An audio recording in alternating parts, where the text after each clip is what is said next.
还有吉田健吾这2个人，他们也到了这成品南希外面来哀悼死者。尤其上田宽宏，他其实他自己有说，这深爱的台湾发生了这种憾事，让非常多日本人也是感到错愕还有悲伤，而且他们说希望可以跟台湾人一起来分担这一份哀痛，也祈愿罹难者最后是可以来安息，甚至还在一篇的讨论贴文下面就留言了，说日本一直跟台湾站在一起，台湾是重要的朋友，也是家人，但让很多的网友都觉得这样的文字实在是很暖心，各说看了这眼眶都已经湿了。张文在19号犯下恐怖攻击事件，警方根据现场证据调查，原本以为攻击行动直到中山商圈。他的计划就是很明确，就是在中山区林森北路纵火，然后在北车攻击，攻击以后到他驻地是中山百货了哈，他所谓的中山百货就是成品的南西店，在攻击这样就他的计划书在这边就结束了，没有任何的其他的点。只是专案小组确认张文电子邮件后发现，他曾在订房网站预定25号到27号3天入住大同区巷弄内这间旅馆，是否代表他还有第3波攻击？不排除锁定圣诞节，甚至是跨年人潮。警方曾进到他的旅馆房间搜查，从租屋处带来的推车里面有11颗汽油弹。据了解，张文在订房网站先预定前进基地3晚，是17号到19号，后来在大同区另一家旅馆下定25号到27号，步行到成品南西店，只要走270公尺，约4分钟。但中间20号到24号他要去哪也还不清楚。成品员工先前透露，张文坠楼死亡的地方平常堆满纸箱，是不是早就规划好逃亡路线，跳到纸箱上借机脱逃，不得而知。不过张文订的大同区旅馆还有这恐怖巧合。2018年，一对香港情侣来台旅游，陈同佳残忍杀害女友弃尸。当时他们入住的旅馆和张文预定的竟然是同一家。尽管目前查出张文有预定第2间旅馆，但计划书没有详提，真实情况仍旧不得而知。TVB 的新闻综合报道。张文把中山商圈当成第2个挥刀的地点，还有足够时间回商旅着装，增加弹药武器。警方更在他投诉的旅社房间里查获了平板、汽油弹、黑色布胶带以及短刀。警方持续追查张文，发现他真的是孤狼作案长达1年半的杀人计划，全程都没有使用手机，而是透过平板来策划。警方调查商旅里有2台平板，除了连接 WiFi 上网查询资料外，还有购买 eSIM 来提供网路。只是为什么张文不使用 SIM 卡，而是选择较少见的 eSIM？eSIM 跟实体 SIM 的部分差别，最主要就只是一个可以拿出来做转移，一个不行。那 eSIM 的部分最大的好处是方便取得，例如像说您在网络上 key 好资料，那我们寄个 mail， 那您就会收到一个 eSIM 的 QR code。无论您是把它变成图档扫描进去，或者单纯用镜头扫描，它就直接变成是一个可以使用的电话卡。也就是说，不管使用 eSIM 还是 SIM 卡，都能追踪到定位。很可能张文都是以网络途径购买，因此选择了 eSIM。不过侦查至今还有一个疑点：张文策划了一切，早在112年搬离桃园住处，就与外界断联，没有使用社群软体，只用通讯的软体告知房东已缴房租。而他在老家留下了一只手机 iPhone 7，直到113年7月，母亲没有帮忙缴电话费，门号才被停用。但这1年半来，张文的母亲都有。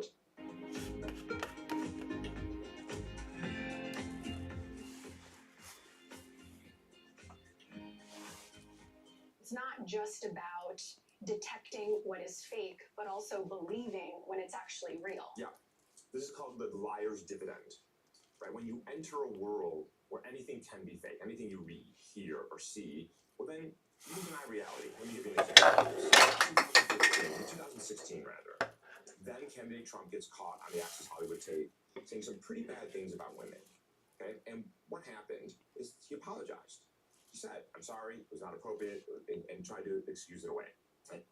Now, fast forward 2 years. Deepfakes are on the rise, generative AI is on the rise, and he's asked about that, and he says, it's fake. Why'd you apologize in the first place? Doesn't matter. It's easy to deny reality when something can be fake. And arguably, I think that is the bigger threat here. I'm worried about non-consensual sexual. I'm worried about fraud. I'm worried about disinformation campaigns. Blackmail? I'm worried about blackmail. I'm worried about the phone calls people are starting to get saying, Robocalls. yeah, robocalls Yes. in your loved ones' voices. I'm worried about all of those things, but that is nothing. It is nothing to not being able to hold people responsible for their actions. Police violence, fake. Human rights violations, fake. Politicians saying doing something illegal, fake. Where are we? Where are we if anybody can deny anything? And now we all become tribal. We believe what we believe, and there's no external information that helps us reason about a complex So thing. how do we fix that? Because a huge part of that problem is not even to do with AI. Yeah. That is to do with people Yeah. and arguably mass media and the internet and everything else. But that doesn't necessarily mean AI. Good. So Yeah. can you solve it? There's sort of three solution bins, and I think we need all of them. So one is technology so that when I take out my phone or a camera and I record police violence or human rights violations or a politician speaking, it should on the device authenticate where I am, when I was there, and what I recorded. Okay, And so the hardware itself, GPS. date and time, potentially my identity if I want to give up my personal information. They're already adding that into like the EXIF data in a JPEG, right? So Correct. Here's the second bin that's related to it. If you're an OpenAI or a Midjourney or Stable Diffusion or any of these companies that is generating this content from text, image, audio, or video, you should be doing the same thing, which is watermarking and fingerprinting every single piece of content so that when somebody uploads an image of the Pentagon being bombed to Twitter, they will know instantaneously that this is synthetically generated. That's not to say it should be banned. There's nothing wrong with it, but it should be labeled. Two more things. One is sort of my bread and butter, which is that, as you said, these technologies are not perfect. They will take a while to be deployed. They will get hacked. So now you need the passive techniques. Give me an image. How do I analyze this to determine if it's real or not? And then the fourth one and the final one, and I think we need all of these, is we need regulatory pressure. We need the government to say there's a carrot if you do this well, and there's a stick if you do not do it well. That is the government's role. Think about product safety, cars, pharmaceuticals, transportation, the food we ingest, and the government says these things have to be safe. Why can't we treat the internet like this? Why don't we treat information the same way? Why don't I put a nutrition label on a piece of information the way I put a nutrition label on every single thing I buy from the store? Fernand Chowdhury, thank you so much for joining us. Thank you so much for having me. So you run a nonprofit called Humane Intelligence, and you also run a consulting firm called Parity, where you help companies like DeepMind, Meta, even governments on responsible AI practices and how to mitigate algorithmic bias. But I kind of want to take it a few years back to when you saw this play out on the inside, when you were director of machine learning ethics, transparency, and accountability at Twitter. Yes. So I would love to kind of get into what you learned about the state of misinformation and disinformation while you were there. I think the biggest thing to understand is that it is a near insurmountable problem. The amount of the volume, the number of people inadvertently and purposely sharing mis and disinformation online is such an near impossible task to tackle. Could you maybe define the differences between misinformation and disinformation for those that don't know? Right. So on one end, you get misinformation, which is almost like misdirection. So it often has a kernel of truth, but maybe it's shifting people to look at one thing and kind of saying, don't look at this other thing. Disinformation would be purely falsified information, something that's deeply untrue. In general, most of the information online that is false or fake traditionally has had some sort of seed in reality. My concern is that with generative AI, we can make much more convincing pure deepfakes, and anybody can make it. So we will see an increase in the kind of the true deepfake technologies that will spread completely falsified information. And the other thing to think about is also the actors online who are sharing it. So of course you can have bots, you can have malicious actors, people who are purposely sharing it, but actually a very big percent of the information online that is fake is often shared by people who didn't know any better. And we've talked about people. I mean, this is a bit, I suppose it's a bit controversial, but it's part of the issue that people are the problem. I mean, I know it's kind of a contrary opinion, but we talk about blaming tech companies for making and spreading this stuff, but should we maybe be doing more to educate people into not believing it in the first place? I think that is certainly going to be a step we will have to take in the generative AI world. I think we are sufficiently trained to not believe everything we read, right? You know the phrase, don't believe everything you read on the internet. What we are not sufficiently trained to do is look at images and video and listen to audio and have that same level of critical thinking. in general, if we see a video that looks real, for example, a bomb hitting the Pentagon, most of us will believe it and we won't question it. If we were to see a post and someone said, hey, a bomb just hit the Pentagon, we are actually more likely to be skeptical of that because we've been trained more on text than video and images. So I think you're correct. I think there is this level of education that people need. So talking about some of these companies, and obviously you've worked at one of them, but there are many. So we'll talk in general terms here. Do you think that they actually can control this? So there are ways in which they could take action. For example, DeepMind have introduced something called SynthID, which is a technical watermarking of any photo. There's a way to analyze the photo, no matter how it's cropped or changed or altered or filtered, that you can tell if it's deepfake or not. Even if you take a photo of the photo.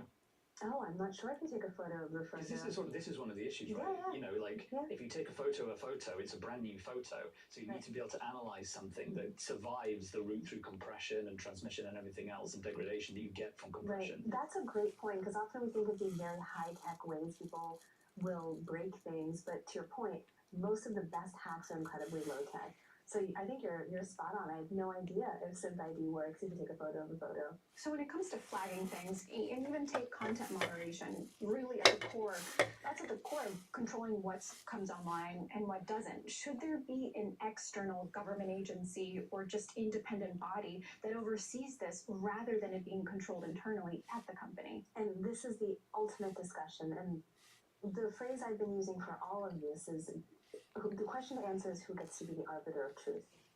And it's such a difficult one to answer. Should it be an independent body? It depends. Who gets to be in that independent group? Are they appropriately speaking for everybody in the world?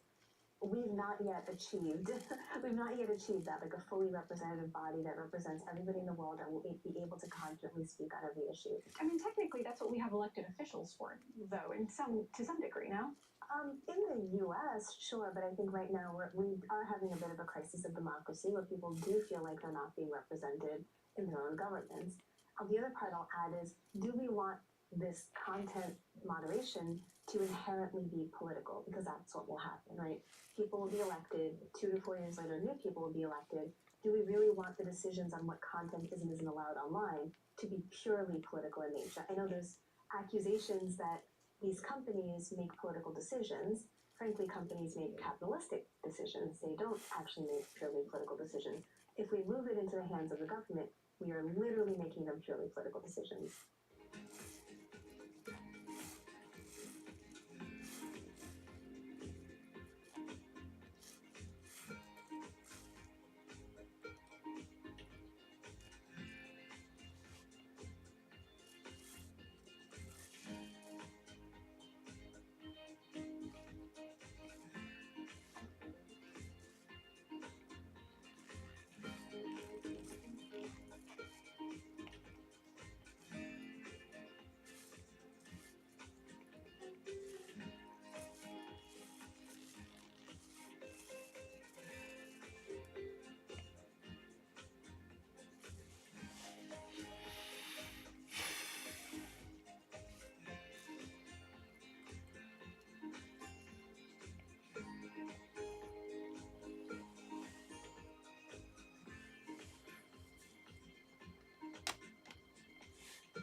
Let's lighten the mood a little bit and talk about putting executives in jail, which is a topic I love talking about.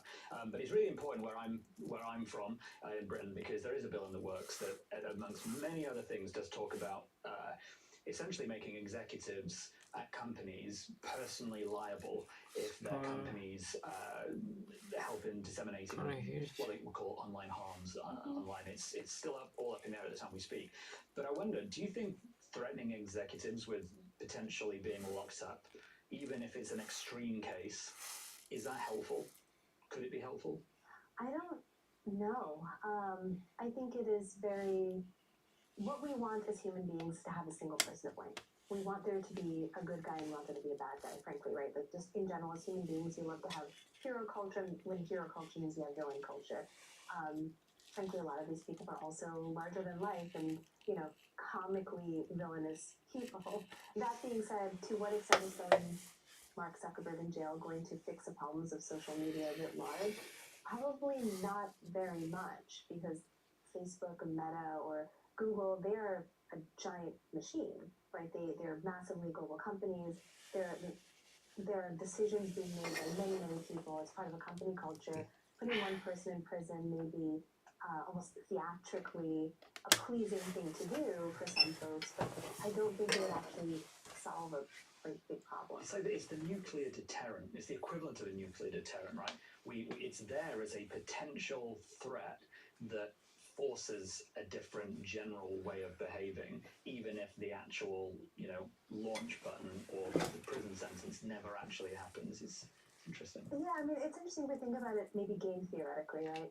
I can't help but be a quantitative social scientist sometimes, and I like to think of things in terms of what are people's incentives. So the question is a social media company incentivized to spread misinformation? Actually, they're not. They don't want that because it makes them look bad. Let me push back on that a little bit, because I do think the widely held belief, and even with our previous guest, was that social media companies' business models are at the core of why disinformation proliferates, because it puts more of a value on content that's engaging, even if it's not true. So what I say is the cost of identifying misinformation, as I mentioned, is so massively expensive. Balancing that with making sure people have an experience they want is a very difficult thing to do. So is an engagement-based model leading to problems of radicalization and misinformation? Yes. Are social media companies actively trying to sow misinformation? No, they're not. And that's what I'm getting at. Versus, let's say, somebody who's actively trying to do a bad thing. So for your prison example, if the CEOs of these companies were actively trying to spread misinformation, then I'd say, yeah, you know what, throw them in jail, they're bad people. I think on the other end, it's recognizing that this is an incredibly difficult problem, and what is the level of transparency and access to these models, or understanding the impact of these models that we may need that is maybe different from what we have today. So I look at the Digital Services Act in the EU, which is really fascinating. So their audit methodology is based on having these companies prove to an independent technical auditor that their models aren't, for example, influencing free and fair elections or violating fundamental human rights online. So I'm curious about your former team at Twitter, also known as X now, how they feel about going back into content moderation work at other tech companies that are now jumping into AI, where this role is also going to be critical. Yeah, so to start, Twitter and X are two totally different companies in my head. Companies are driven by the culture and the people who are there. They're two totally different places. But I take your point. Well, I think the people who are drawn to this work, whether it's trust and safety, ethical and responsible AI, which is the work my team did, we're drawn to the mission and we're drawn to the meaning of the work. We understand it's going to be hard. We understand that sometimes we can't solve problems, and frankly, we can't save the world. But I think that there's a fundamental good feeling we have about at least trying our best and being part of the solution. So I found that every single one of them wants to continue work. What's something that no one's talking about that you think they should be, as far as AI and ethics and your expertise goes? Yeah, we touched on this a little bit earlier, and the thing I worry about, there's such a rush to governance. There's such a rush to say, let's pass laws, let's regulate companies, let's slap them on the wrist and fine them, throw them in prison. I think we need to take a step back and think about what we are doing with these new laws that may create new paradigms of government overreach into private companies in an almost abstract sense, right? There's a reason why government and private companies in countries like the United States tend to be very separate. We may not always like the outcomes of that, but let's be clear, the opposite, like the extreme opposite, is a purely state-run economy. So we want to say things like, for example, the government should compel tech companies in the US not to sell to enemy states. Do we really want the government to be able to tell for-profit private companies where they should or shouldn't be selling their goods and products? I mean, we did sort of see that with the previous US administration and Huawei, and basically saying you can't buy these companies' products and you can't sell your components to them. And that resulted in that company getting a lot better at developing its own stuff. And there's a risk that maybe backfired in some people's eyes. It's sort of tangential to the conversation about disinformation, but it all supports your argument. Right. I mean, it all just ties into like sort of let's be careful of where we're shifting this power. Like right now, I think a lot of people feel that tech companies have an oversized amount of power. I think that's a fair thing to feel. Now, I don't want to rush into saying, well, then the government should clearly be taking some of that power away. Well, what about maybe developing a world of independent auditors and independent actors? That's what we do with my nonprofit, Human Intelligence. We're trying to build the independent community of people who are critiquing technology and actually helping drive and shift it towards benefiting human beings, right? So the term fiduciary duty got to mean something to a lot of us at Twitter last year. And I carry that lesson forward when I think about companies who want to do things for good and what it really means.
Facebook and Instagram have about 3 billion and 2 billion users a month, respectively.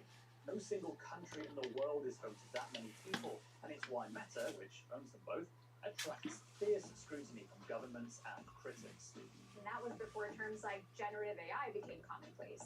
But for years behind the scenes, Meta's been building a vast network of AI researchers, and it's used what they come up with to show people content and ads it thinks is going to keep people clicking. That's not always worked out for the best. The company's long been accused of having an outsized influence on the spread of disinformation and social unrest, far beyond the shores of its Californian headquarters. And that's led people to question whether switching on even bigger, faster, smarter forms of artificial intelligence is actually good for the world. Meta says it is, and its boss, Mark Zuckerberg, must know what's at stake if his company gets it wrong. So, on this episode of AI IRL, we're speaking to Sir Nick Clegg, once a nearly 20-year veteran of British government, now the man Meta's got in charge of convincing the world's public that his employer is doing the right thing for us all.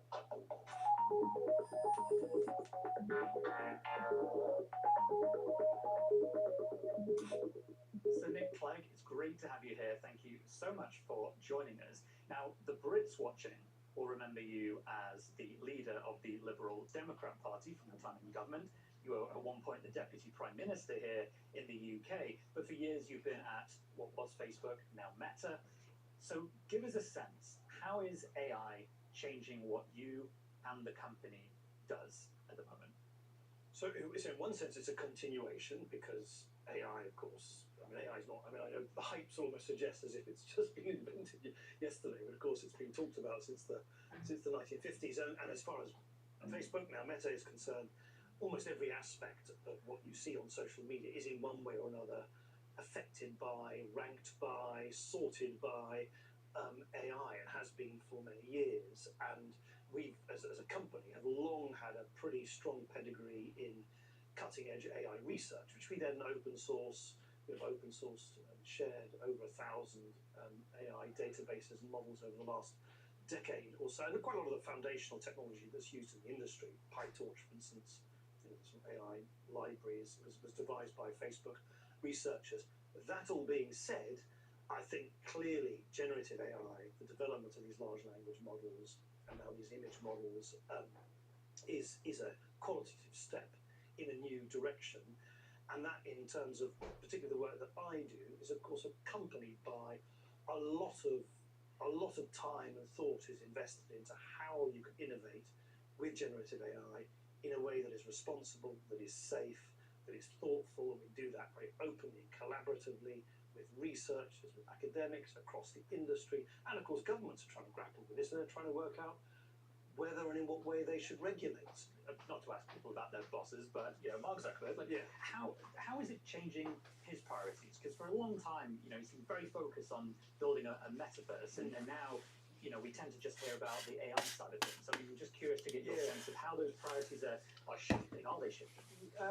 You would say they're not incompatible. In fact, they're sort of mutually dependent on each other. You can't really build a metaverse suite of products. The idea of moving from a sort of 2D internet where you're looking at something on a flat screen to actually being immersively in an environment where even if the three of us were physically apart, if we were wearing virtual reality headsets, we'd be able to communicate with each other as avatars now, in the future hopefully as holograms, feeling really we're breathing the same air. And that technology cannot be built without AI. Well, you certainly can't build content for that, for those experiences without AI. But it certainly seems like the rollout of some of those headsets just hasn't quite caught on at the speed at which it was initially promised. And now you have generative AI just catching wind really quickly since last year. You have new generative AI tools that the company is releasing. How would you rank kind of those two priorities, though, given the headsets just aren't quite catching on at the same speed? So I don't think we ever actually claimed that the headsets were something to sweep the board. That would be wholly unrealistic. You don't build Rome in a day. You certainly don't build a new computing platform in a few months either. We've always accepted this as a long-term investment. And by the way these things catch on tend to go in waves. I mean, I've read about ChatGPT exploding, and then particularly when kids started going at the end of term and went on summer holidays, it subsided in terms of its user base. These things fluctuate. I think, as I said earlier, AI is not new for us, but at the same time, I think I wouldn't look at generative AI as a kind of just as a product. It's not an app. It's not a piece of hardware. It's much more foundational. It's like an operating system. It's a completely different. It's the sort of scaffolding, the infrastructure. I'm mixing my metaphors. I hope you know what I mean. So how are these changing some of Meta's core products then? You talked about the generative AI that's going to form a core part of the business. Can you just sort of talk us through? I know a lot's new at the moment. What is changing there? So I think if you look at, for instance, at the where content comes from that is being recommended to you on Instagram. We've been very open about the fact that over the last year or two, we were already leaning into having more recommended unconnected content. In other words, content that was not connected to your family and friends, but that our AI systems have been able to scour the internet and say, you might be interested in this, you might find this amusing, you might find this fun, you might find this educational. I think you'll see an acceleration of AI systems not only recommending content, but now increasingly generating content. So one of the things that we've been working on is how to make sure that people can distinguish between the provenance, the origin of something which is generated by AI rather than generated by human beings. So we will have visible, clear watermarks on the photorealistic imagery that people will be able to use in something called /Imagine, which is our photorealistic tool integrated into Meta AI, which is our sort of Meta sort of ChatGPT equivalent, where you can ask it anything from a restaurant recommendation for this evening to how to plan your next summer holiday. And this is going to be baked into Messenger, Yeah. into WhatsApp, into things like that. Exactly, I was going to say, and all of that gets then baked into all of the platforms, into the messaging apps as well as the social media apps, and then. Again, I think this is a new departure, not entirely new. Some companies look at Character.ai, for instance, they've tried this, is we will be leaning into the development of AI characters, personae, from Jane Austen to, a Tom Brady style, Says a lot sports about your expert. taste right now. Well, yeah, it's a big range there. So, as more people start to use these tools, which sound really exciting, I imagine that creates a really robust data set to train these models. Do users have the ability, though, to opt out if they don't want to be part of that training set? Yeah, they do, and they have the ability to, for instance, delete the data which they have when they're interacting with some of these AI characters, these AI personae that I spoke about.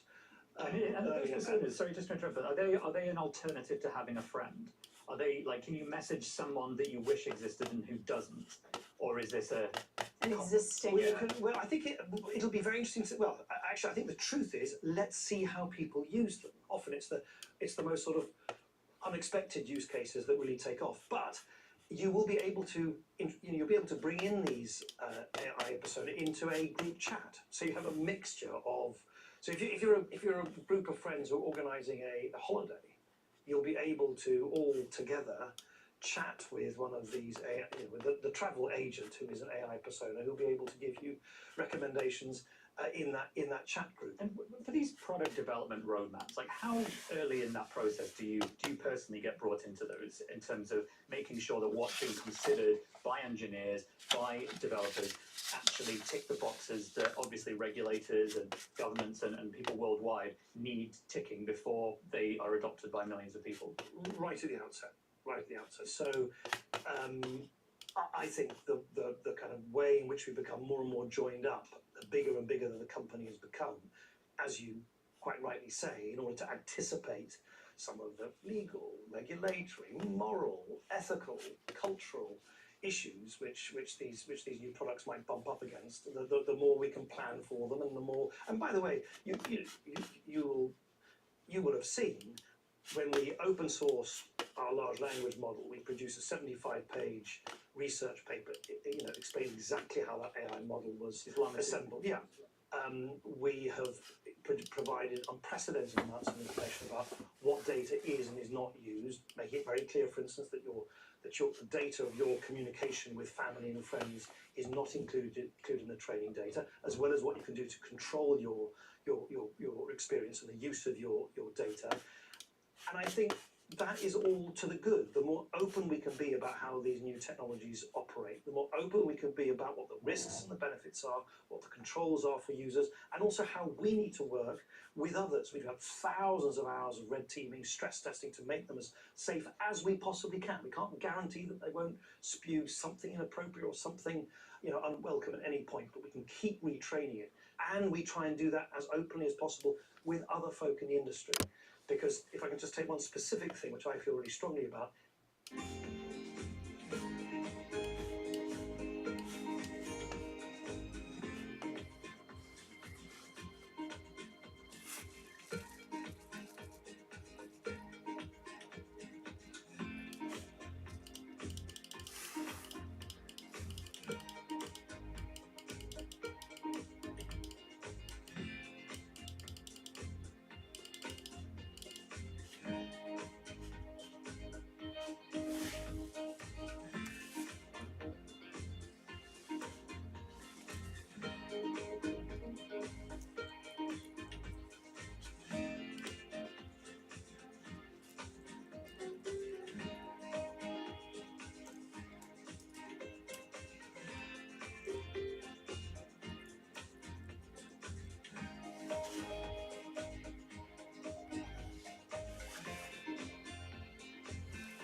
you can't reassure people about a new technology if you can't detect it in the first place.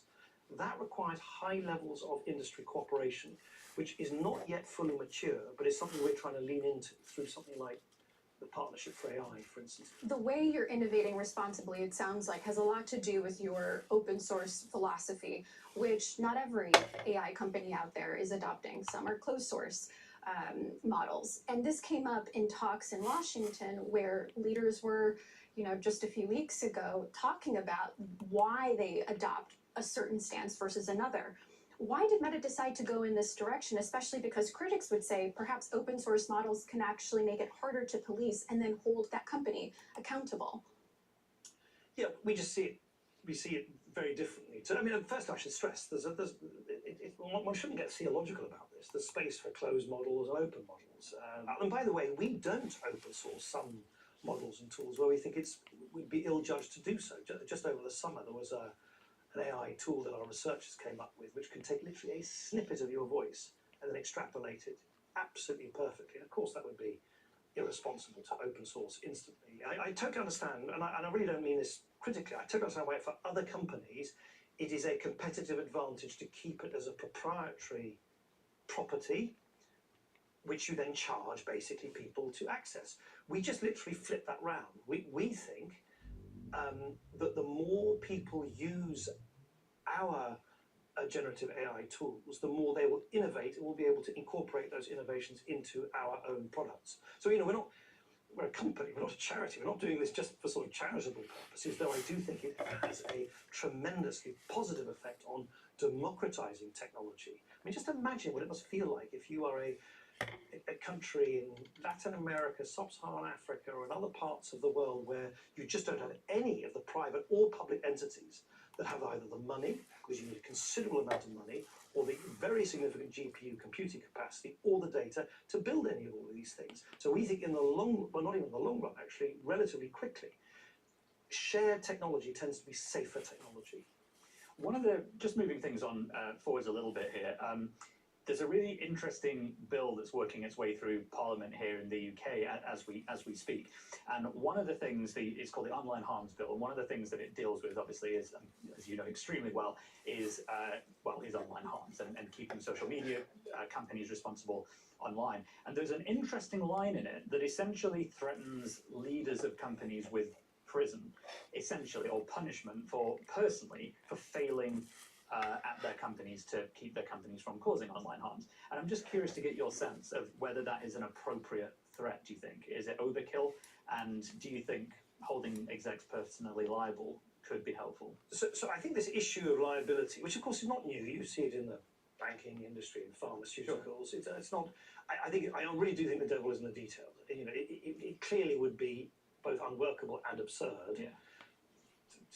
The notion that that Mark Zuckerberg could go to jail. Well, not that the United Kingdom's can then lodge an extradition request to the authorities in California because there's one piece of content they don't like which has appeared on in Instagram in the UK. That would not. But to be fair, that's not actually what the bill, as my understanding, says. It says something quite different, which is if there's systemic and repeated failure to even cooperate with the regulator in question after repeated requests, and I think then even a court order, at that point, executives become liable. It seems to me that is not a wholly unreasonable approach to say, in the absolute extreme case that a sort of rogue company refuses to engage with, refuses to cooperate, doesn't make any even best efforts, even after the regulator has gone to court. I think it's somewhat difficult to then suggest that is.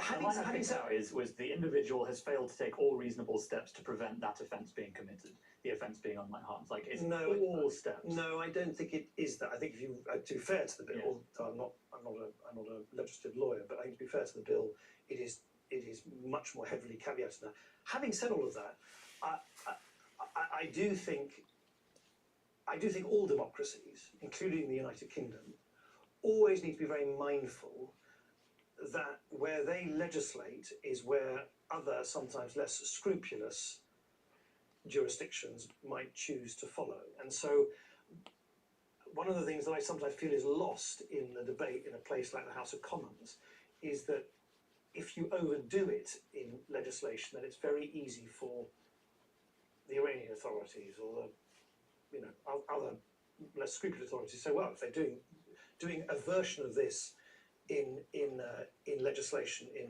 democracy A, then why can't we do it in our country B?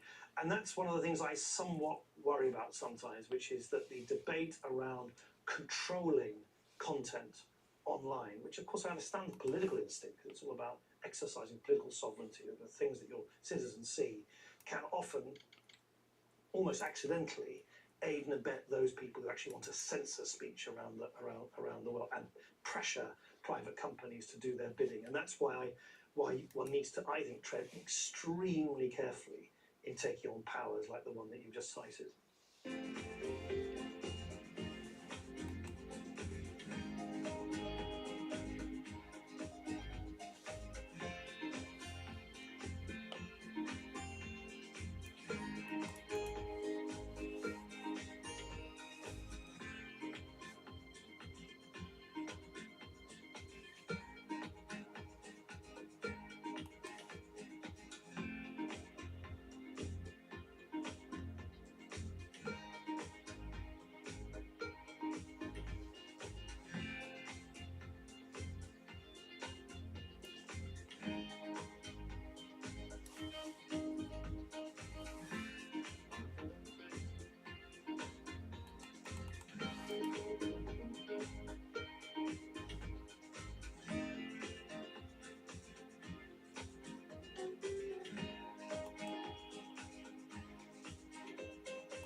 Let's bring it over to the United States for a bit.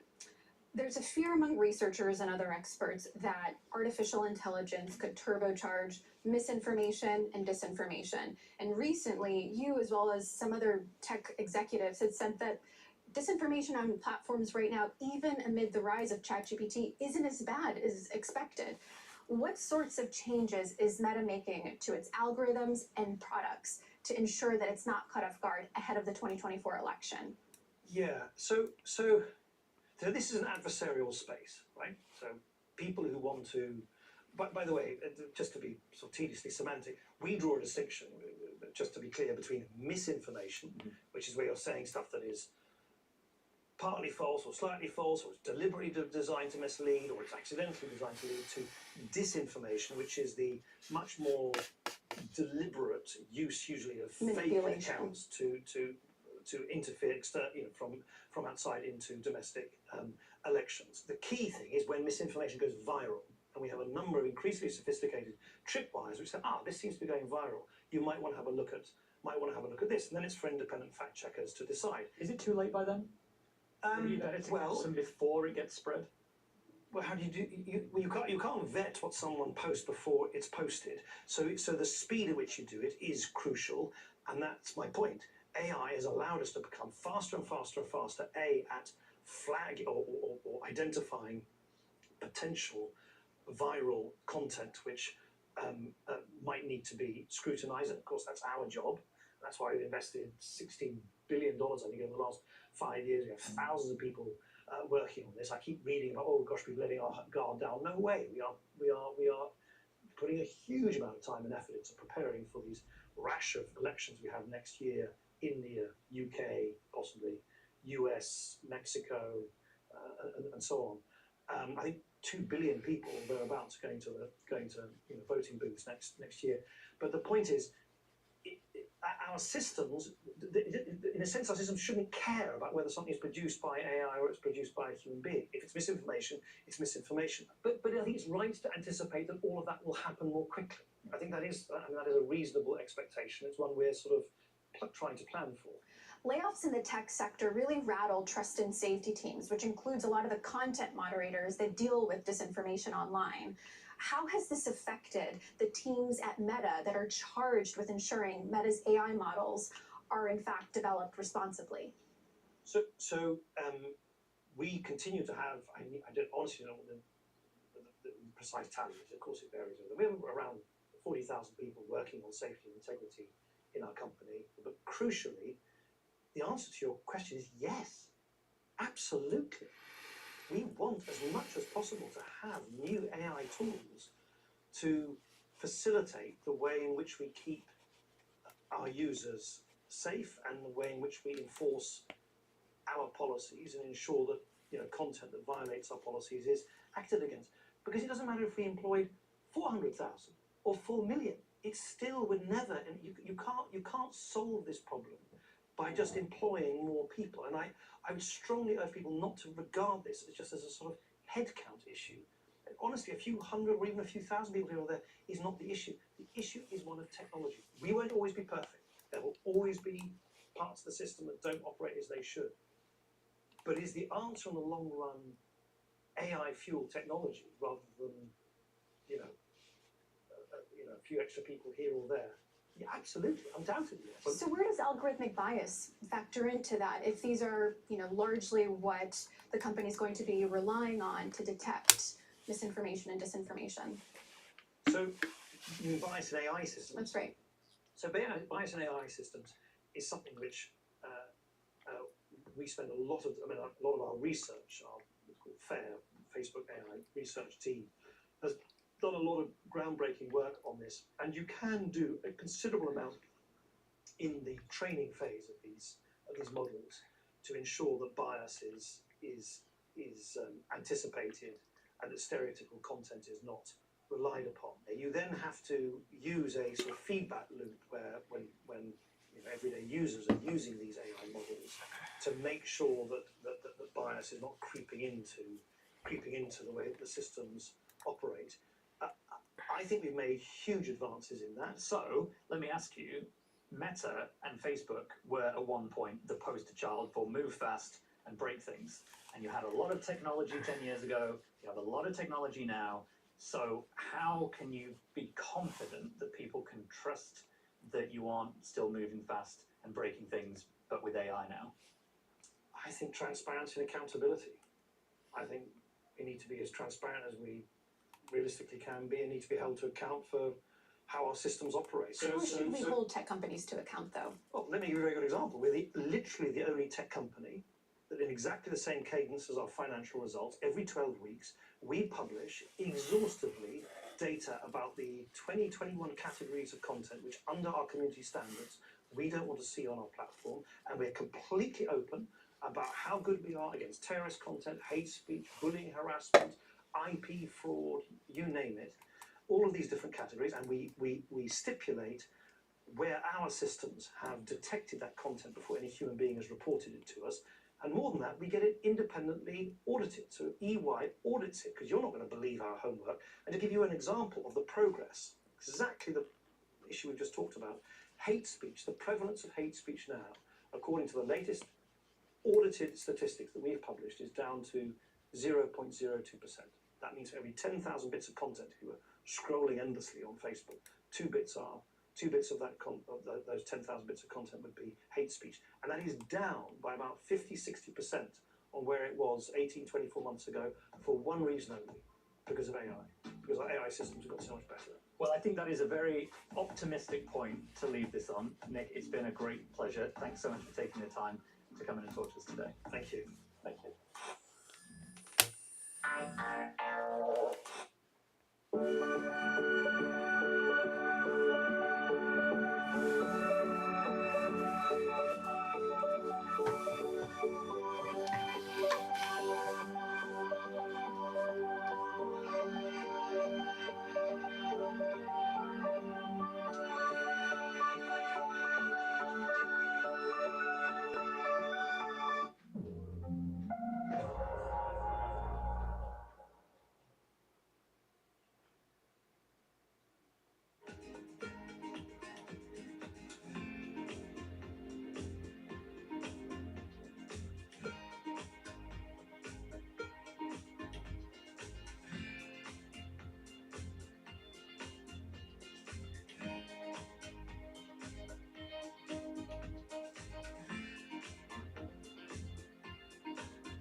the rise of artificial intelligence is raising fresh fears about technology's role in distorting the truth. It's setting up a test of the strength and resilience of democratic institutions across the globe. And it comes at a time when many governments are grappling with the power of social media and its ability to stoke division. So, in an effort to sidestep mistakes of the past, lawmakers are racing to put up guardrails for a technology they don't fully understand, while AI leaders vie for a bigger role in shaping them. Now, both camps don't exactly have a great track record here, so why would AI be any different? In this episode of AI IRL, we'll explore what's at stake for democracy if it isn't.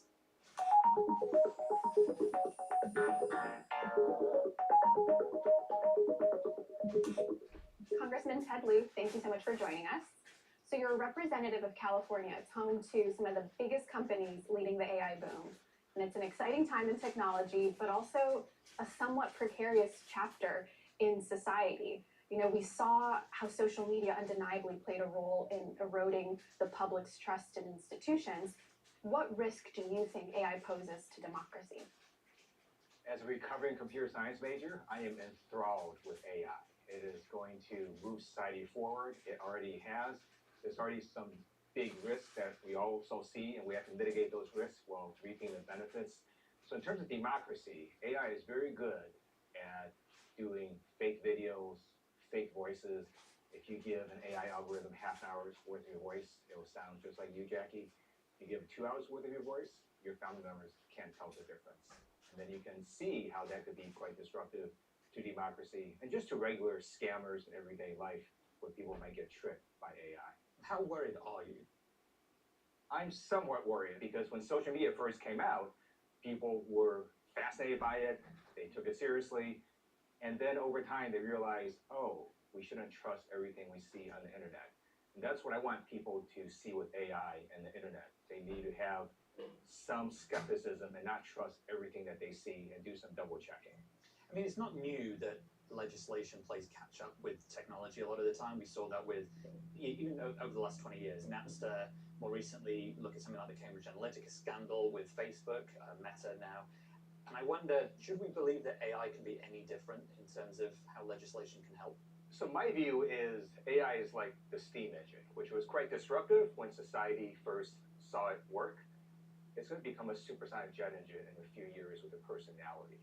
And I don't think we're ready as a society or as a government to see all the amazing benefits of AI, but also the disruptions. For example, in terms of the labor force, AI is simply going to eliminate a number of jobs or make a number of jobs more efficient. But what do you do with that? Do you go to a 4-day work week? It's my vote that we do that. Or do you fire a quarter of your workforce? Or do you make them work 25% harder? These are all decisions that we have to make, and I'm not sure we're ready for that. One of the things people are concerned about is that being able to discern the veracity of the audio or images that we see online is just going to get even more difficult as AI gets more sophisticated. Do you think AI has the potential to decide the 2024 election? I don't think so. I honestly think it's going to be decided on one issue, abortion, and I don't think the Republicans are going to be able to overcome that issue. But AI can be disruptive in putting out fake videos and making people think that, for example, Joe Biden said something that he didn't, or that Donald Trump said something that he didn't. And again, I want people just to be somewhat skeptical when they see videos, especially political videos. When it comes to reining in AI, you and some lawmakers have proposed that a national commission take a deeper look into what actually needs to be regulated before actual regulation is written. Talk to us about your thinking there. So I've introduced bipartisan legislation that will create a national bipartisan Blue Ribbon Commission to make recommendations to Congress as to what kinds of AI we might want to regulate and how we might want to do that. There's precedent for this. In the DoD military side, there was an AI commission that did quite well, made some good recommendations. This is the same for the civilian sector. And when we look at AI, because it's so massive and so broad, I think we need a commission that is transparent, that can narrow down the issues we have to focus on, and then give us some recommendations how to go forward. But is there a risk that we miss the window to regulate it because we're busy creating a group to structure that regulation where AI is just, it's going to keep going? So the intent of this commission not to delay regulation. It's pretty quick. If it becomes law, it requires a report within 6 months and a second report within a year. And in the meantime, you can continue to pass legislation. So there's certain elements of AI that you don't need a commission to talk to you about. For example, AI that can destroy the world. So right now, How do you even start there? So there are these weapons that the Department of Defense known as autonomous weapons, weapons that launch automatically.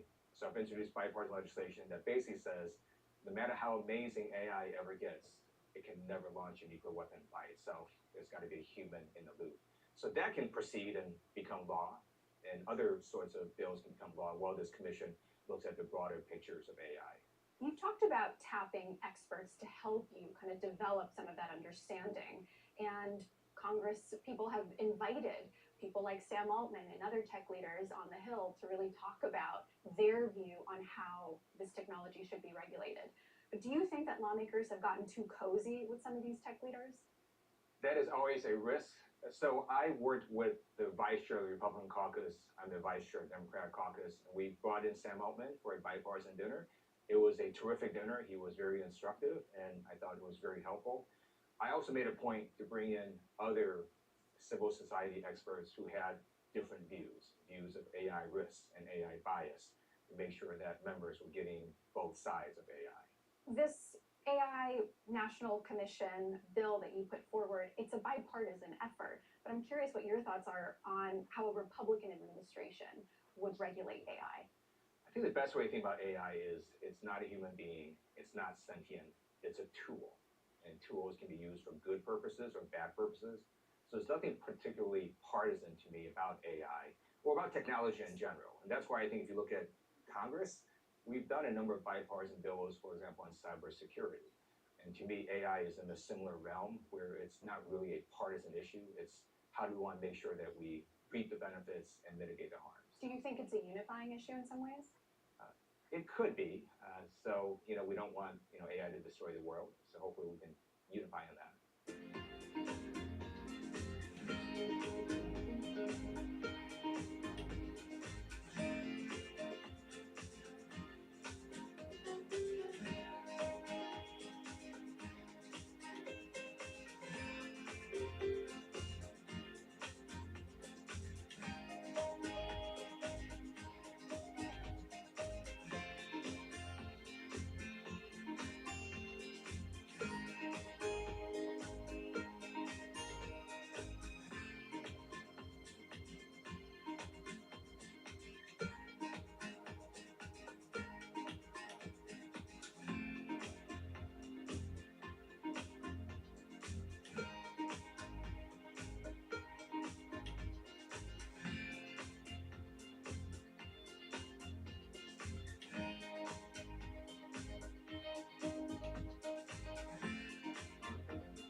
Do you think that AI can help with some grassroots campaigning? Right, like write me a fundraising Yeah. email in the style of a Taylor Swift song Yeah, or yeah. something silly. Would pay attention to.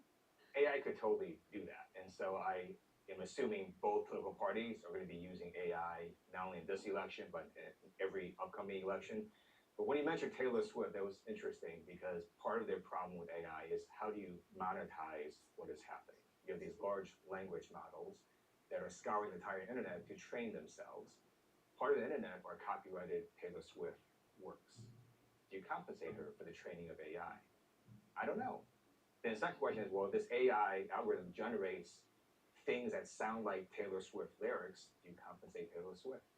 I don't know. Well, on the topic of kind of the relationship that the technology industry has with Washington, it's undeniably going to have to be much more intertwined, given everyone is still ramping up their understanding of what AI is actually capable of doing. Do you think leaders like Sam Altman are in some ways more powerful than lawmakers themselves? I don't. I think he's helpful in providing information and providing insights into how these large language models work. And I think it might be good to sort of step back and give you my view of how I look at AI as a lawmaker. And to me, the best analogy is sort of two bodies of water. You have this large ocean of AI and then this small lake. So large ocean of AI is all the AI we don't care about as lawmakers. So if your smart toaster has a preference for bagels over wheat toast, we don't care. But in this small lake are the AI aspects that we care about. So one of them would be destroying the whole world. Second bucket would be AI that isn't going to destroy the world but can kill you individually. So there's a lot of AI, for example, in automated cars. And if your cell phone malfunctions, it's not going 40 miles per hour. But if an automated vehicle and AI malfunctions, it can kill you. It's killed people. And there's a lot of AI in moving things, planes, trains, automobiles. And my view is we need to have more federal regulators more attuned to unique aspects of AI to deal with those specific issues. And the last bucket is the hardest, which is AI algorithms have some sort of bias that's harmful to society or harmful to individuals, whether it's hiring algorithms or algorithms that deal with bank risks and credit risks. That we have to grapple with, and that's much more complicated. Moving forward, do you think artificial intelligence will fortify democratic institutions or erode them? I have no idea. And I think I love an honest answer. I really love an honest answer. that's a great question. I don't think anyone predicted how social media was going to look like decades later. I do know that most people aren't particularly happy with how it turned out, which is why I think you have more movement in Congress to try to regulate AI, because no one wants AI to look like social media decades later. So you definitely think some regulations should be in place before the 2024 election? I do. So, for example, one of those is disclosure. I support legislation requiring disclosure of who pays for social media ads. If you watch a federal TV commercial, at some point, if I do a commercial, it's going to say, I'm Ted Lieu and I approve this message. Well, in social media ads, you have no idea who paid for it. So, for example, now if Russia is going to pay for an ad supporting Donald Trump, at some point it's going to have to say paid for by the Kremlin. And so people will know, oh, that ad was paid for by this organization or this country. Nandira Sambuli, thank you so much for joining us. So you're a policy analyst and a researcher studying the impact technology has on institutions, diplomacy, media, entrepreneurship, culture, all of it. And you have a particular expertise in Africa. Could you tell us a little bit about how you're seeing AI play out in the region? Thanks for having me. AI is playing out in both the good and bad, I guess the double-edged sword way that we'd expect. On the good side, we are seeing exciting innovations in use of voice in Rwanda, in Kenya, in Uganda, where we're seeing local languages being captured in the voice databases that are then being used for service provision. In the case of Rwanda, I've heard from the government that they're using the voice that has been recorded through AI projects with civil society to expand service provision to local communities, which is exciting. On the other side, we have the usual markers. Disinformation is propagated faster by technologies that are able to be, co-opted for such purposes. In Kenya, for example, during our last election, we had a very, familiar situation where obviously bots or disinformation for hire accounts were proliferating and actually sullying the information environment. Are there any specific countries, you mentioned Kenya, for example, are there any other kind of country level examples that you can give us around how AI makes its way into democratic institutions? I think writ large, any country on the continent that is leveraging social media is the first entry point. So Kenya, Nigeria, South Africa, Practically most countries on the continent do not face wanton internet shutdowns during moments like elections. We have seen a variation of these tools sort of being leveraged either by politicians or other groups that have been interested in trying to sully the information environment. And it hasn't just been tied to elections. We have seen anti-LGBTQ messaging really proliferate. We have seen messaging against or trying to sort of intimidate, pro-rights groups. We've seen, and some of that has also not just been from the continent. We've seen, I think it was a case of in Kenya and a few other countries, Spanish-affiliated right-wing groups that were leading these anti-abortion messagings that were proliferating everywhere. Then we have the case where it's particularly, very prevalent on the continent, and I think across all countries, with what we call dark social. So groups like WhatsApp, where these messages are then taken and we can't see the effect of that. And I think the most interesting one was even just the speculation of use of AI in Gabon during the 2019 elections there, where there was a rumor that there was a deepfake video of the president who hadn't been seen in public. He had issued an address to the country, and that in itself, the speculation around whether it was a deepfake or not, led to a coup attempt then. So, I mean, of the countries in Africa that are using AI, which are equitable? Equitable AI, the elusive search for equitable AI. That's hard to tell because I guess it depends on how we're gauging that. Is AI being deployed by governments, say for service provision? We're starting to see, signals towards that. So some countries like Rwanda, Mauritius, and others are signaling AI strategies. A country like mine in Kenya, there has been a program run by the government that we didn't even know about that is trying to use automated decision making to allocate affordable housing. So on that level, we're starting to see that how transparent, how accountable, how equitable these systems are in administering what they're supposed to do remains an urgent task for us to sort of audit. When do you audit? Do you audit after the effect? Do you audit before it's deployed? During? All these are mechanisms that we have to develop in real time and have very contextual conversations around. In the space of social media, obviously it's not equitable because many of these companies, I think actually all of them are not equitable, they're not accountable to our regions. In Kenya, for example, one of the most interesting cases that you wouldn't think to tie to the AI discourse as we have it, but is very relevant to it actually, is the case of the labor force that has trained ChatGPT and other AI systems to actually label this data. So the workers who have been employed by a third party that have been contracted by OpenAI, Meta, have been taking those companies to court for the adverse labor practices, and everything from what has been human trafficking has been mentioned, PTSD, lack of care considerations, just precarious labor working environments have been mentioned. So that in that regard, obviously, that is not equitable.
step back because you make a good point in kind of illuminating these different examples that are proliferating across countries in Africa. And we often take such a US-centric standpoint because that's really where a lot of these companies who are creating AI technology are based. And you've said that Africa's digital transformation is really a frontier for the geopolitics of digital technologies broadly. How are you seeing this play out with AI, and what can the US learn from it that perhaps we're just underestimating? Africa and perhaps Asia and Latin America currently are in an interesting position where everybody, that is the US and China writ large, are trying to get them to fashion the transformation pathways to their image. So you have either the kinds of technologies you're told you can use. I think Huawei was familiar in the US context, being banned in US. That argument to African countries is moot because that company and Chinese technology has been the backbone of the infrastructure that has connected us today. But at the same time, while they have the hardware element locked, the social media, the application layer is predominantly US companies that we're leveraging, and then the entry of TikTok. So those geopolitics of decoupling then tend to be moot in our context.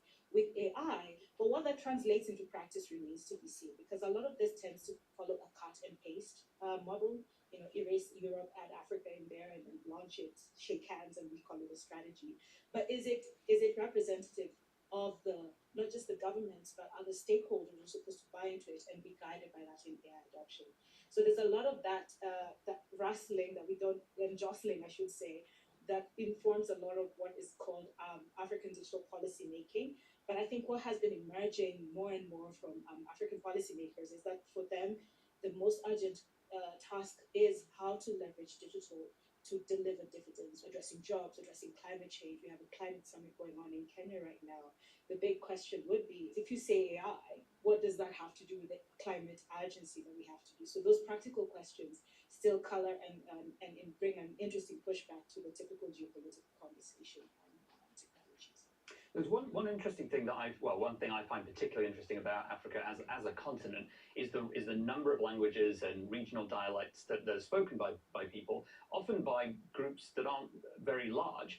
And although we sort of briefly touched on this at one point, I wonder if you think AI could help either bridge the gaps between communities or languages spoken, whether that's to help spread information or just, you know, in general, help people feel better informed about what's going on around them. More represented. Yeah, exactly.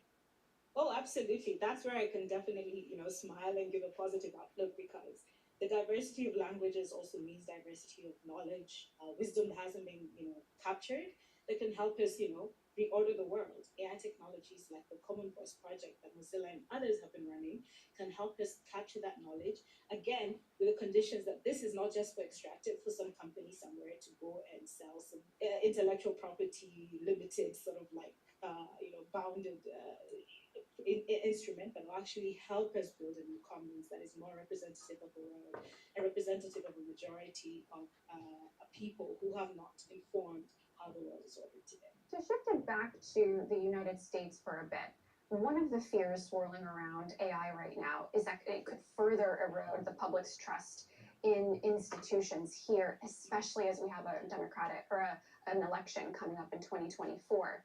Do you think, in some of the countries you spoke about, do you think that AI can actually help empower people to participate in the political process? I think it can, but again, it's not just about the technology itself. I think AI is just the latest iteration of technology showing us that the intrinsic motivation driving their use, their adoption, and their iteration is what determines that outcome.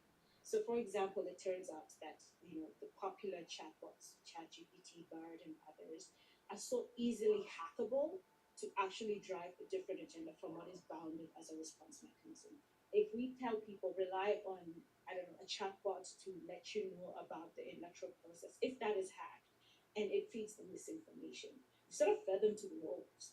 And working that back could be, it could be difficult, and oftentimes we don't think about that. A tool, not a replacement. Yeah, assistance. And I mean, on that note, do you think, as far as Africa and African countries are concerned, do you think it's the democracy that needs to change or technology? Both. Both. they both need to change. And the challenge we're having, and this decade is really laying it bare for the continent, is the tick box has always been elections, and we're seeing that the more and more other countries are having elections, the less and less democracy dividends are being delivered. Nigeria just had its own moment. In fact, just today as we're speaking, they're waiting to find out the rulings from a tribunal that was set up to assess whether it was a free, fair election. And we're seeing a lot more of that. Western Central Africa, we're seeing coups happening post-electoral processes or democratic processes. There's a lot of grievance there, and we need to listen to that. A lot of that has been argued that as a young people who are discontent with the way the world is ordered. There's a valid point there that we need to assess, not to talk down to, but to really understand where these grievances are. I like to say, when we think about the world today, for a younger generation on this continent, they're living in an age where many cans have been kicked down the road and they're starting to face them, even before they've found their way in the world. Will technology help them make sense of it, or will it actually aggravate and give power holders more tools to control them? These depend a lot on how we order the society. So both things have to be thought of in parallel. And I like to say, no, we can walk and chew gum at the same time. I mean, very last point then from me is we have seen, as you say, a number of military coups in Africa in recent times. Is AI something that's playing a central or even a peripheral role in those, whether for good or to counter them? Well, certainly where bots and disinformation for hire accounts exist, they have been used to pass certain messages or seed certain messages in certain communities. I mentioned Gabon, where there was even the illusion of a deepfake. It was analyzed later, found out to be a deepfake, but that was after a coup attempt had happened because it was believed to be so. That message had already spread. So it's too late. It was too late. I mean, now that we can fact check after the fact, but if people were willing, there's a readiness to believe that, speaks to other discontentments that the perfect opportunity arose to feed that. I wouldn't want to make it a causality, but there's absolutely something there that speaks to the fact that the way AI works is delivering in the way that society is already primed for it to operate.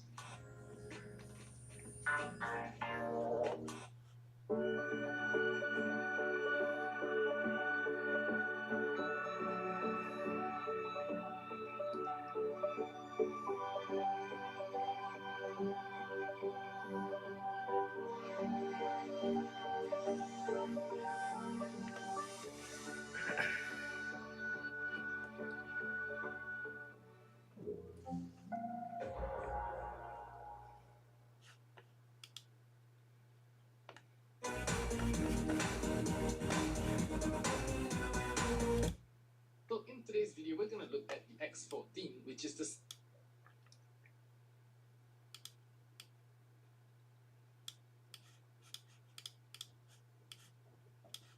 cables, the XT30 connector, and the flight controller itself. Now, taking a closer look at the flight controller, you can obviously see a couple of different things that's not similar to that of the X12 flight controller. Now, a couple of major features of this flight controller is that 16MB memory for black box, as well as the multiple UARTs that's available on this flight controller. One of the major things. G'day, Matt from Down Under here. I'm going to be showing you today how I'm going to build a White S 3-inch toothpick using the Ascent VTX. This little baby is going to have a few mods. I'm going to replace that long cable with the 4cm Avatar one. I'm going to cut this off and solder it directly on, and also maybe an aftermarket antenna. We shall see how we go. It's going to be based on using my toothpick mounting system here, which is a pass-through for any standard one monoframe sort of toothpick, and the battery mount on the bottom, up through the frame, onto the camera mount on top. I've got a small pigtail latch sort of thing for the antenna hold in place. The all-in-one is the Lucid TBS 1S to 2S all-in-one, and it has AM32 on it, which is mainly why I'm using it today. The Crossfire is dead, so I'm using ELRS and RCM power 1202.5, 11,000 kV motors. So it's going to be an under-over approach with the VCX underneath, battery mount underneath that, up through the chassis, up through to the top, all in one mounted upside down on top, with USB pointing up and camera canopy on top. So let's get to it. So the first thing to note is that this cable is very long, so we want to get rid of that. And I've tested in my previous video how the Avatar VTX to camera MIPI cables were compatible, so let's just get rid of that first. So we can see the length difference there.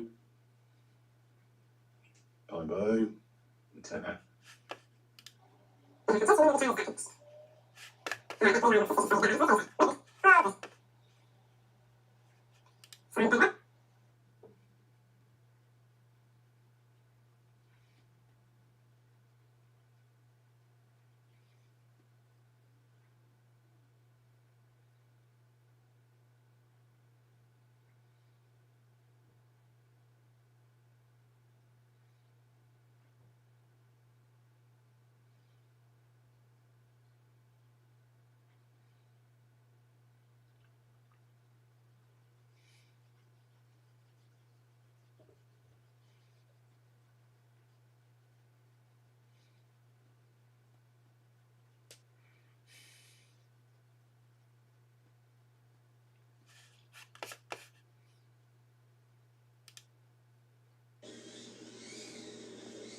It weighs 17.56 grams on my scale, and I know everyone's going to want to compare it to the Air 65. Keep in mind, my Air 65 is the original prototype version, which had a different board as well as an external receiver, and it also had a light leak problem on the back of the PCB, and that one weighs just about 17 grams flat. This is the version with the canopy that would break on us. The camera is the new Nano 5. I suspect that's made by Runcam. The flight controller is the new G473 all-in-one flight controller, which features a 400 milliwatt VTX as well as Express LRS receiver built right into the board. The flight controller does not have a USB-C. It's got a little adapter JST connector, though it comes with this little dongle, which is USB-C. Battery connector is a 30, but BT20 batteries will work as well. By example, I will plug a BT20 in just now and show you all good. The motors are 0702 28,000 kV motors, and on the motors are HQ 31 millimeter props, and they're described, it's the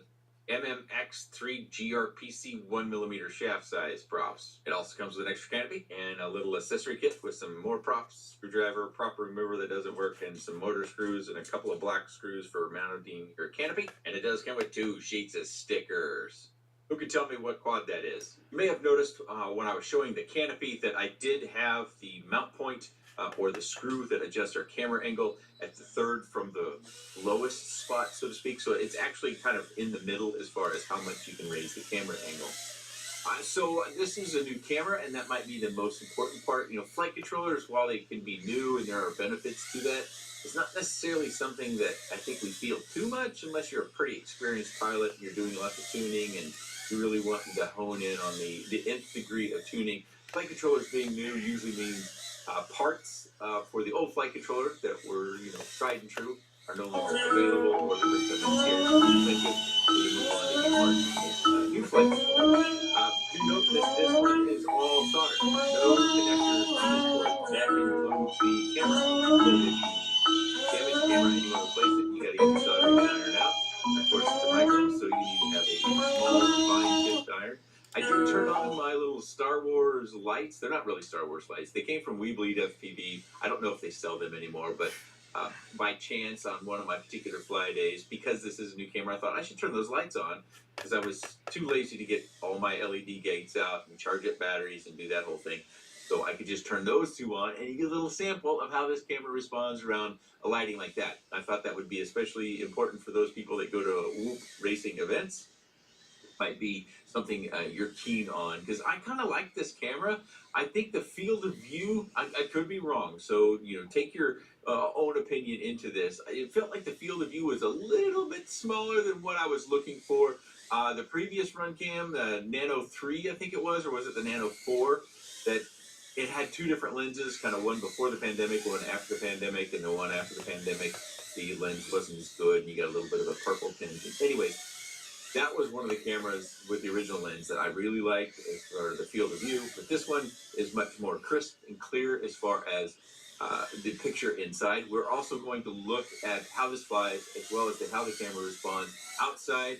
I'll show you a slow cruisy flight, a subsection of that which has more sunlight, and then a flight that's kind of near night, dark time. It's after 5 p.m., which this time of year is very low light. I would not try to fly anything that's not a low lux analog camera, and I certainly wouldn't try to fly a DJI camera, at least the DJI FPV cameras. I wouldn't try to fly those at all because it was dark. So we got plenty to look at, especially if you're only interested in one component versus the Whoop or not. I think a lot of people will want to know how's it compared to the Air 65.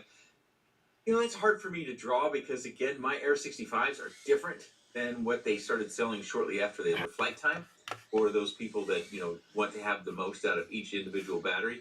So that's something you can consider. You know, I'm ripping a prop. I will tell you something about the props. At least when mine came to me, the props were real up high.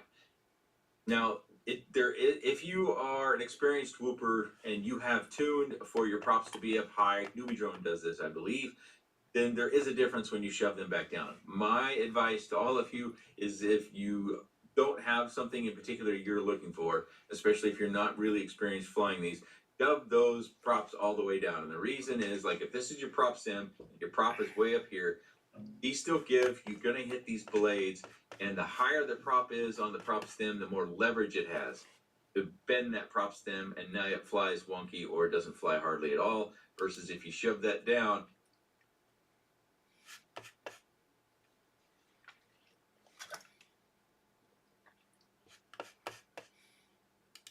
带您掌握立法院的最新消息。今天的政治焦点带您关注到1219的北捷随机攻击事件之后，很多人就在讨论这死刑存废的问题，而废死联盟就发文说杀错无法回头，呼吁是废除死刑。没想到现在引发了高度讨论。那么一向废死的民进党立委王世坚今天也火大开呛，要废死联盟闭嘴，怎么回事？带你一起来听听。所以我希望废死团体闭嘴住口。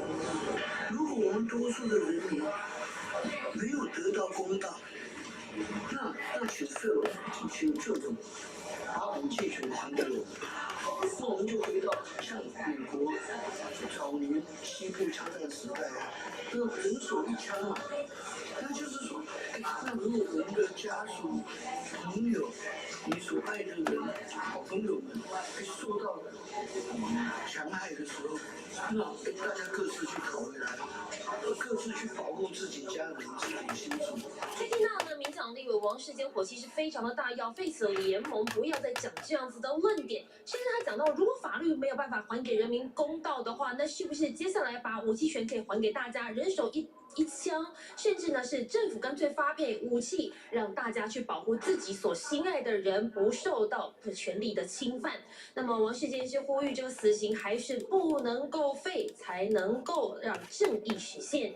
以上是国会风云的最新消息。想看最完整的新闻内容，记得下载 TVBS 新闻网 APP。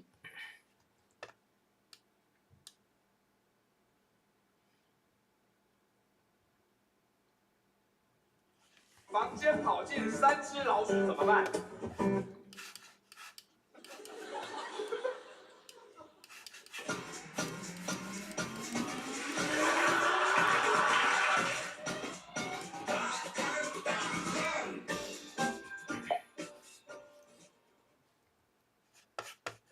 一如既往的 bonus 环节，晚安曲，谢谢大家。好，我们来唱一下大家给我们的问题啊。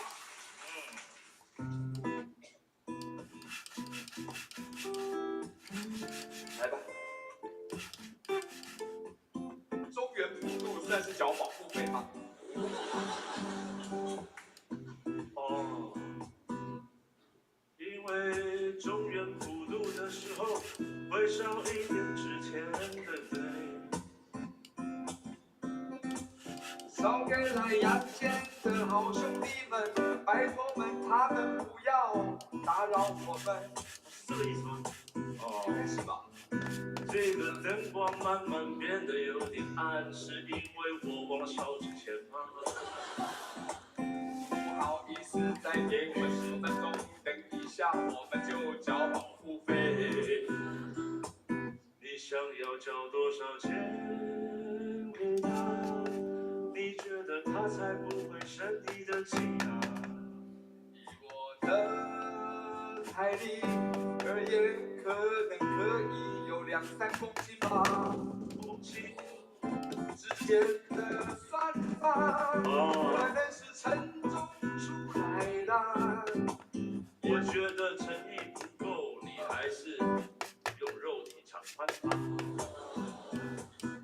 我要在烧之前的时候，在旁边跳着舞，说请看吧，为你们献上一支舞。然后旁边的人就觉得我才是好兄弟吧。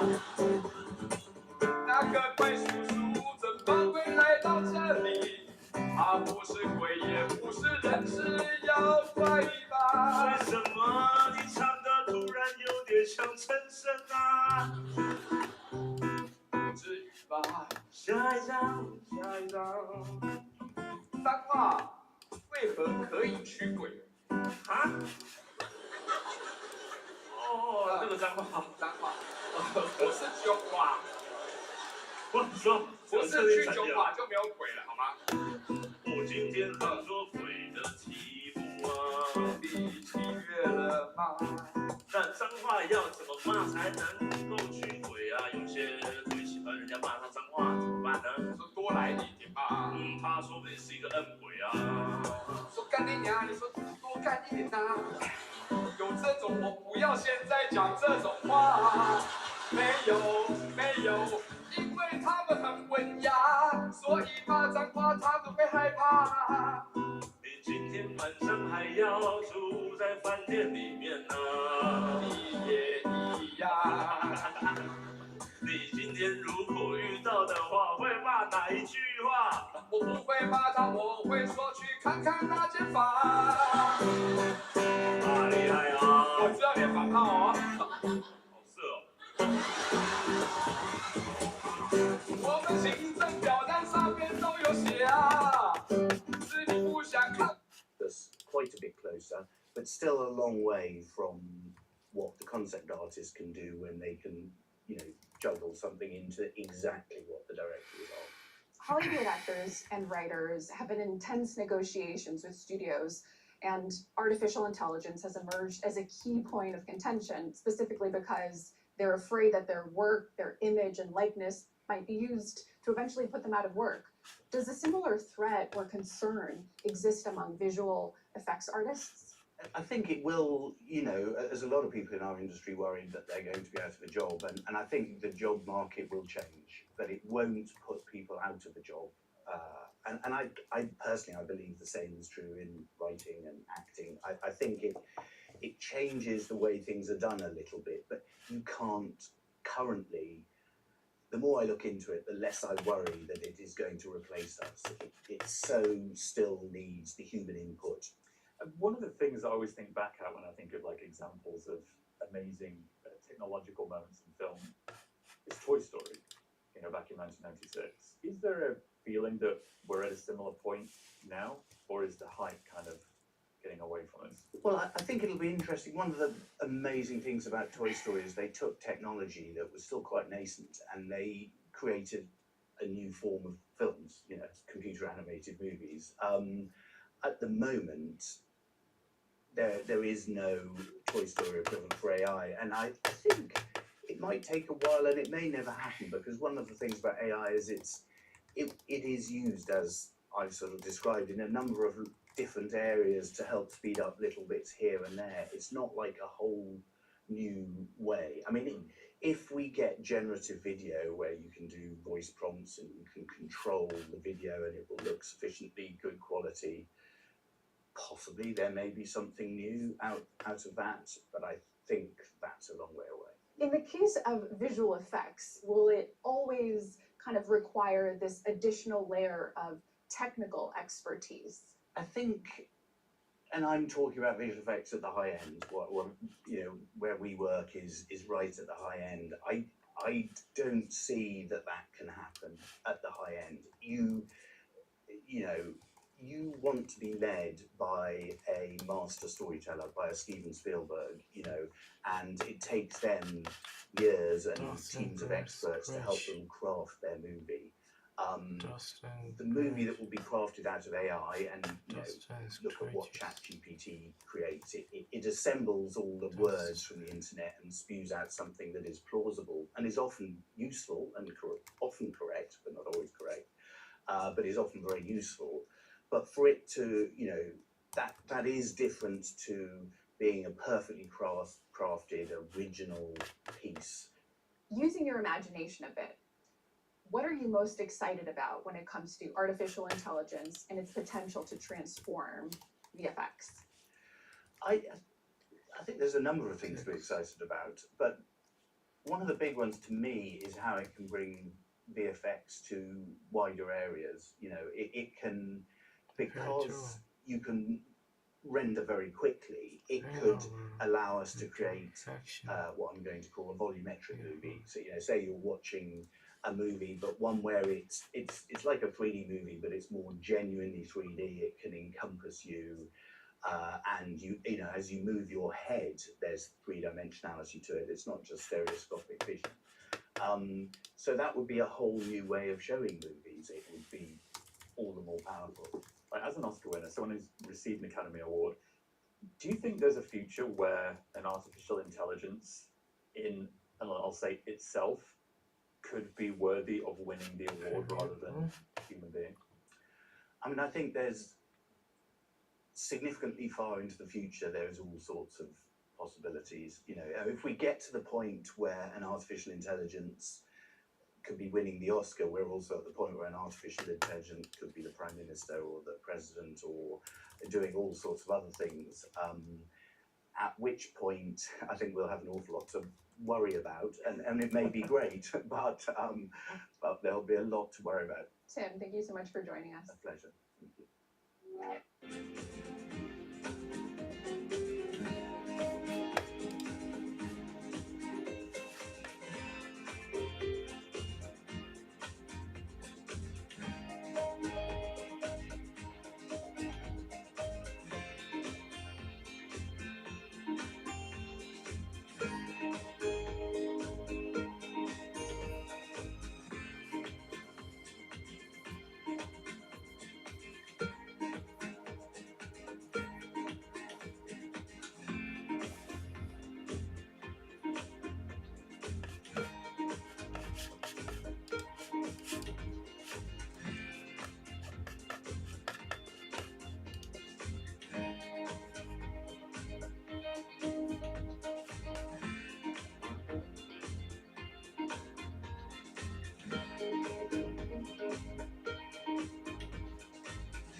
Edward Sachi, thanks for coming on the show.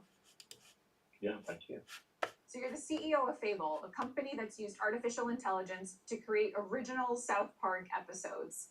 It was something as a proof of concept, but still pretty cool. You did it with a tool called AI Showrunner. Could you walk us through how that works? Yeah, so, we've been in AI for about 5 years, and every single year, other than this year, we've always felt AI just isn't good enough to be funny, to really make a work of art. And this year, it really did change. And so we were still reading, articles and people saying, oh, well, of course, it's never going to be funny. It's never going to really work. And we thought, well, actually, that's not what we're seeing. And we should maybe illustrate what we're seeing. And so we thought that creating the AI showrunner would be a good way to kind of wake people up to just how good AI has become. So we used as an example South Park, which is obviously an incredible television show, and very funny and very anarchic and irreverent, and not sort of an AI telling terrible stand-up jokes, but something really quite sophisticated in its comedy. And I guess you have to have a lot of understanding of like world events and like what's going on and the satire of it. And so we thought that we'd create a tool to make infinite South Park episodes just for our own research, and we created I think maybe 10 or 15 just to kind of illustrate the point and release them. We also worked with journalists so that the journalists could come up with their own story in a sentence and also put themselves in that story, just to illustrate that you can do whatever you want. And yeah, I think people were both very angry that we did this during the strike, and very shocked that they laughed. You mentioned the writer's strike just now, but before we talk about that more, do you know if Trey Parker and Matt Stone, the creators of South Park, saw any of the episodes that were made? No, I don't, and we're huge fans of theirs. But I do think that the episodes were hopefully helpful to the conversation around the strike, so that more controls can be put in place around AI. And do you think they were then? Do you think that something like what you did was helpful in moving this debate forward? Well, I think in any negotiation, more information is better, because you can negotiate not in a fog of war, but in a real sense of understanding. And if the timing of the strike meant that it was happening at a moment when there was a lot of fog of war around what is AI going to be used for. There were reports of studios literally scanning extras and then saying, we now have the rights to your scan forever, which is completely disgusting and insane. And so there was a lot of worry. And also there was some complacency around, well, of course, AI can't write anything good. And so I do think that giving more information means a stronger hand for the negotiators to say, we want to have AI only used with the permission of the artists, not producers saying, okay, well, why don't we just get rid of why don't we get rid of everyone? It'll just be us, the producers, talking to our computers, and we'll be so profitable. We've got to make sure that that doesn't happen. Okay, but the South Park episode wasn't just a stunt. You're actually producing an AI-generated TV show called Thistle Gulch, and it's sort of like set in a simulation of a Western town where AI characters are exploring the Wild West. What kind of effort does a project like that really take when you're using AI?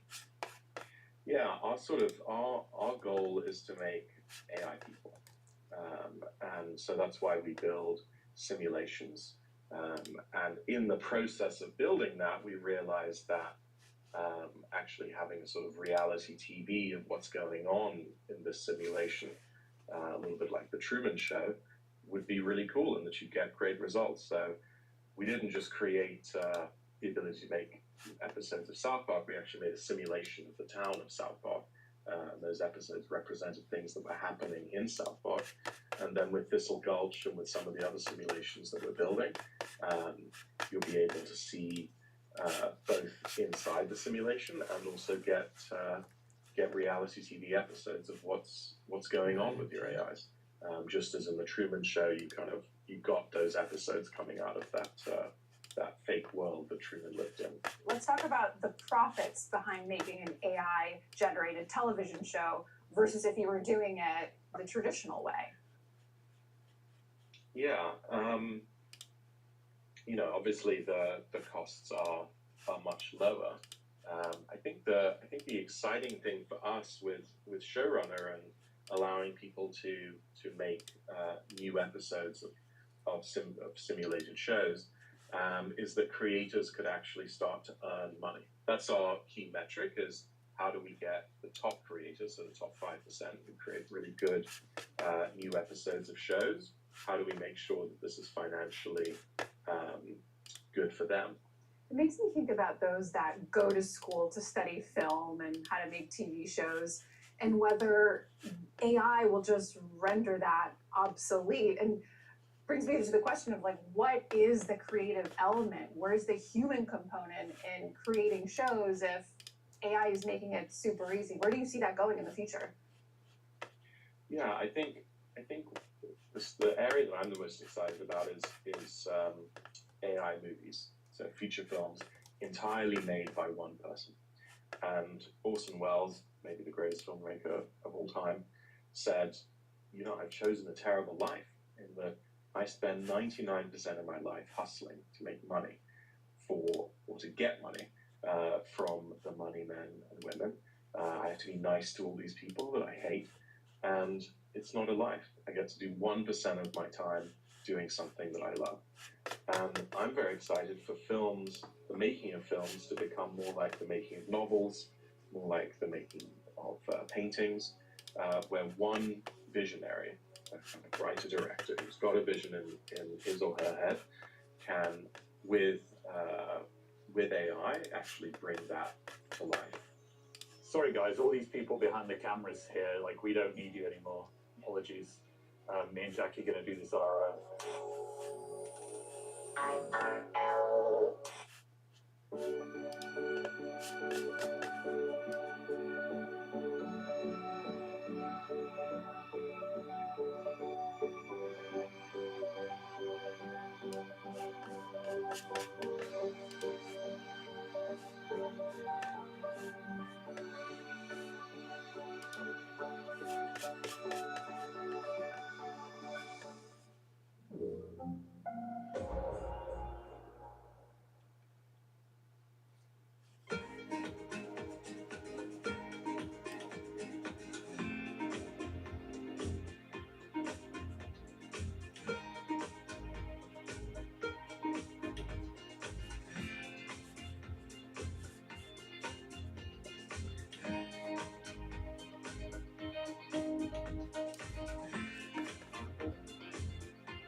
Artificial intelligence is ushering in a new era of scientific research. From biology to physics, AI-driven tools and techniques are poised to expand our understanding of the world. Forms of artificial intelligence have been used in science for years, but the rise of generative AI is unlocking greater speed and accuracy. AI-driven simulations have the potential to streamline the search for new drugs. And in genomics, algorithms can sift through genetic information, identifying patterns and disease markers that would have otherwise taken years to uncover through human efforts. And it can help with hypothesis generation by analyzing papers, suggesting new research directions, and even predicting potential outcomes. So in this episode of AI IRL, we'll explore what having an AI assistant in the lab will look like, and what science moonshots AI will bring closer within our reach.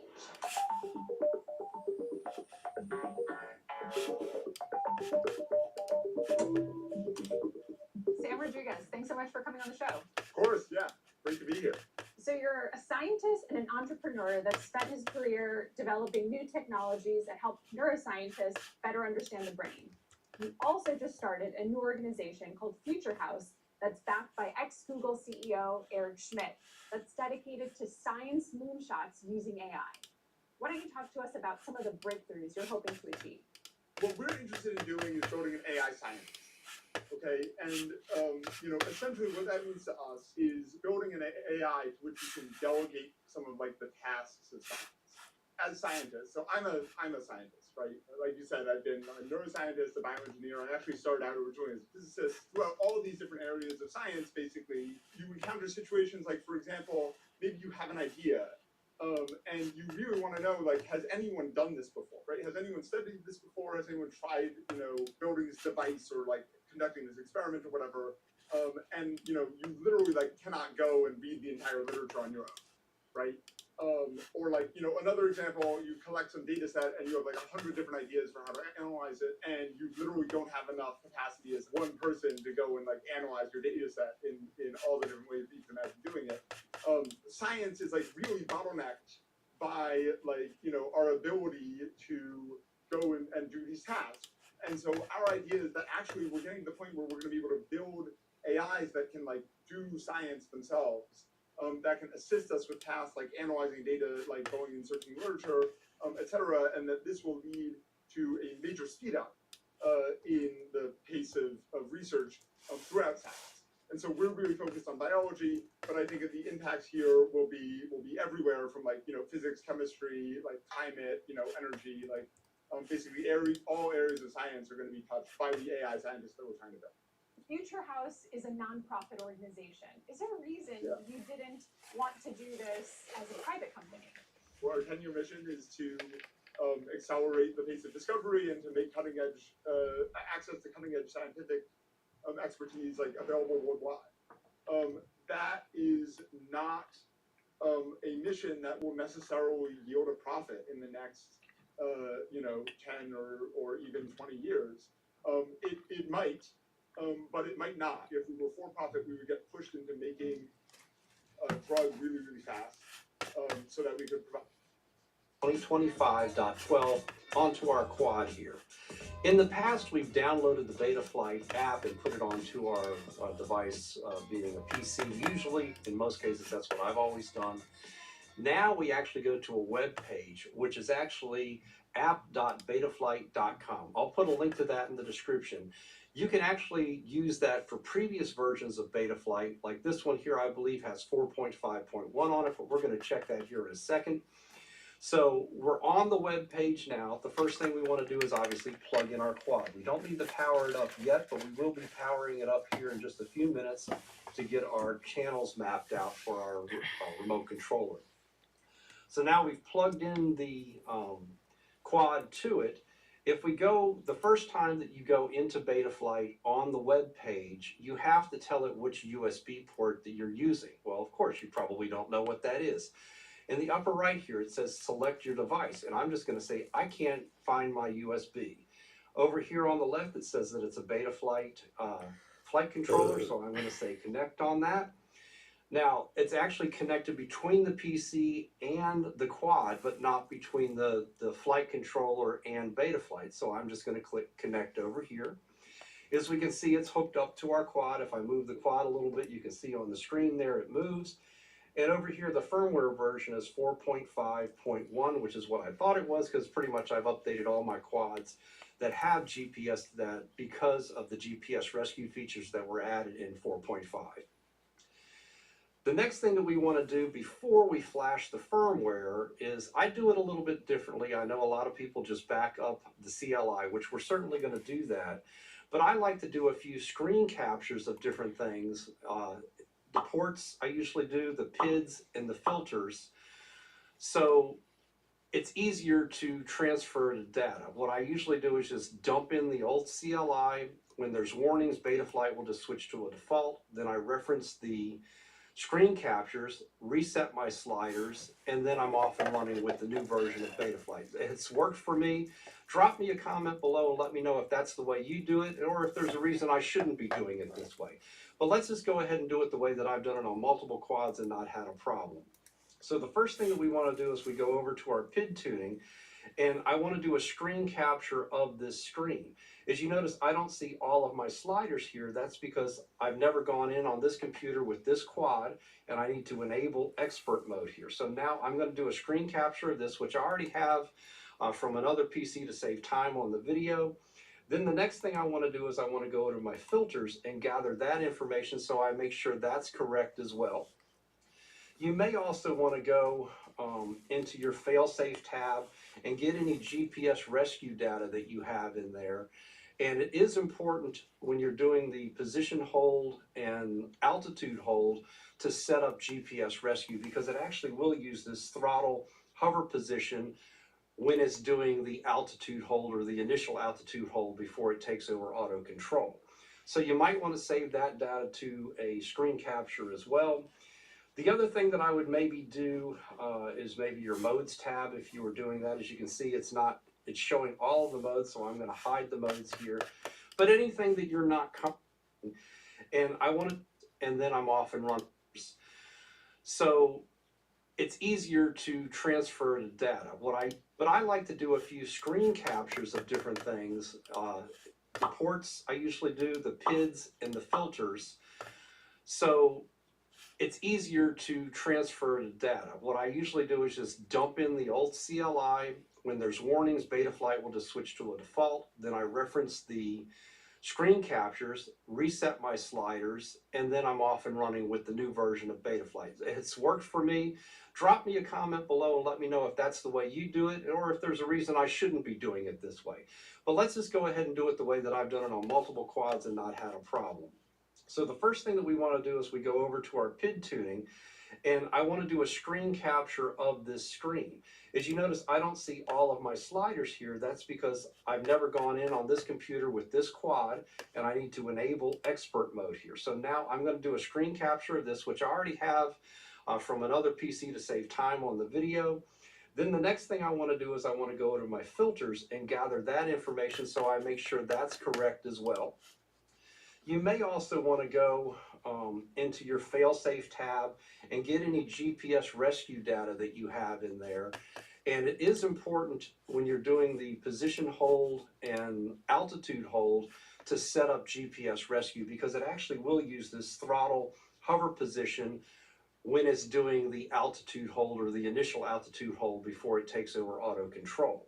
So you might want to save that data to a screen capture as well. The other thing that I would maybe do is maybe your modes tab. If you were doing that, as you can see, it's showing all of the modes, so I'm going to hide the modes here. But anything that you're not comfortable with, just do a screen capture of it. It's better to have more screen captures than not enough screen captures. So enough of that. Let's go ahead and we'll flash the firmware. So we're just going to click on Update Firmware over here on the upper right.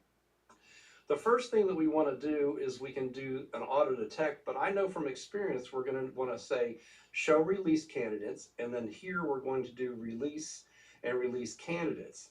So we're going to do auto detect, and this usually works most of the time nowadays, because in the previous version of Betaflight it gave a description of the flight controller, and that told it what flight controller it was. And as we can see here, we have 25.12 release candidate 4. That was December 2025, this is December 2025.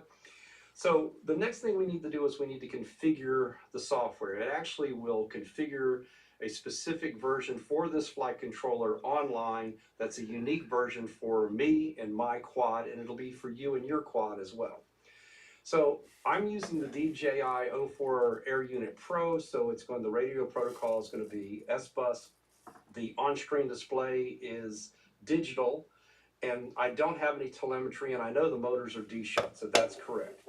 We also have GPS here and pin IO, because I've removed the VTX because we don't need that. But I do, however, want to add my altitude hold, so I'm going to click on altitude hold, and then I want to do position hold. I want to add those two features so those are available in the modes tab. So we've got this all set up. Take your time when you're doing this. If you have any questions about what you should do, drop me a comment and I will answer it to the best of my ability. The next thing we want to do is we want to do load firmware online, and this will take a second. So we'll click on that, and as you can see that it actually has done it pretty quick here. So it's success.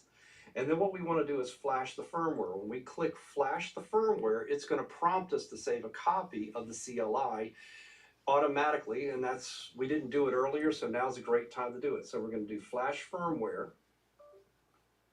And automatically it comes up with a name here, so I'm going to throw this out on my desktop, and this is for my Vapor X5 flight controller here, so we're going to save that to the desktop.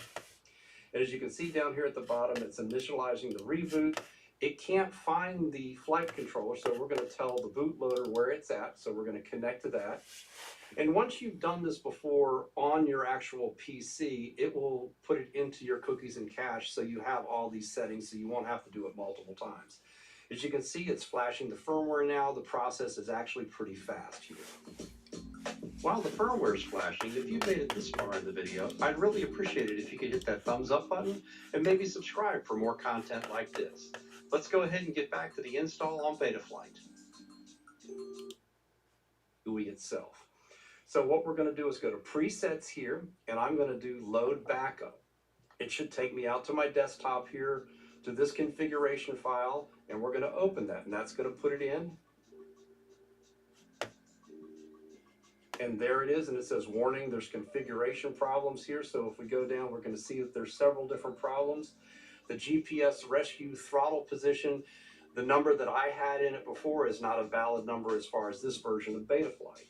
If we go down a little further into it, we'll probably see that the gyro scaling, that may or may not be a function that is available in this version of Betaflight.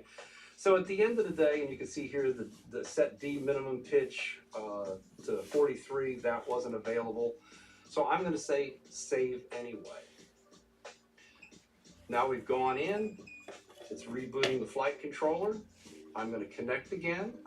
I'm going to go to my PID tuning here, and as you can see, I can't see my sliders, so I know that there's been a change in the PID tuning itself. So the way to get the sliders back, if you go over here where we've got the mode, I'm going to do RPY, and we can see that we have our sliders here. Now what I'm going to do is I'm going to minimize this back a little bit, and you see I have my screen capture of my PIDs here. So I'm just going to zoom in a little bit, and I'll angle this over here to the right. We'll slide it just a little bit more. I love Windows.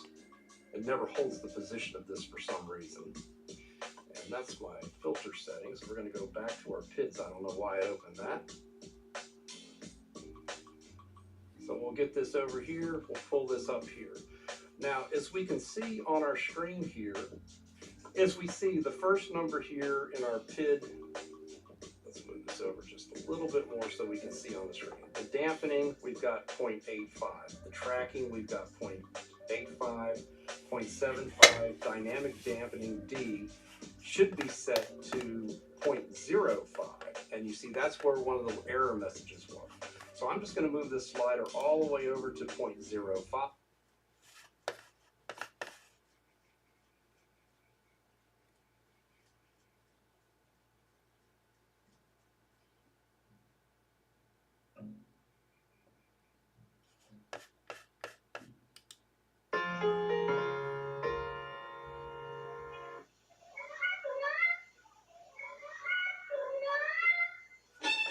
跟什么菜？叫什么？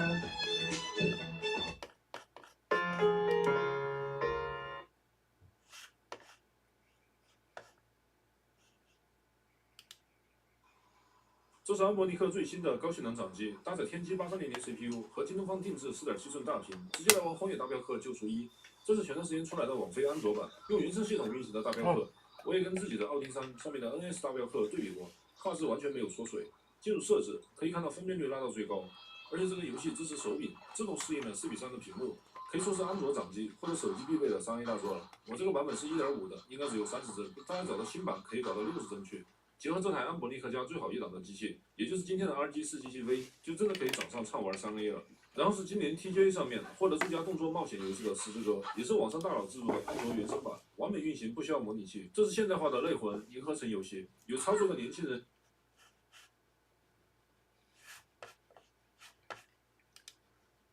It feels a little bit more rounded right here on my palm. Now, it's not a bad feeling by any means with this new one, but I can definitely feel that edge as I'm holding it, and it makes it just a tiny bit less premium than I was hoping. But I think in general, it's a minor observation on a handheld that overall feels very premium. I love the feeling of like buttons and D-pad pressing against the metal shell. There's nothing really like it. Speaking of buttons and D-pad, let's talk about the controls and the I/O next. The D-pad is a classic Anbernic style with a rubber membrane connection and a lot of good resistance and feedback. And over the past few days of testing, I've come to the conclusion that this might be the best D-pad they've ever put on a metal handheld. It easily passes my Contra test. If I press down on the D-pad and gently rock it left and right, the character stays in place. But if I rock it with a little bit more force, it does move the character, and that is a perfect balance for me. And so in a number of different precision platforming games, including Contra, as well as stuff like Celeste, it has been an excellent fit. It feels like there are no missed or accidental diagonals. And the same thing occurs in games where you want to have an easy diagonal, like Street Fighter 3 Third Strike. I'm able to do my Hadoukens and Shoryukens with absolutely no issue. So it's not often that I say this, but I feel like this is basically a perfect D-pad for retro gaming, especially with a metal shell, which I think is harder to pull off compared to a plastic shell. Next up, we have the analog sticks. Now, these are not the most recent capacitive sticks they've released previously. Instead, these are the Hall sensor sticks that we saw last year. And honestly, I think that's a good thing. These are essentially the same as you would find on a Retroid or Odin 2 device. That means you can pull off the caps, and then you can add something else. Maybe you want something a little bit higher or lower. You have the ability to tweak it yourself. Not only that, they feel really nice. They have a wide range of motion, and they also, because they're Hall sensor, are not going to be as prone to stick drift. Now, these sticks do protrude from the shell quite a bit, more than anything else, so there is a risk that maybe they'll catch on your pocket when sliding them in, but still, overall, it's a very thin handheld. We're looking at about 15.5 millimeters with the shell alone, and then with the sticks, it's about 21.25. And as far as these sticks themselves, they are super accurate and feel very smooth, so I'm able to move them exactly where I want to, no cardinal snapping or anything. And so it is really a joy to play analog stick-centric games. You know, something like Super Mario 64. You can run, you can walk, you can move in any direction you want. So yes, I think these are excellent sticks. The analog sticks also have RGB lighting around them, and you can configure them however you would like within the settings. So you can make them one solid color, or you can change them to be like a rainbow effect, or to cycle through the colors and so on. Personally, I've just been leaving them off, but obviously you do you. Below that, we've got a couple menu buttons. This is the RG Launcher button, so if you press this, it'll open up their own front end, but in these settings, you can program it to open up your own front end if you would like. And then we've got our Android button, so if you tap on this, it'll be a back button, or if you press and hold, it will be a home button within the Android menu. Next up are the face buttons. So these are rubber membrane and glossy, much like many other Anbernic buttons, and they feel very good. So they have a nice springiness to them, and they are not scraping against the sides of the shell either. And so yeah, these feel very good, and they're very quiet. And then finally on the bottom here, we have our select and start buttons. And one minor complaint I have here is that, you know, the positioning of these buttons is always a little bit awkward just to be able to have to move your thumb down to press down on them. So ideally they would be like closer up here, like on the Nintendo Switch, but it's a minor complaint. And it's essentially the same layout as the RG405M, you know, with the start and select down here, but with a larger handheld, it does make your thumb have to reach a little bit further down, so it's just slightly more annoying than it was on this one. On the top, we have our shoulder and trigger buttons, a power button, volume up and down, our charging indicator, and then our exhaust vent for our active cooling fan. Now, the shoulder and triggers are actually a little bit different than your typical ones from Anbernic. They stick out quite a bit from the shell, and they are also more rounded along the edges than I've seen previously. The buttons themselves are micro switches, very easy to press down on, but they are also the loudest buttons on the handheld. Not super loud, but just enough for you to notice them.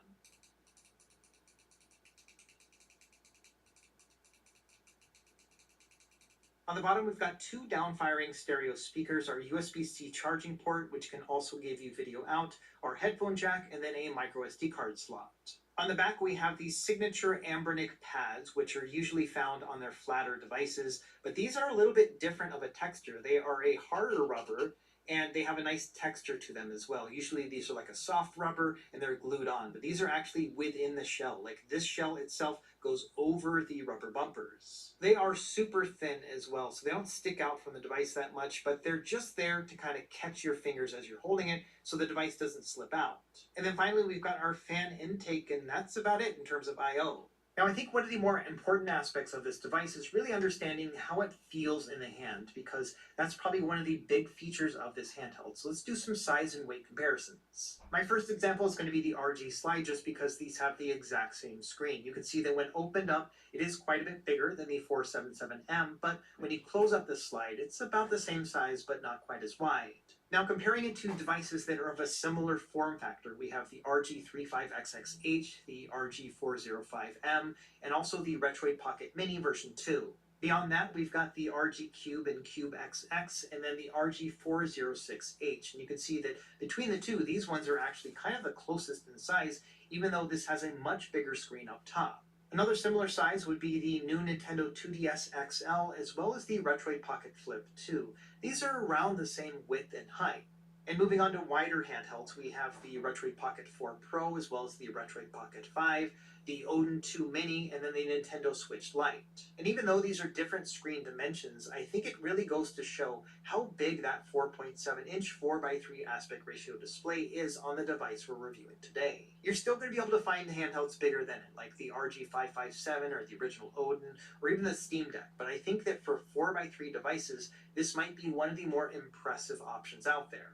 Now, that big size and metal form factor do make it heavy, so it's 355 grams. That makes it nearly twice the weight of something like the RG35XXH, and then it just keeps going up from there. In fact, the majority of the devices we did size comparisons with are not as heavy as the RG477M. You've got to go all the way up to the RG557 to find something of a similar weight.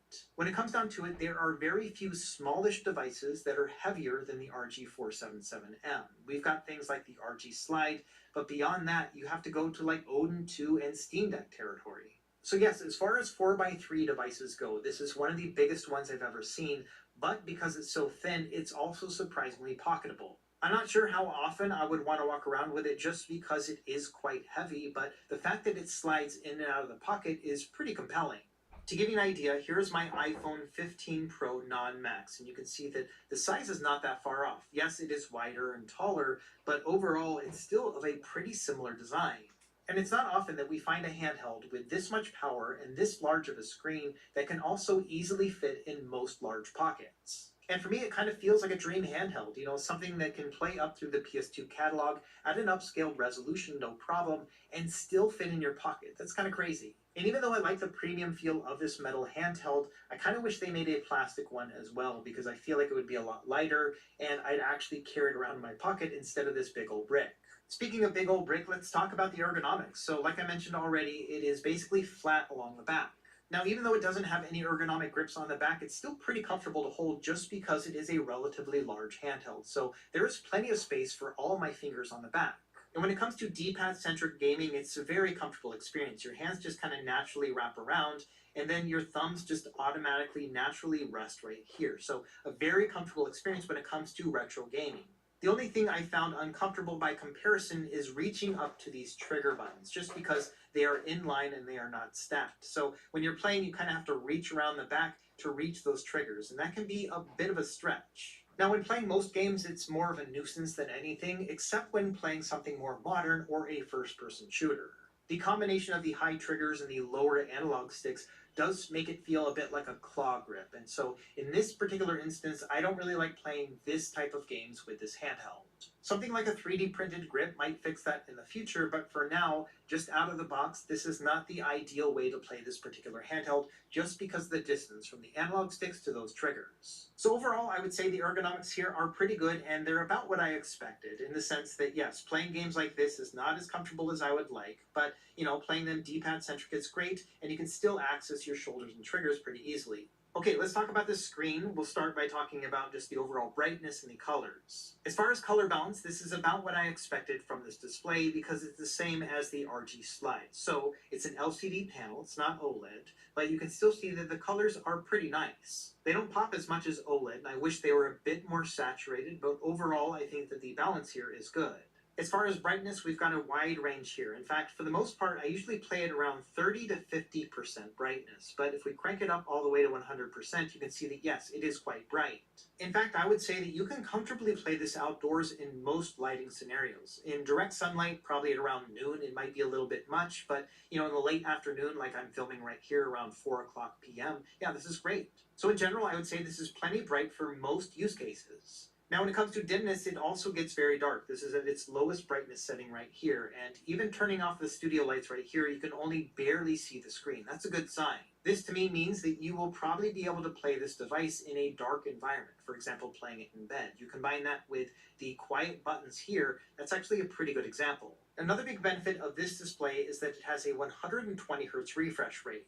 I just recently did a video talking about some of the tricks you can do to improve motion clarity with a high refresh rate screen. I will leave a link down below. And so even though most games that you'll be playing on this device run at 60 frames per second, that 120 Hz refresh rate display actually really helps when it comes to retro gaming because it reduces motion blur. Now, in terms of audio quality, I think it is decent here. We do have downward firing speakers, and the device is relatively thin, so we don't have space for large speakers, but in terms of just getting the job done, I think they're pretty good. It gets pretty darn loud, and then also has pretty good distinction between the lows, the highs, and the mids. Let me give you an example here.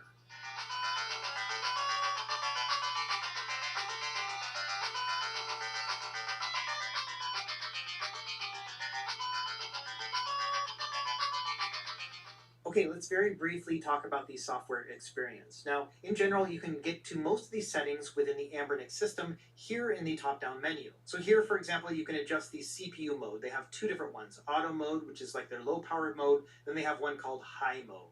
In general, I only really use high mode for harder-to-run GameCube games, PS2, and then beyond. You've also got a couple different fan profiles. I generally leave it on auto, but you can set it manually as well. We'll do some audio tests here in a moment.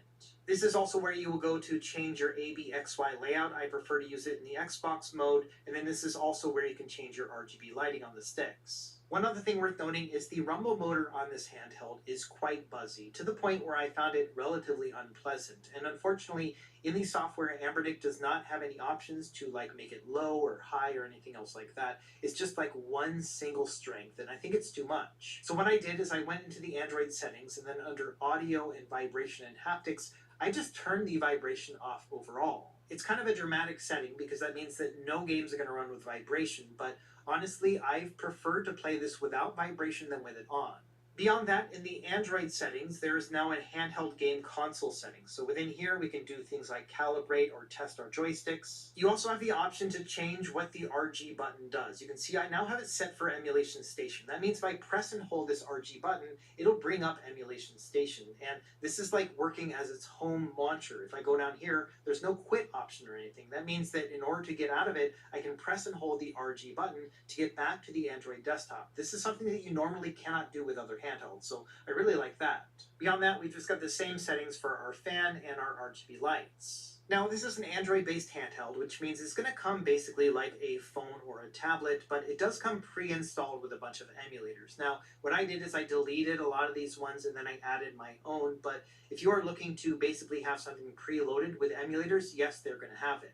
If you've never set up one of these things before, I would recommend checking out my Android handheld starter guide. I made it a few months ago, and it'll apply to this handheld as well. I personally like starting from scratch, but they will have a bunch of emulators pre-configured.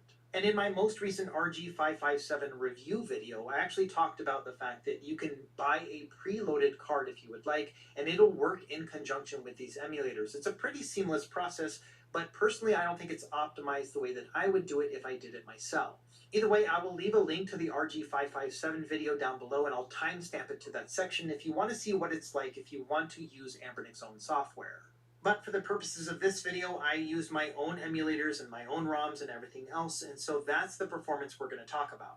So now let's jump into performance, and we'll start by talking about benchmarks. Now, benchmarks are not a 100% indication of the performance you can expect, but it does give us some neat insights. So the first thing I did is I tested 3D Mark's Wildlife Extreme test against a bunch of similar handhelds. I've got today's RG447 on the top left, and then on the top right is the Retroid Pocket Mini with the Snapdragon 865.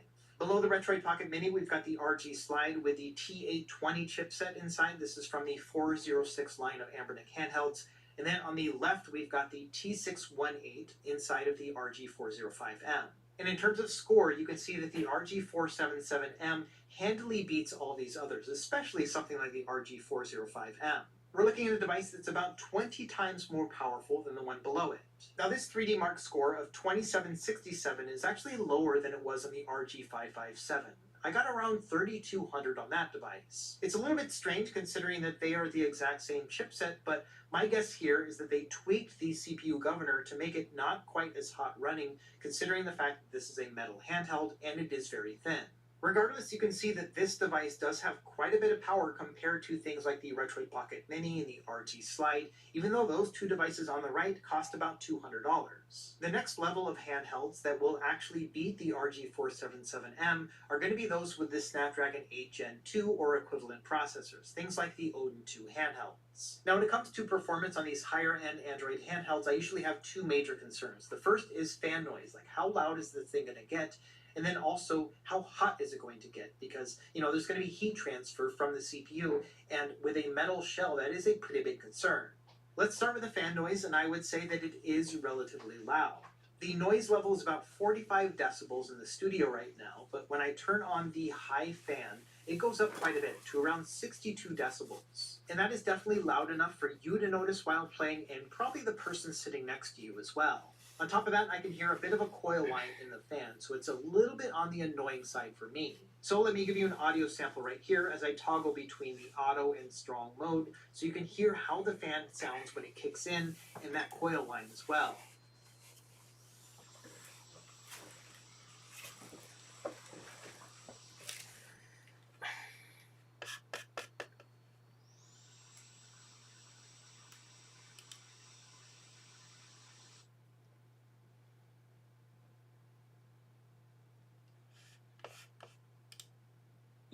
发生砍人案的民宅门口围起封锁线，远警在场戒备。被砍的是一名烤漆厂37岁的陈姓老板，左颈部被横砍，伤势严重。行凶的竟然是前员工。你喺做那种警察遮停的，救护车就到位啊。伊要找人咧出来，我有听伊外口咧讲帮我付一刀较深啦。陈姓老板被砍后当下没有呼吸心跳，紧急送医抢救，幸好恢复生命迹象，但意识模糊，还相当躁动。事发在24号早上9点多，地点就在台中丰原丰南街240巷内。行凶的前员工是一名25岁张姓男子，疑似因为工作问题跑到老板住家，持刀先威逼老板的父亲打电话给被害人，见面后就朝对方猛砍。行凶后骑机车落跑，警方当天上午11点就在神冈逮到凶嫌。你之後真係亂，真係唔係就白相講，亂咗一抓，我睇阿爸我聞聽後生喺度。警方補充，張姓凶嫌在落跑途中將凶刀丟棄，目前待人搜索中。而張姓被害人從事機台烤漆，到底是什麼糾紛？前員工要不惜砍他泄憤，將等凶嫌帶回偵訊釐清。聽據黃國軍、羅謝3G 小組台中報道。想看最完整的新闻内容，记得下载 TVBS 新闻网 APP。来，因为笑到缺氧，结果我跟你讲，你猜到叫你阿嬷了，我没有说过。来。因为笑到缺氧，转身成什么？转身成你阿嬷。还要换。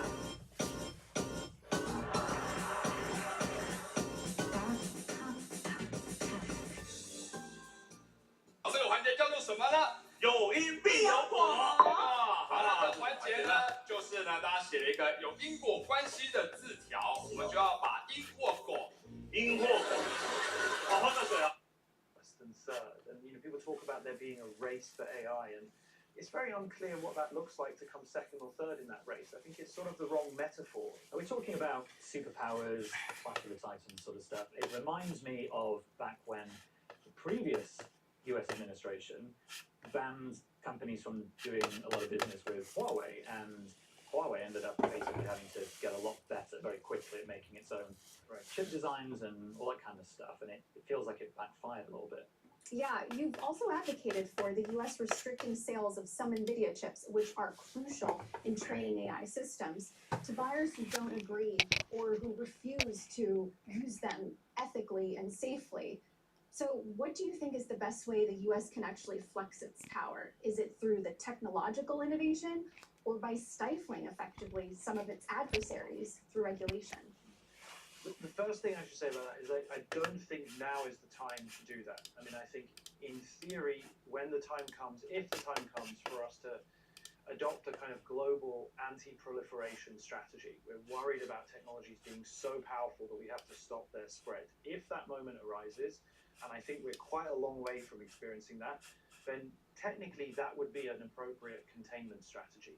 Because much as this technology is manifested in software, it lives on the internet, it still sits on chips, you know, whether you're training a model or serving a model. So in order to ask a model a query, you have to have access to one of those NVIDIA GPUs.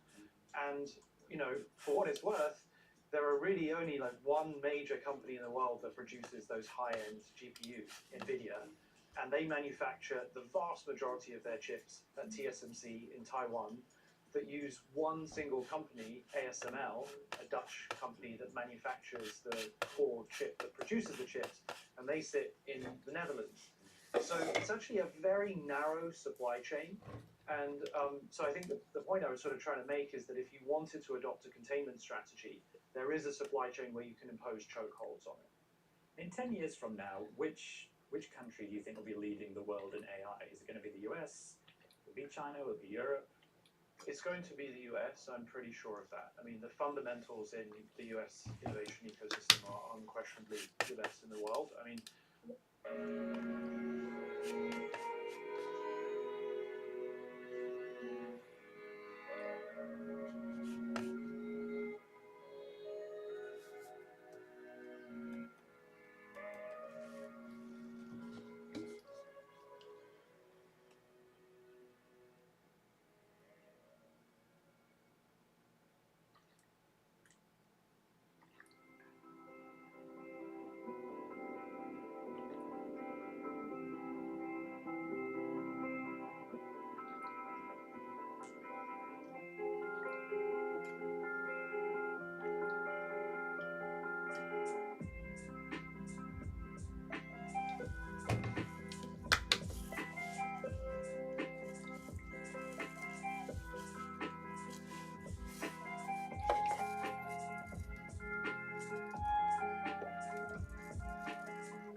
Say something like electric vehicle batteries, where China has something like the 70% of all global expansion, all global capacity of electric vehicle batteries is now mostly in China.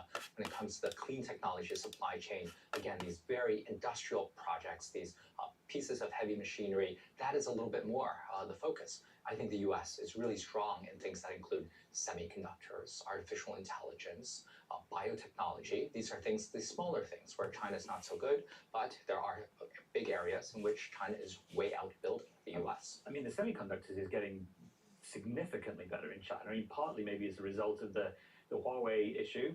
Helen, what's your view on the semiconductor side of this? So China's definitely been investing for decades in trying to have their own independent semiconductor supply chain. And they've been making some progress. The thing to know about semiconductors is there's a huge range of sophistication from the really basic semiconductors, computer chips that go in basic devices, your smart fridge, your car, up to the kind of more advanced chips that might go in a brand new iPhone, up to very advanced chips that go in kind of the data centers, gigantic warehouses full of computing, which is what you're training advanced AI systems on. So China has made a lot of progress on the more basic end of the semiconductor sort of scale, and is still really struggling to hit the most advanced end. And that's where, it's not even, you can't even say the US is, alone able to create those advanced semiconductors. But what you have is an incredibly advanced global supply chain. Many describe artificial intelligence and its development across these two superpowers as an arms race. Is that framework misguided, do you think? I think it's a bit misguided. I think you really want to look at what kind of AI are we talking about and in what way might it be a race. I think the place where it's clearest that it makes sense to think in a competitive framework is in kind of military domains. So, it's just true that, the US military really wants to make sure that it is keeping pace with, and ideally a little ahead of, the Chinese, or a lot ahead of the Chinese military in terms of what technology they have. Dan, Washington has taken some steps to curtail some of China's ability to get their hands on the cutting edge chips that really power these AI platforms. What's your take on that? Is that an effective strategy, or will China just find a way to build their own? I think that China is going to try to figure out a lot of the way to build their own. A lot of the chip makers now have been under very significant stress from US sanctions dating back to about a year ago now, released by the Biden administration, that is really stopping their ability to access not just the high-end chips, but also the semiconductor production equipment as well. And I think in general, it's really difficult to distinguish between what kinds of technologies should the US really not want China to be able to develop, and where is it fine. So, you mentioned, clean technology before, where China, if you're looking at, manufacturing solar panels, as you mentioned, EV batteries, a lot of other areas, China is doing amazingly at that. And what you're starting to hear in some, US policymaking circles is that maybe that's a bad thing, that China is making a lot of kind of clean technology stuff. And I find that a little sort of tricky to reckon with, is at what point do we want to, really shut them out or prevent them from being, able to manufacture anything if it's something good, useful, that we can use. Of course, if it's technologies that we think have really significant military value, I understand, but then it starts, the lines between those categories start to get very, very blurry. It seems like these tensions are just ratcheting it up even higher as time goes on with each administration, and they're intensifying. So to your point, if we do need these other technologies, solar technology for this transition into a greener future, what kind of happens next? How much do we place on kind of an AI arms race that could then potentially work against us in climate change? Is that a concern, or is that too far in the future still? Well, a few months ago, Beijing did announce some export controls on certain solar technologies involved in making production wafers. So it's already happening. It is already happening that there are some threats out there that, relatively speaking, Beijing has been pretty restrained against retaliating against American companies of the likes of Intel, of the likes of Tesla so far, but these things could escalate more.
How does the relationship between, you know, the ruling party in China play out against the kind of the development of companies?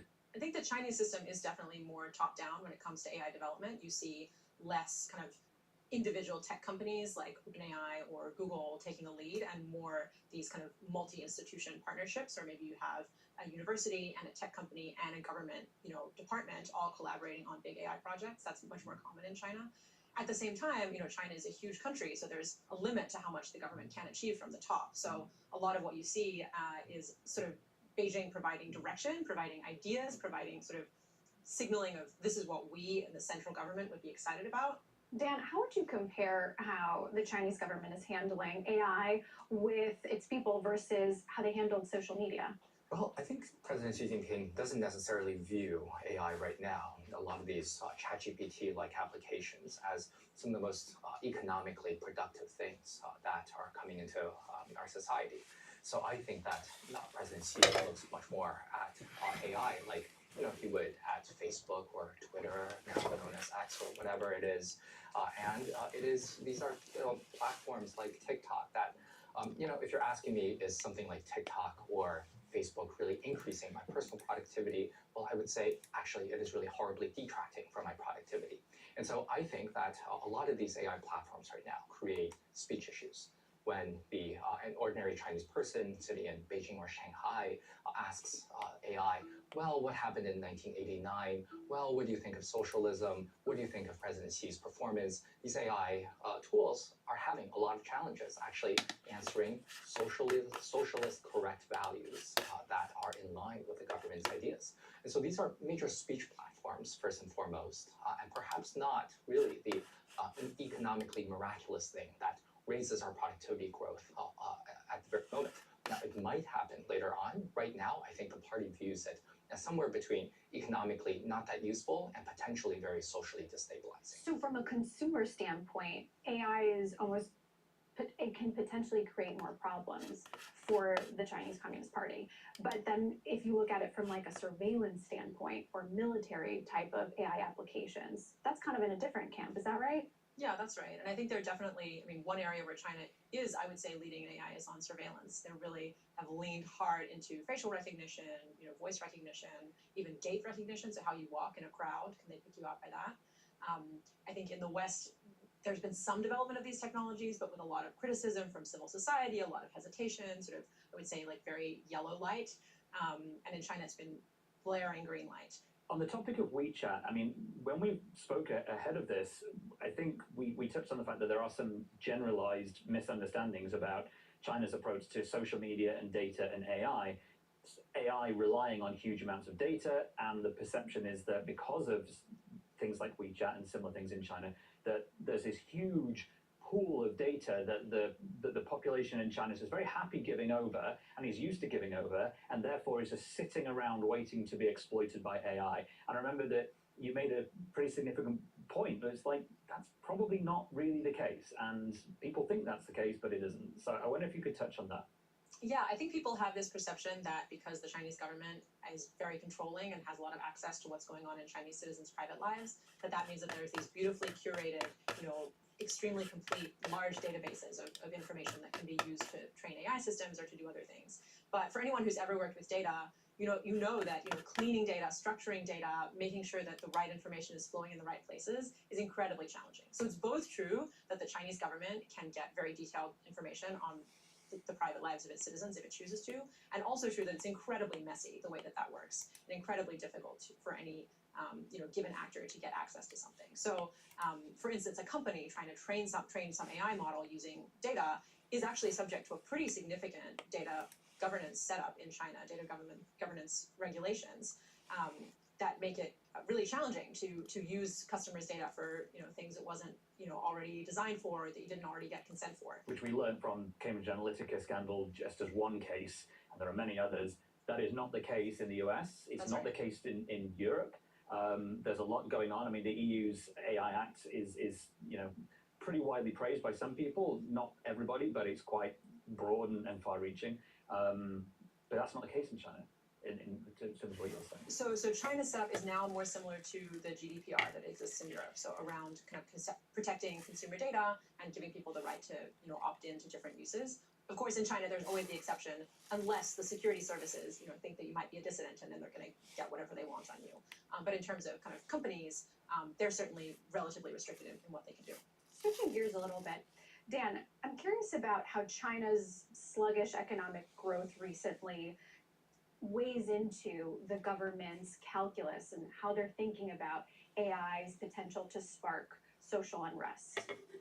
I think that the Communist Party is very much involved in trying to think about, how to control possible social unrest. I was in Shanghai in November 2022 when there were protests in the streets denouncing zero COVID, denouncing the Communist Party by name, that these were things that were erupting. And so I very much sign on to Helen's description of AI, that China is leading in the AI of censorship. It is leading in the AI of facial recognition. That right now it looks very much like the US is a place where ordinary consumers can tinker with and play around on a lot of these AI tools, whereas in China is mostly reserving these very powerful tools for its own use, potentially to control society. That right now, China is in a moment of economic weakness. This might deteriorate further, this might get a little bit better, but there is always this presence hovering over there that the state security might ramp up its technology, really to make sure that there are no socially destabilizing incidents. Helen, Dan, thank you so much for being here. It's been great to learn from the both of you. Thanks so much. Thank you very much.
This is Horizons Middle East and Africa, our top stories this morning. Asian stocks climb after tech stocks lead Wall Street higher, with the S&P 500 climbing to another record.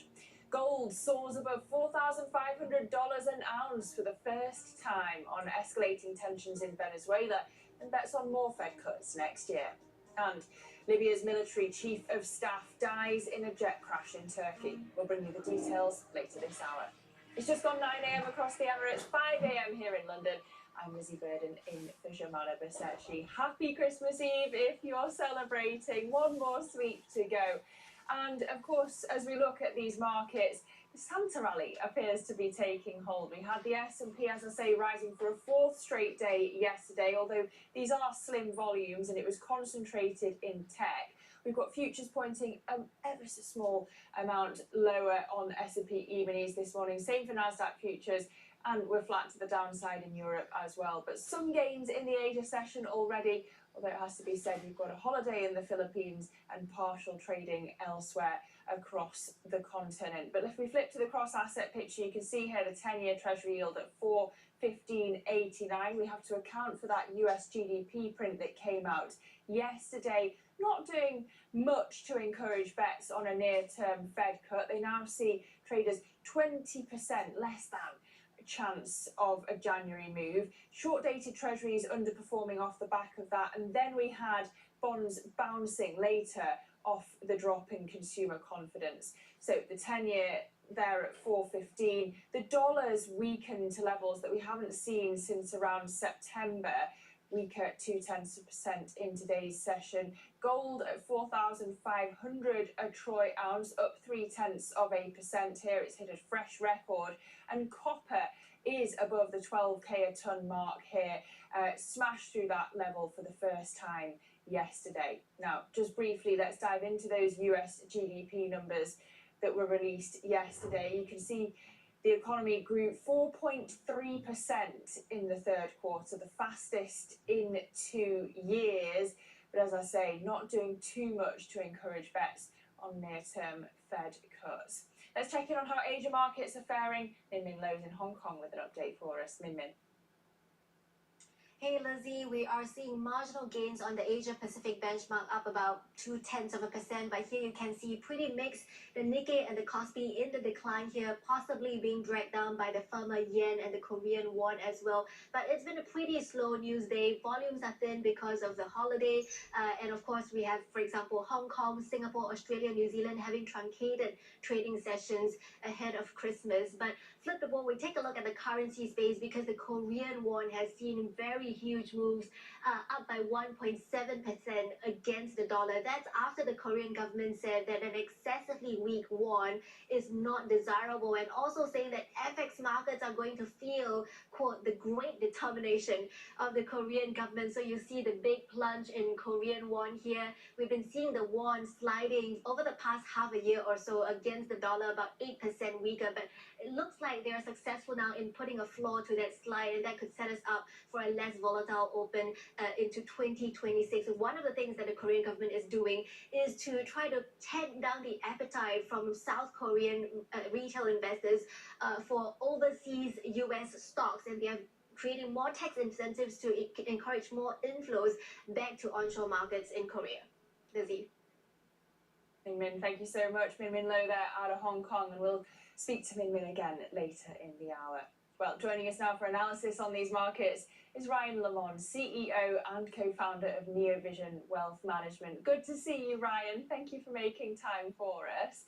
We're just looking back on the year that has been 2025. I think you've been underweight US equities this year, skeptical about how financial markets have handled AI. But as I say, we've just hit another fresh record on the S&P. So have you got any regrets looking back at the year?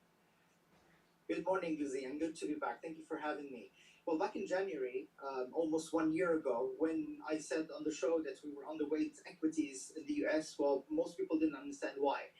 We simply don't invest into overvalued, very new technologies, and especially with all of the circular capital, circular investments that are happening within the Tech 7, we weren't comfortable with it. And actually, the year has confirmed we were right. If you look at the S&P 500, if you look at the performance of the S&P 500 over 2025, it has been one of the worst performance globally. If you compare it to emerging markets, you compare it to commodities, you compare it to multiple indices, it hasn't really performed exceptionally well. So unless you were really long this small basket of Tech 7, you wouldn't have done very well. I mean, even against the euro, it has made 7% only in 2016. Our model portfolio has made 31% year to date. So we're quite happy with our model portfolio, to be honest. But doesn't the fact that some Mag 7 names have actually underperformed the S&P this year show that there is still room to run, that not all of the Mag 7 are trading at runaway valuations? Absolutely. In the US, there are many companies that are really worthwhile to invest in. I mean, look at the small and mid caps. If you compare them to the valuations of the rest of the market, or the Tech 7, or even defensives, their values are really very, very low at the moment. Some of them are dividend paying, cash flow generating, so they are worth investing in. But it was a conscious decision really to stay away because there are alternatives. When we had TINA, there is no alternative. Remember a few years back? Yes, we had to. But today there are many, many alternatives that can provide us with very good value at very low risk. And while currency is not really a big concern, where currency can be hedged. However, we're starting to look back at defensive, small caps and mid caps, because I think with some stock picking, there's some value there. Okay, so where are the juicy returns if not in big tech, and what tweaks are you making to your portfolio construction from this year into 2026? So our model portfolio will remain relatively same. The 60-40 obviously is dying or is dead already. So the baseline for our portfolio today is gold. More than roughly 25% of our portfolio is gold. We've started adding silver recently. We've added copper a few months ago. So this is really the baseline of our portfolio. So this is the 40, if you will. And then from the stock perspective, we're looking more at emerging markets, Asia, so China, India. We're looking at Switzerland, European in a very selective way. So this is basically where we are. On the fixed income side, we're more on the shorter term than the longer term, because we do believe that the longer term will be quite volatile until there's more clarity in the US. Let's not forget, in 2025, the US debt has grown by 6%, while GDP growth has been around 2%. So this makes it a bit volatile, I think, from a longer term fixed income perspective.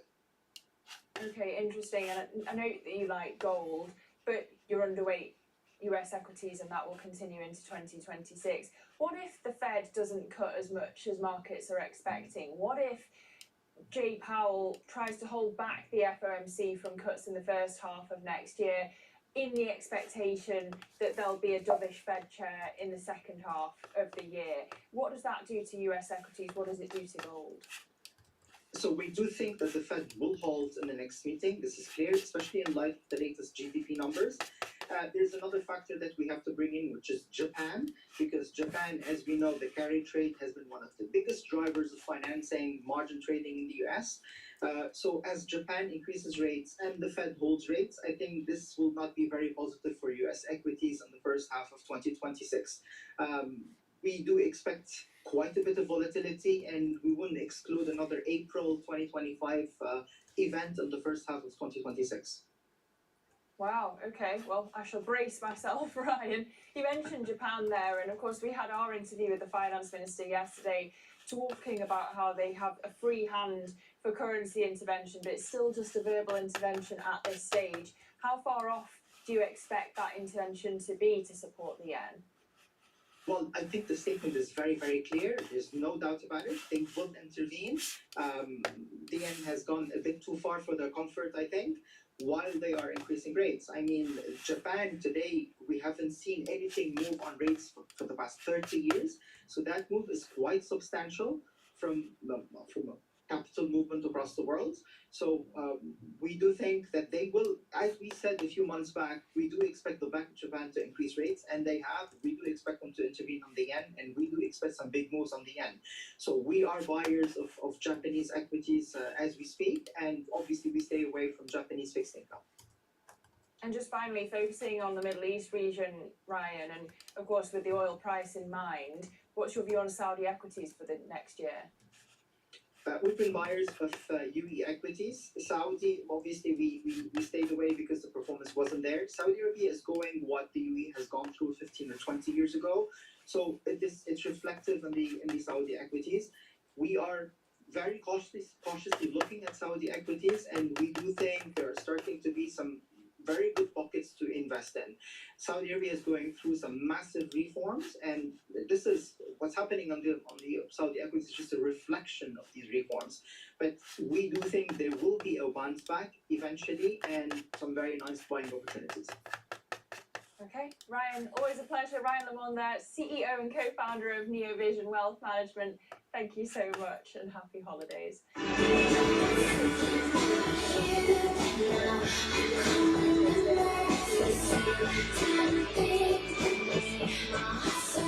United States. Data from maritime intelligence firm Kepler show that most of the tankers are headed to Washington, and at least half of them are chartered by Chevron. This comes as the Trump administration intensifies efforts to curb Caracas's oil revenue by targeting sanctioned vessels. Elsewhere, the US Supreme Court has refused to let President Trump deploy National Guard troops in Chicago. A majority of judges ruled that the administration failed to identify a source of authority that would allow the military to execute the laws.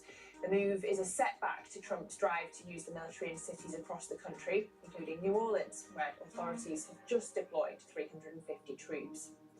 And a federal judge has upheld the Trump administration's plan to drastically raise H-1B visa application fees to $100,000. The ruling in Washington says that Congress gives the president broad statutory authority over the matter. It's a blow to the likes of Amazon, Apple, Microsoft, and Meta. They're among the companies with the greatest number of immigrant employees on H-1B visas. Well, coming up on the programme, the US holds off on new tariffs on Chinese chips. For now, we'll bring you all the details next. This is Bloomberg.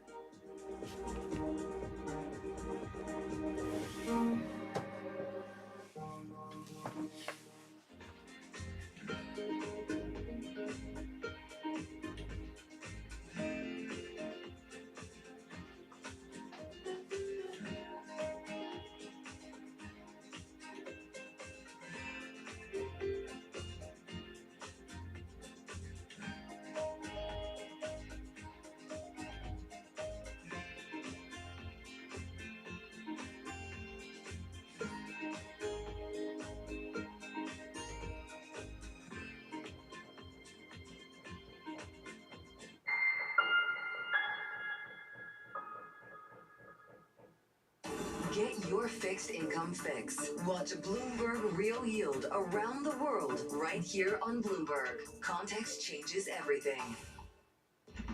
What is going to be the consequence for U.S. markets? We'll see money skates across European equity markets. Take a look at how we're faring when it comes to Asian markets.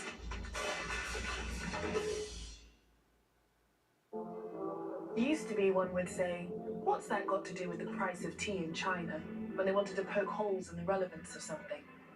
Now though, if you're in tune with how events around the world affect each other, it becomes clear that the current going rate of tea in China has a lot to do with a lot of things, not just tea things either, but tariffs, franchises, and IPOs. How much?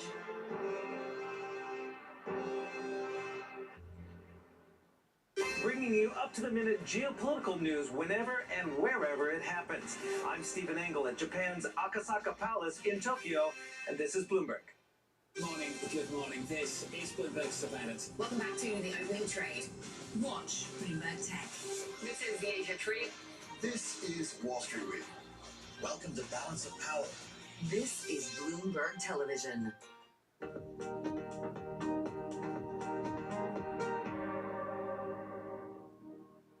Welcome back to Horizons Middle East and Africa. I'm Lizzie Burden in London, where it's 5:14 a.m. Well, the US is holding off on new Chinese chip tariffs until at least mid-2027. That's despite accusing Beijing of engaging in unfair trade practices in the semiconductor sector. And we can get more now with our China correspondent Min Min Lo, who joins us from Hong Kong. Min Min, just tell us more about this investigation into Chinese chips.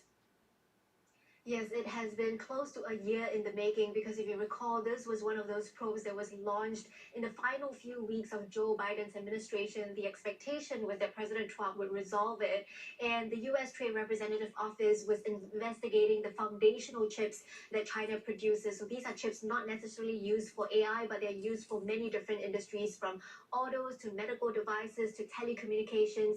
And the U.S. has found that China uses what it calls sweeping and aggressive non-market policies to create foreign dependence on its products in a way that was disadvantageous for U.S. commerce. Again, this is from the U.S. Trade Representative Office. And the decision from the U.S. is that they will impose no tariffs for now for the next 18 months.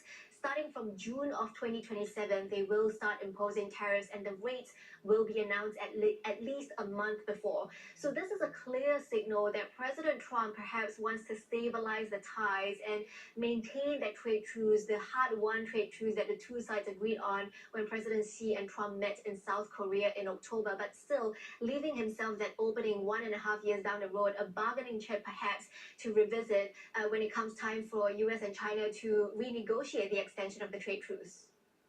Okay, so that's Washington's side. What's China's response been?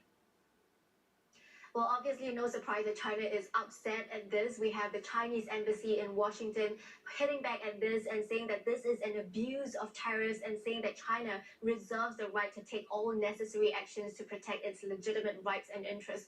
But given that the tariffs are not going to kick in until 1.5 years later, it's probably quite unlikely that China would retaliate in a significant way in the near future. Here you can see one of the statement from the embassy saying that weaponizing trade and tech issues will destabilize the global supply chain and will eventually backfire. But meanwhile, we know the US yesterday announced the ban on foreign drones and drone parts. China did react to that and called the US to withdraw that new rule, and again saying it will safeguard Chinese companies' interests, and it's accusing the US of bullying Chinese companies. Well, speaking of those companies, we've seen SMIC shares up in Hong Kong after raising some prices by 10%, Min Min. What does that show about the demand for their products and, more importantly, about the broader AI landscape? Yeah, I mean, it's not surprised that SMIC has the power to raise its product prices because we have seen a burst of AI-related activity in China. You know, after the breakthrough by DeepSeek at the start of this year, towards the later end of the year, we saw a slew of these chips-related IPOs debuting in Shanghai, and SMIC remains one of the only foundries in China that is able to produce advanced nodes 7 nanometers or below. And we have the likes of companies like Huawei and Cambricon announcing already that they want to double or triple production of chips by next year. And some of these companies like Cambricon, Huawei, they design the chips and sell the chips, but they don't produce it themselves. They contract them out to manufacturers like SMIC. So not surprising that SMIC is experiencing close to full capacity or sometimes exceeding full capacity according to local media. So they're raising prices now, and of course investors are rewarding the company for the higher margins. Yeah, the shares up more than 3% right now. Min Min, good to see you again. Min Min Lo there, Bloomberg's China correspondent. Thank you. Well, coming up on the programme, we'll turn back to our region. A private jet carrying Libya's military chief of staff crashes in central Turkey, killing him and 7 others. We'll bring you the latest on that story next. This is Bloomberg.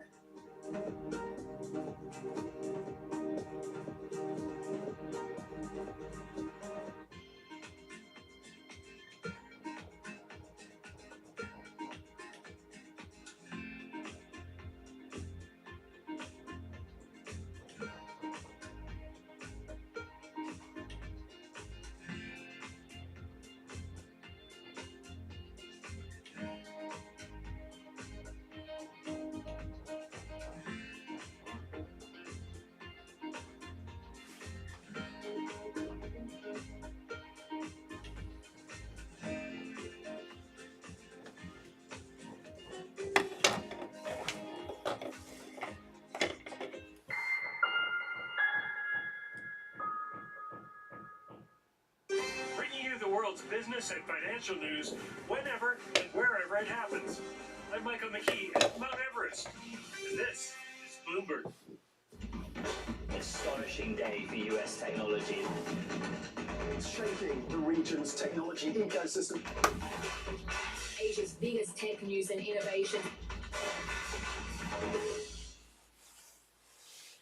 Tune in to Bloomberg Business Week Daily. We gotta talk crypto. From the magazine that helps global leaders stay ahead. What's the conversation around your company? Bringing you insight on the people, companies, and trends shaping today's complex economy. Planning very big things. And you have a premium. Plus global business, finance, and tech news as it happens. The floodgates of innovation are going to open up. You can't fake passion. You either are or you aren't. Bloomberg Business Week Daily, only on Bloomberg.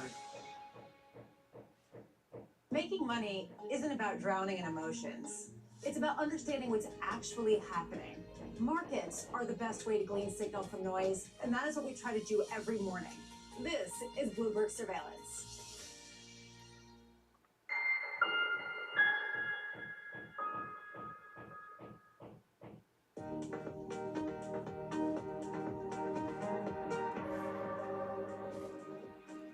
Welcome back to Horizons Middle East and Africa. I'm Lizzie Burden in London. Now, Egypt has signed deals worth more than $1 billion with Chinese companies to set up 3 industrial projects in the Suez Canal Economic Zone. The projects include a major polyester and polymer complex, a tyre manufacturing facility, and a plant to produce healthcare products. Construction is expected to begin next year, with production starting between 2027 and 2028. Elsewhere in the region, South Africa's revised plan to restructure Eskom is facing pushback from creditors and foreign funders. The government now wants to split the state-owned power utility into separate units that all report to a single holding company rather than fully independent entities as originally planned.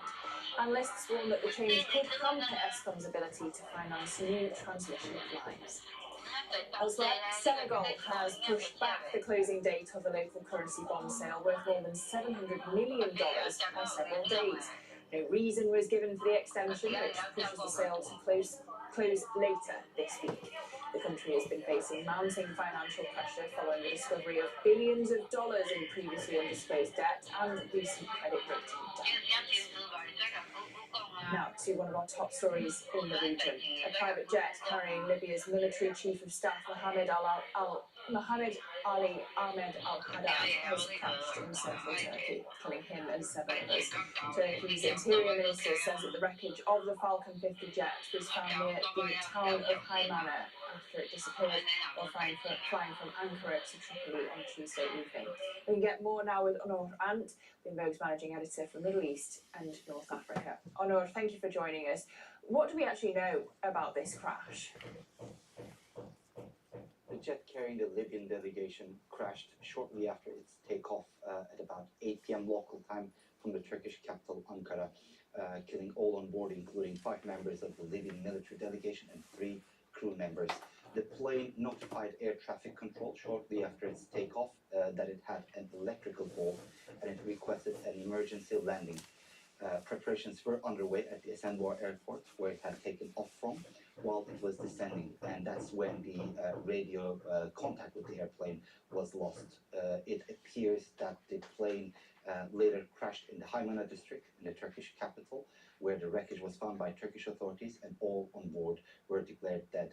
The head of the Libyan delegation that was on that jet was the Libyan military chief of staff, Mohammed Ali Ahmed al-Haddad, who was a respected figure, not only a respected figure back in Tripoli, but he was also a key figure in UN-backed talks aimed at unifying Libya, which is currently divided between 2 rival governments, with one being in Tripoli in the country's west and the other in Benghazi in Libya's east. And Onur, why was he visiting Turkey then? Well, Libya and Turkey have very close military cooperation, and that's why the Libyan delegation was visiting Ankara. The government in the west, to which Mohammed Ali Ahmed al-Haddad belonged to, worked for, has been supported by the Turkish government over the last 10 years, since the country has been divided between the 2 rival governments. As I said, that that support has become more pronounced since 2019 and 20, when the administration in the east of the country was trying to overthrow the administration in Tripoli. Libya's administration is known to be operating various Turkish military equipment, including Turkish drones such as TB2, Bayraktar TB2, and Akıncı, the first of which is very well known in the region for its role in regional conflicts from Ukraine to all the way to Nagorno-Karabakh, where Azerbaijan and Armenia fought a 44-day war back in 2020. So that military cooperation and how to boost it was the gist of the meeting, was the objective of the meeting for which the Libyan delegation visited Ankara. Okay, really great to get that update from you. Thank you so much, Onur, and good to see you, Onur Ant, Bloomberg's managing editor for the Middle East and North Africa. Checking in on these markets again, and of course it is low volumes right now, as you'd expect, heading into the Christmas holiday. But we did have the S&P rising for a fourth straight day yesterday. Can we make it a fifth? Doesn't look like it yet from the futures picture. S&P E-mini futures and Nasdaq futures both down about 0.1%. That could change, as it did yesterday, to be sure. We have Euro Stoxx 50 futures also flat to the downside right now. But if we also just flip over to the cross-asset picture and the Treasury picture there, of course, we are still digesting the data, a slew of US economic data, in fact, yesterday, including the GDP numbers, not doing too much to encourage Fed cut bets for next year, but you can see there the 10-year yield now only down a basis point at 4.1569.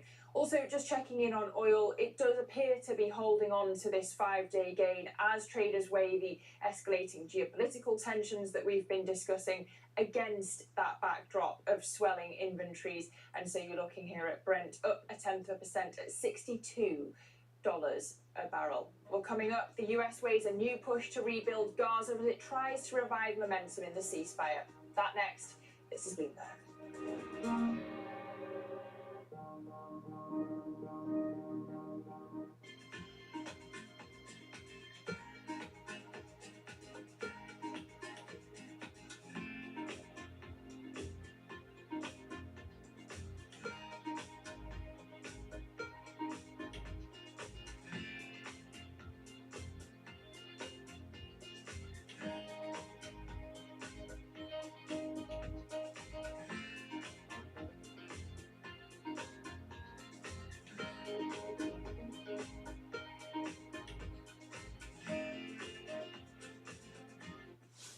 Rodriguez. And I'm Jason Kelly.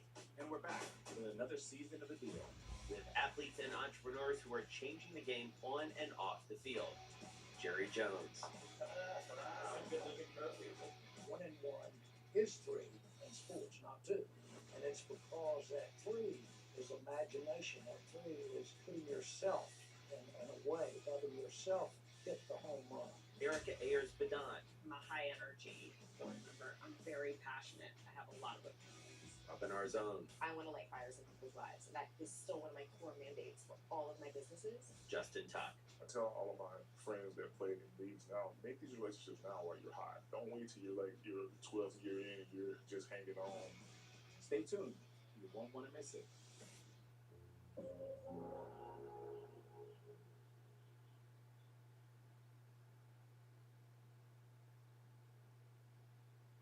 Know how the market day started. Find out how it finishes. Public markets to private markets. From the micro to the macro. Covering retail, entertainment, the business of sports. The supply chains, trade policy, how it all is impacting the U.S. equity market as we drive to the closing bell at 4 p.m. A holistic approach to covering financial markets. If it matters to your life, we're covering it. I'm Katie Greinfeld. And I'm Romain Bostic, and this is The Close. Live every weekday. Only on Bloomberg. Context changes everything. Middle East and Africa. Vibrant resources and high-yield investment opportunities abound. Join me on Horizons Middle East and Africa for the stories, newsmakers, and insights from this exciting region. Now weekdays, only on Bloomberg. It's a multi-trillion-dollar industry. We'll show you what's happening in ETFs like no one else. ETF IQ, only on Bloomberg. From the beating heart of global finance, economics, and politics, and wherever newsmakers are moving markets. Bloomberg brings you conversations that allow for deep discussions and important insights. What do you think the future is for inflation? Is this new normal? Are markets too optimistic? How do you worry about the things that are outside your control? How does the current fighting completely stop? I'm Francine Lacqua, and this is The Pulse, every weekday only on Bloomberg.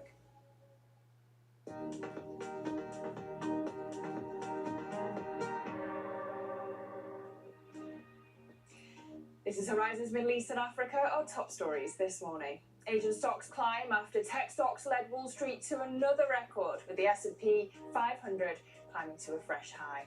Gold soars above $4,500 an ounce for the first time on escalating tensions in Venezuela and bets on more Fed rate cuts next year. And China's battery powerhouse CATL dominates its home turf and is eyeing global markets. European politics and Donald Trump could short-circuit its expansion plans.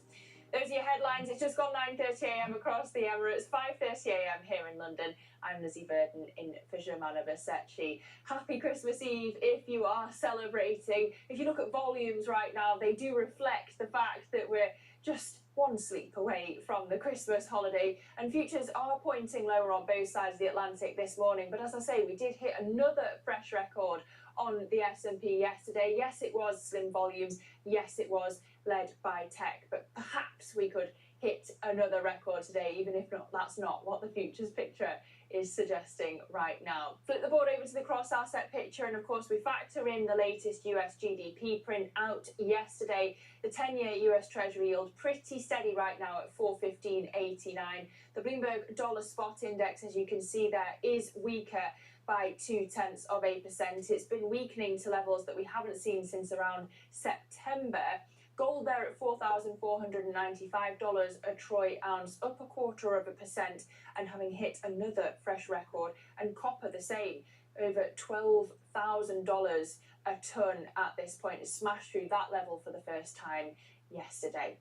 If we also just dive into these US GDP numbers, an interesting one this. It came in at 4.3% in the third quarter, so the fastest in 2 years.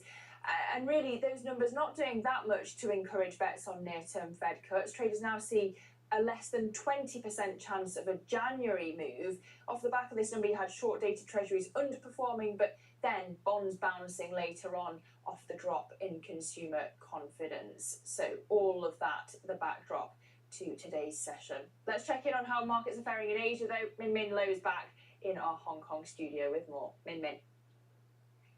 Hey Lizzie, we're taking a look at the currency markets because we're seeing a third day of dollar weakness here despite that better than expected GDP data out of the US. But we're focusing on the Korean won because it's gaining 1.7% against the greenback after the Korean government warned that an excessively weak won is not desirable. And timing, pretty strategic as well, coming a day after the finance minister of Japan moved first with its strongest verbal intervention yet. And here you can see the yen is also extending gains against the dollar. The yuan as well, inching closer to the $7 per dollar mark. And so we continue to watch the currency space here. But I thought it would be good to also look back at the year and how Asian stocks has performed. And if you flip the board, you would see that Asian stocks so far this year, compared to US and Europe, which are the white and blue line, the Asian stocks have been outperforming for the first time since 2020, and it's been a stellar year, especially for the tech space. You look at China, the breakthroughs of DeepSeek, the tech-related IPOs later in the year, which saw really spectacular trading debuts in Shanghai. You flip the board, of course, we have NVIDIA's advancements in chips that really powered some of their Asian suppliers, the likes of SK Hynix and Samsung. That is boosting the Kospi. If you look at where we are, it is the best year since 1999, and I think this is the best, one of the best performing gauges globally as well. China and Asia Pacific best year since 2017. Lizzie? Wow, okay. I feel like we've gone back to the 90s quite a lot recently when it comes to Asian markets in the past week. Min Min, good to see you again. Min Min Lo out of Hong Kong, thank you. Well, this year has seen a series of rate cuts across major central banks around the world, but with many policymakers signalling that they're near or at the end of that cycle, what does 2026 have in store for central bank watchers like yours truly? MLive currency and rate strategist Ben Ram joins me now for more. Ben, am I going to have a quiet year in 2026? Why is the policy stance shifting towards a more neutral, even hawkish viewpoint next year? Morning, Lizzie. That's absolutely right. We have seen the central banks in Australia and New Zealand kind of turn very hawkish over the past couple of weeks, and that is because of two factors primarily. One is that growth has been pretty resilient, consumer spending has been robust, the labor markets are pretty tight as well, it turns out, much tighter than central banks were expecting around even earlier this year. And there is also the inflation picture. The inflation picture is kind of sticky. Gone are the days when we seem to be comfortable talking about 2% inflation. Now we are talking about 2.5%, if not 3% inflation in many of the economies. And that's the reason why central banks are quickly pivoting away from dovishness into hawkishness. Now, you and I both know no central banker likes to hit the reverse button and admit a policy error. Which major central bank, Ben, is most likely to surprise us in 2026 and why? Well, I think that, that award has to probably go to the Bank of Japan because they are behind the curve. If you look at their own projections for inflation, they are forecasting inflation to come in at 1.8% for the next fiscal year.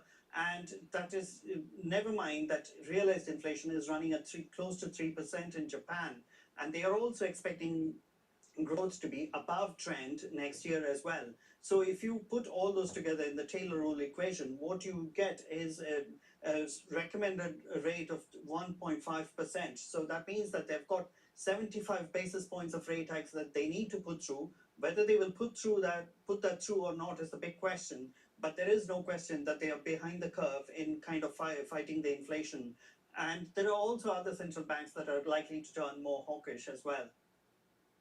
Well, let's talk about the Fed, because the expectation then is, of course, that they might get a dovish Fed chair next. Why might that chair struggle to get the FOMC on board for deep rate cuts? Well, the point is, the Fed is at 350 to 375 now.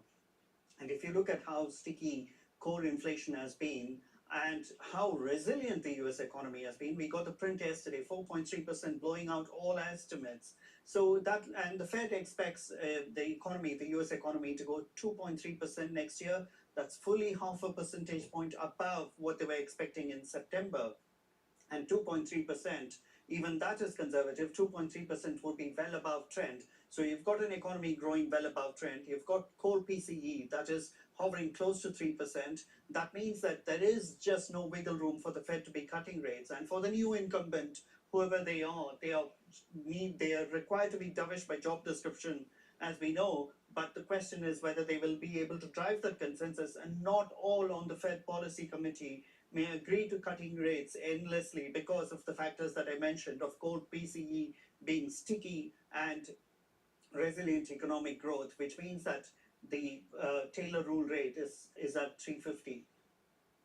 Okay, so the FOMC could be the guardrail on that dovishness from Trump's pick for Jerome Powell's replacement. Thank you so much for the roundup, Ben Ram. Good to see you there.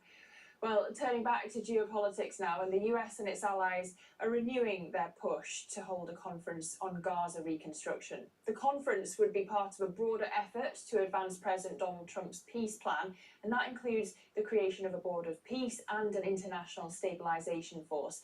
I'm pleased to say joining us for more is Julia Rocknifard, Senior Lecturer at Taylor's University, Malaysia School of Law and Governance. Thank you for making time for us, Julia, this morning. And I do want to start in Gaza. We're calling this a ceasefire, but as you know, we've seen strikes and ambushes continuing really almost from day one. At what point does the word ceasefire lose all meaning? It depends on how we interpret it, because indeed it has been ceasefire in the name only, we can say, with over 700 violations, over 400 people dead since the ceasefire so-called was announced. So at this point, we can actually conclude that ceasefire is not being observed. And even though Israeli forces retrieved by the agreed line, they still continue incursions into Gaza. People continue dying.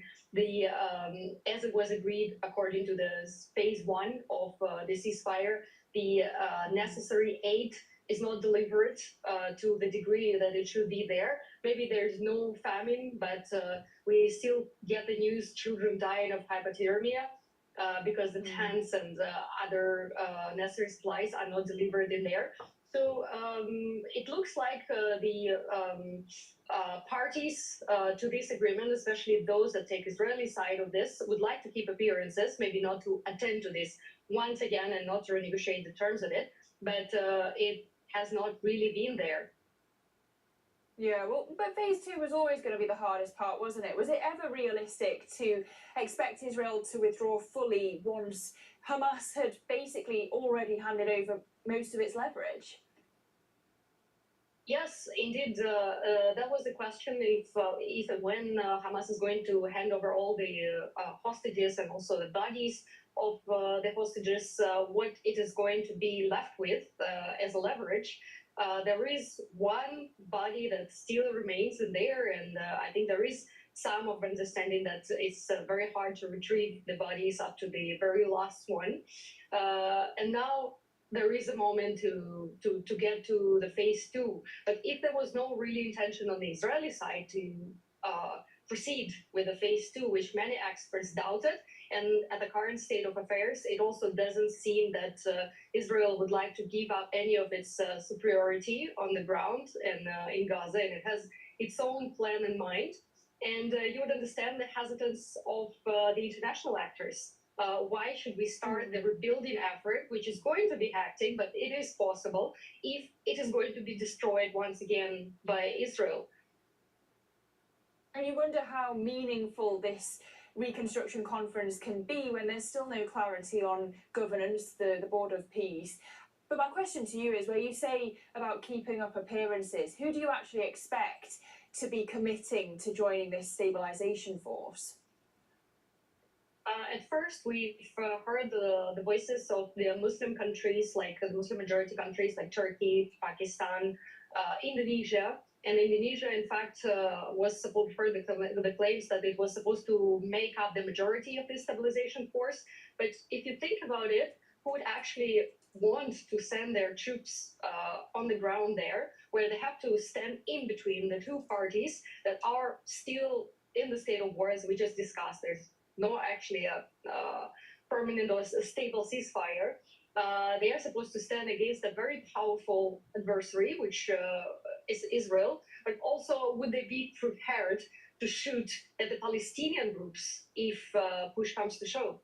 So I think that's what is deterring the countries from sending their troops, and also potential political backlash at home that they might face. Even though maybe we are not talking about all the democratic countries that would be potentially sending the troops, nevertheless, they should still consider how public at home is going to look at that, putting their own troops, putting their own people in such a precarious position. Well, yeah, elsewhere, we've had the Israeli Prime Minister Benjamin Netanyahu, of course, also warning Iran of a very fierce response if it attacks Israel. Do you read that as deterrence, or do you read it actually as code for preparation for another regional escalation? It might be testing the water to see what kind of conditions Israel finds itself right now in, because in the first phase, in the first stage of the escalation between Israel and Iran, I'm talking about 12-day war, how Donald Trump named it, there was a potential and high chances of the U.S. involvement into the conflict and from facilitation of the Israeli effort. Right now, I don't think Donald Trump would be interested in that, and there were signals from Washington, although we are yet to see what they're going to discuss with Netanyahu on 29th when they're meeting in the United States. But for now, it doesn't seem possible for Netanyahu to persuade Donald Trump for the U.S. to participate in this once again. Because as far as the U.S. concerned, and as far as their perception thread goes on the side of the Trump administration, the nuclear program of Iran was undermined, if not destroyed, and now there is no reason to be concerned about the missile program. That's something that is currently of Israel's concern. With Iran potentially, we've heard some controversial news about Iran testing some of its missiles, which on the side of Iran is also more or less a deterrence effort than banging the drums of war and signaling that it's ready to attack Israel. His position has always been pretty much defensive, just to signal that Iran is ready to rebuild its missile potential, which it knows as its inalienable right, even more than in the situation when we talk about the nuclear program. So for now, for Israel, probably is testing the waters. For Iran, signaling that this deterring, its usual strategy, its usual rhetoric of deterrence that do not attack us once again, because for the past months, there's been so much talk that it's not a matter of if it is going to happen again, if Israel attacks Iran once again, but when. And I don't think now is the time, unless there's going to be some gross miscalculation. Okay, Julia, really great to get your insights this morning. We thank you so much. Julia Rocknefard there, Senior Lecturer at Taylor's University Malaysia School of Law and Governance. Well, coming up, Turkey hikes its minimum wage by 27% for 2026. More on that next. This is Bloomberg.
It's the world's second largest economy with a growing influence in global affairs. Bloomberg The China Show brings you the unmatched expertise you need to keep track of breaking news, in-depth market analysis, and the most influential newsmakers in and around China. We need to do more to engage the market more. We're risk on. I think we caught a little sweet spot. Massive savings right now. It's already a different game. Bloomberg The China Show.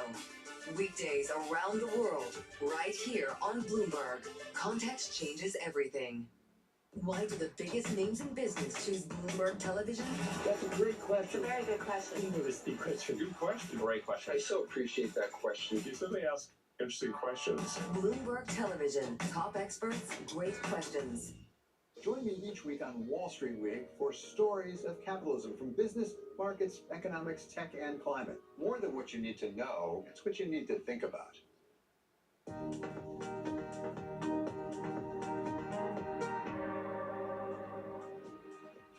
Now, Turkey's raising its minimum wage by 27% for next year, a move that's broadly in line with inflation forecasts as policymakers try to keep price growth in check. More than a third of Turkish workers earn the minimum wage, which is also seen as a reference point for the wider salary agreements in the private sector. Let's get more detail now with Onur Ant, Bloomberg's managing editor for the Middle East and North Africa. He's back. Onur, just talk us through how this wage hike fits with the government's broader effort to bring down inflation and stabilising the economy. Well, the Turkish inflation has been quite rampant for much of the last 5 years, mainly due to a monetary policy mix that at times appeared to be appear to have been affected by electoral priorities held by President Recep Tayyip Erdogan, who was facing tough competition from Turkish opposition, both in presidential elections and local elections. But after peaking at about 80% a couple of years ago, there has been a change of guard in both Turkish Central Bank and Turkish Finance Ministry, and inflation has been coming down ever since. So it's seen at ending the year 2026 at about 25%. And given that 27% of increase to the minimum wage is broadly in line with expectations, it brings the Turkish minimum wage to just about $650 in dollar terms. And that's, although it's a bit higher than the sort of historic average, if you look at the last 20 years, it is still very much in line with expectations and reinforces the view that the Turkish government is looking at slowing the inflation to somewhere between 25% and 15% without pushing the economy into a major recession or a sudden stop. But does it not just inevitably feed more inflation if businesses have to hike prices to cover the cost? How are businesses and investors likely to read this decision, Onur?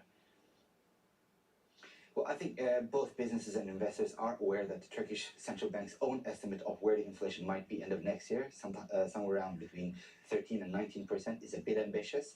So this is also in line with their expectations that inflation will be slowing, maybe not as fast as the central bank hopes it might, but it's still in that range where everybody seems to be happy with. But as you said, especially for businesses, this sets a benchmark for the rest of the private sector to decide where salary increases will be next year. And therefore, 27%, I think, is a figure, a consensus that both businesses and investors and at least part of the labor unions can live with. But obviously, it is important to note that a big part of Turkish labor unions are against this increase. They think it's way too low, and at least one labor union contends that the actual amount of money that a family of four needs to make to be not to be under the poverty line is about 4 times higher than the current minimum wage.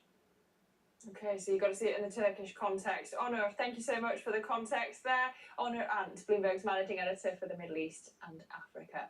Well, coming up, we're going to turn to China, where the EV battery giant CATL is looking for new markets after dominating on its home turf. We'll bring you that story next. This is Bloomberg.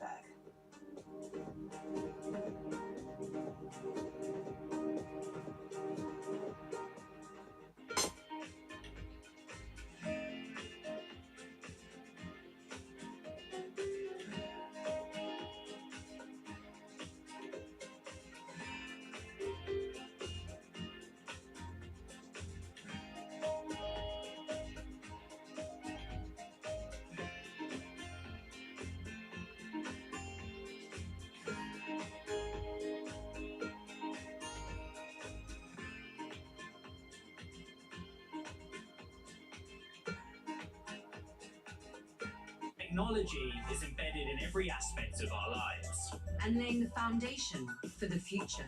From finance to defense, AI to entertainment, and from the road to the stars. Bloomberg brings you the latest stories of the people and companies pushing the tech sector to new frontiers. and the politics that shape global tech markets. I'm Caroline Hyde in New York. And I'm Ed Ludlow in San Francisco.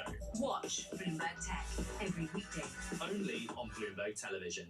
From the world of politics to the world of business, Joe Matthew and Kaylee Lines deliver news, insight, and analysis live 2 times a day, every trading day. Balance of Power at 1 and 5 Eastern, only on Bloomberg.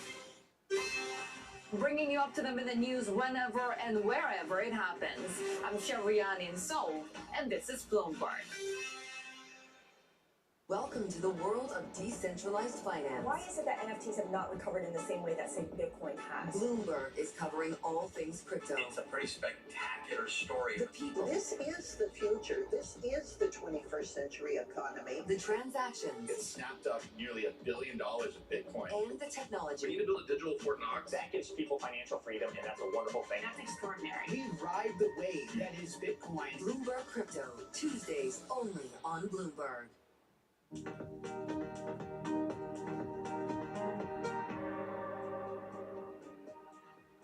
Turning to our big take now, the world's biggest EV battery maker, CATL, powered 1 in 3 cars sold this year. That's according to data from the South Korea-based SNE Research. But as growth slows in China, CATL is now looking abroad to boost its business. Bloomberg's Asia Transport reporter Linda Liu joins us with more. Morning, Linda. So you've got CATL trying to replicate its success at home and overseas markets. How's it doing that, and what road bumps does it face ahead? Yeah, so CATL is hoping to continue its breakneck growth in the overseas market now that EV sales, along with car sales in general in China, have slowed.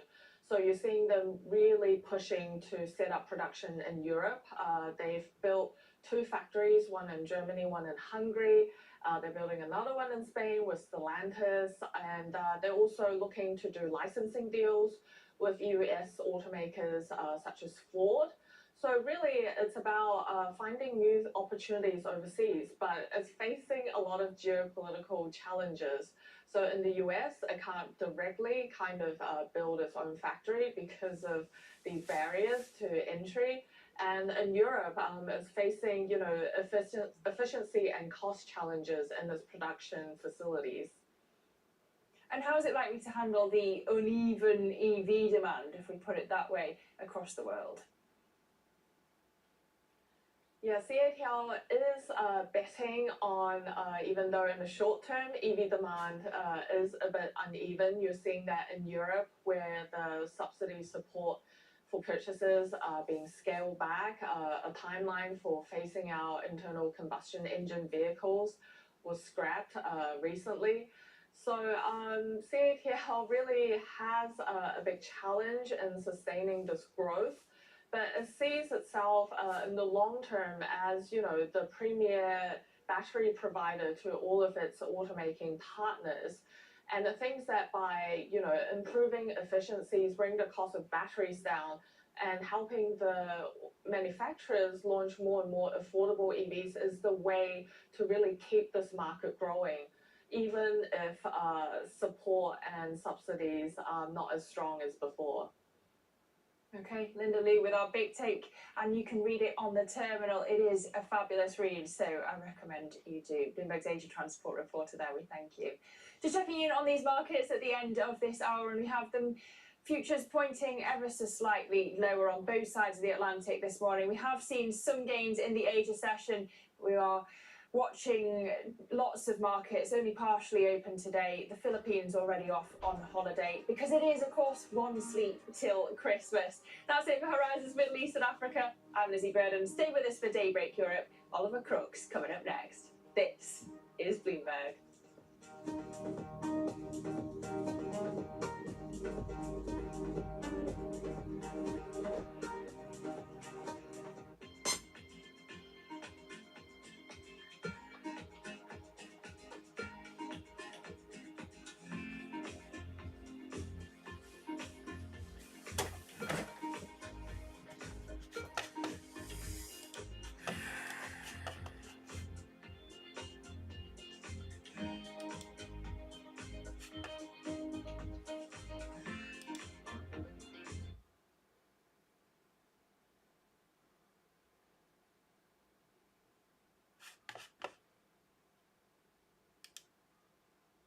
银色休旅车停在民宅门口，前方挡风玻璃被贴了一张纸条。我会找他，那麻烦你如果要提告到我们派出所。车主见状气炸，怀疑就是屋主贴的。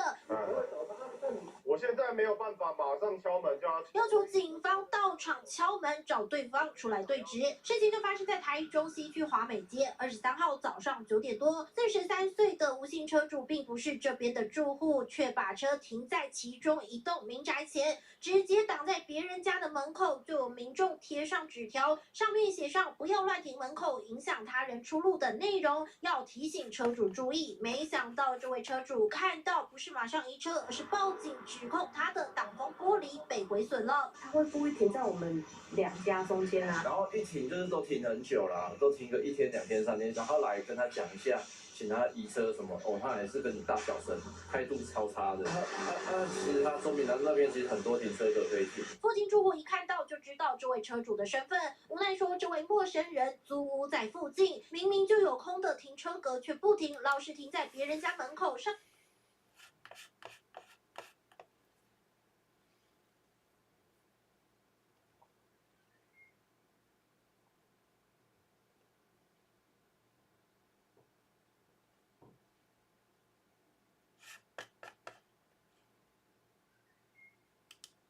拿到2审判决书，再次伤透心。受害学生的父母除了对结果完全不能接受，这件事更让他们担忧。提出就是要查我家的财产，所有不动产、动产全部都查。然后他后来的陈述书很明明白白的写我家的详细地址、几号几楼，什么通通一清二楚。孩子在学校遇害官司缠讼2年，除了刑事还有民事求偿。家属说，在民事官司过程中，相关个资没有隐蔽，被对方完全掌握。最后2名嫌犯服刑完毕之后，自己成了寻仇对象。今天他是一个杀人犯，你还让我们这个受害者家属让他知道我家地址在哪里，这不是很严重的问题吗？我们的法官都看不到这种问题吗？不过自己想查嫌犯的资讯以及在少管所状况，却因为少事法而碰壁。我要查他们其他资料，都是少事，比登天还难。包括比如说心理衡鉴，他们在少管所的资料，我还有我的律师都不能看。我们处在一个不对等的武器之下，我怎么去跟他攻反？特殊案件，像是性侵害案件啊、少年事件或者是家事案件等具有高度隐私保护需求的案件中，法院是会在判决上主动隐匿相关个资的。律师分析，这类的案件通常确实会主动隐匿个资，但个案需求不同，会有不同的结果。有法界人士分析，可能是因为民事求偿是成年被害人的父母，加上求偿的过程，被告以及委任律师确实可以申请查阅被害人相关资产，当做赔偿金额裁量的依据。有隐匿个资的需求的话，要事先申请。不过事发至今整整2年，刑事上得不到想要的结果，求偿过程各自也被对方得知，父母实在心力交瘁。TVBS 新闻综合报道。想看最完整的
？Take a look at my NX69.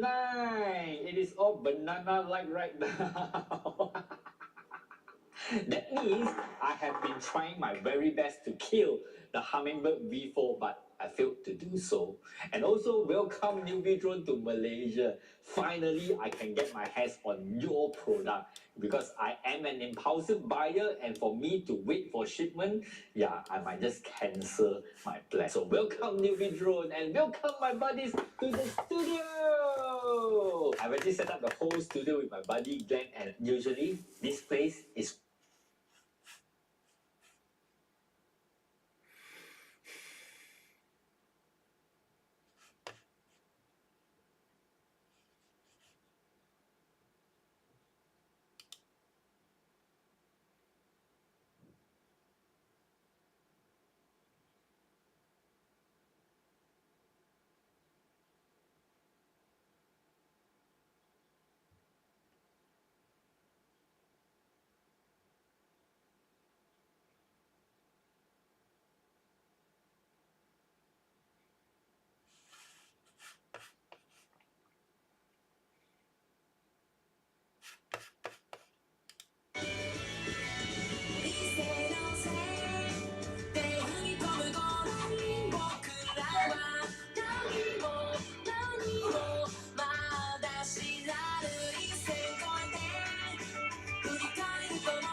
the United States has accused China of engaging in unfair trade practices related to chips, but says it will hold off on imposing new tariffs until at least mid-2027. Let's bring in Bloomberg's China economy and government editor, Alan Wong. Alan, what do we know about this investigation into Chinese chips, and how much sort of faith do we have in the Trump timelines in terms of imposing tariffs or not imposing tariffs? Yeah, Oliver, that was a result of a nearly year-long investigation into China's chip policy. And it's worth noting up front that these are the kind of chips that we put in legacy electronics and not the kind of cutting-edge semiconductors that have been dominating headlines in the last handful of years. So the finding from the U.S. investigation is that China has used aggressive and sweeping non-market policies to support its domestic chip sector in order to dominate it and make other countries reliant on it. And the findings will enable the U.S. to impose tariffs on those chips, but importantly, the Trump administration has held back on that. And there is a timeline that they've given, which is 18 months, when they'll have to make a determination of what measure they will take. And the tariff rates haven't been announced yet, so this amounts to an option in case they need to escalate the trade tensions with China. So this is key because it shows that while the U.S. is not happy with the industrial policies of China, it is not right now imposing any measures in response because Trump has agreed to a trade truce with China and is planning to meet with Chinese President Xi Jinping in the coming months, many times. So this announcement sends a clear signal that Trump still intends to keep relations on a stable path, and while maintaining some options going forward if the trade talks breaks down at any point in the next year. So when that happens, the impact will be dependent on just how high the tariff rates are and on what devices specifically that the U.S. will impose on China's exports. So one thing to keep in mind is that the legacy chips that go into electronics like fridges or cars and medical devices, they will raise the input prices for U.S. companies. So any measures that the Trump administration takes at the end of this 18-month period will also need to take that into consideration.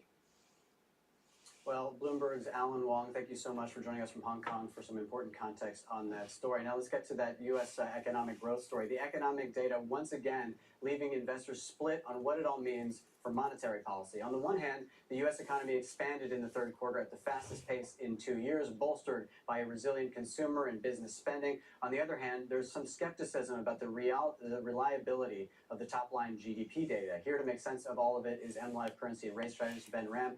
Ben, you've done the deep dive here. What do we make of this print out of the United States?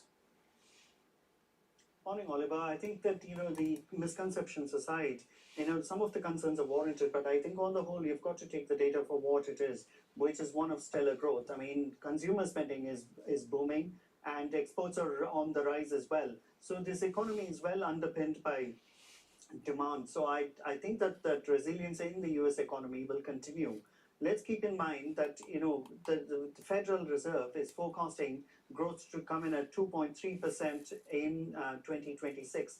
That is fully half a percentage point higher than what they were expecting in September. So they're fully cognizant of the AI boosting productivity scenario and they're on board with it. Now, the question is, Oliver, this raises tension within the Fed because, on the one hand, you've got an economy that's growing so well, and you've got core PCE that's still hovering around 2.8% on average for this year. So should the Fed be cutting rates when the economy is this resilient, running this hot, and your core PCE inflation is nowhere near 2%? And that's the tension for the markets as we look forward to 2026. Yeah, absolutely. I mean, you got a hot American economy, inflation is a big question mark, and of course a lot of pressure coming from the White House on the Federal Reserve to move. I want to talk a little bit about the precious metals rally that we've continued to see throughout the week. We saw gold break through 4,500. What is driving this? Is this just sort of a natural hedge to some of the risks we're seeing? How do you interpret what we've been seeing in the precious metals market? I think that this is more than just a story of hedge, Oliver, because, if you see what has happened, silver is leading gold on the way up in the latest leg of rally, and that is unusual. It's a bit like the tail wagging the dog. And silver is going up and up and up because of the sticky supply scenario that we are seeing in the markets, particularly in Shanghai and elsewhere. And therefore, silver is bid and gold is just riding on its coattails. And the market has got $5,000 an ounce in its crosshairs. So to an extent, this is going to become a self-fulfilling prophecy for the market. So it is easy to see the next leg higher in gold, albeit investors should be wary of corrections. The one we saw in October when it sold off 10% within the space of 3 days. It's easy to see the leg higher. Is it easier to see the leg higher or lower for interest rates going into next year? What are your forecasts looking at central banks into 2026? Well, I think that, the markets are underpricing how far the Bank of Japan should be going with the interest rates. Because if you look at the BOJ's own projection of interest rates, they expect inflation to come in at 1.8% next year. That is way lower than what realized inflation is, which is around 3%. So even taking their 1.8% projection at face value, and the economic growth forecast that they are forecasting, which is above trend, that posits a neutral rate of around 150, and we are at least 3 rate hikes away from that. So the question is, the Bank of Japan should be aggressively raising rates. The question is whether they are willing to do that. Well, Vin Ram, cross-asset strategist for Bloomberg Markets Live. Thank you so much for your time this morning in the context and putting around some of that GDP figure out of the United States and what to expect from central banks in the year ahead. For the day ahead, today we're watching the U.S. markets, which will be closing early today, as well as European markets. So 1 p.m., I believe, is the time for when the U.S. market will close. We're looking also for U.S. mortgage applications, as well as U.S. jobless claims, all trying to fill out that data picture from the United States after that exceedingly hot GDP print that we got yesterday. And you can get a roundup of the top stories you need to know going into your day. Today's edition of Daybreak, we're focused squarely on the precious metal rally, those H-1B visas that Trump basically was saying you need to be charging companies $100,000. That was upheld by a judge, and BP getting closer to selling a stake in Castrol. We'll have more on all of those stories throughout the hour this morning. Terminal subscribers can go to DAYB Go to watch all of those stories and many more. Coming up, onto geopolitics, Libya declares 3 days of mourning after its military chief of staff is killed in a plane crash in Turkey. We'll have details on that story next. This is Bloomberg.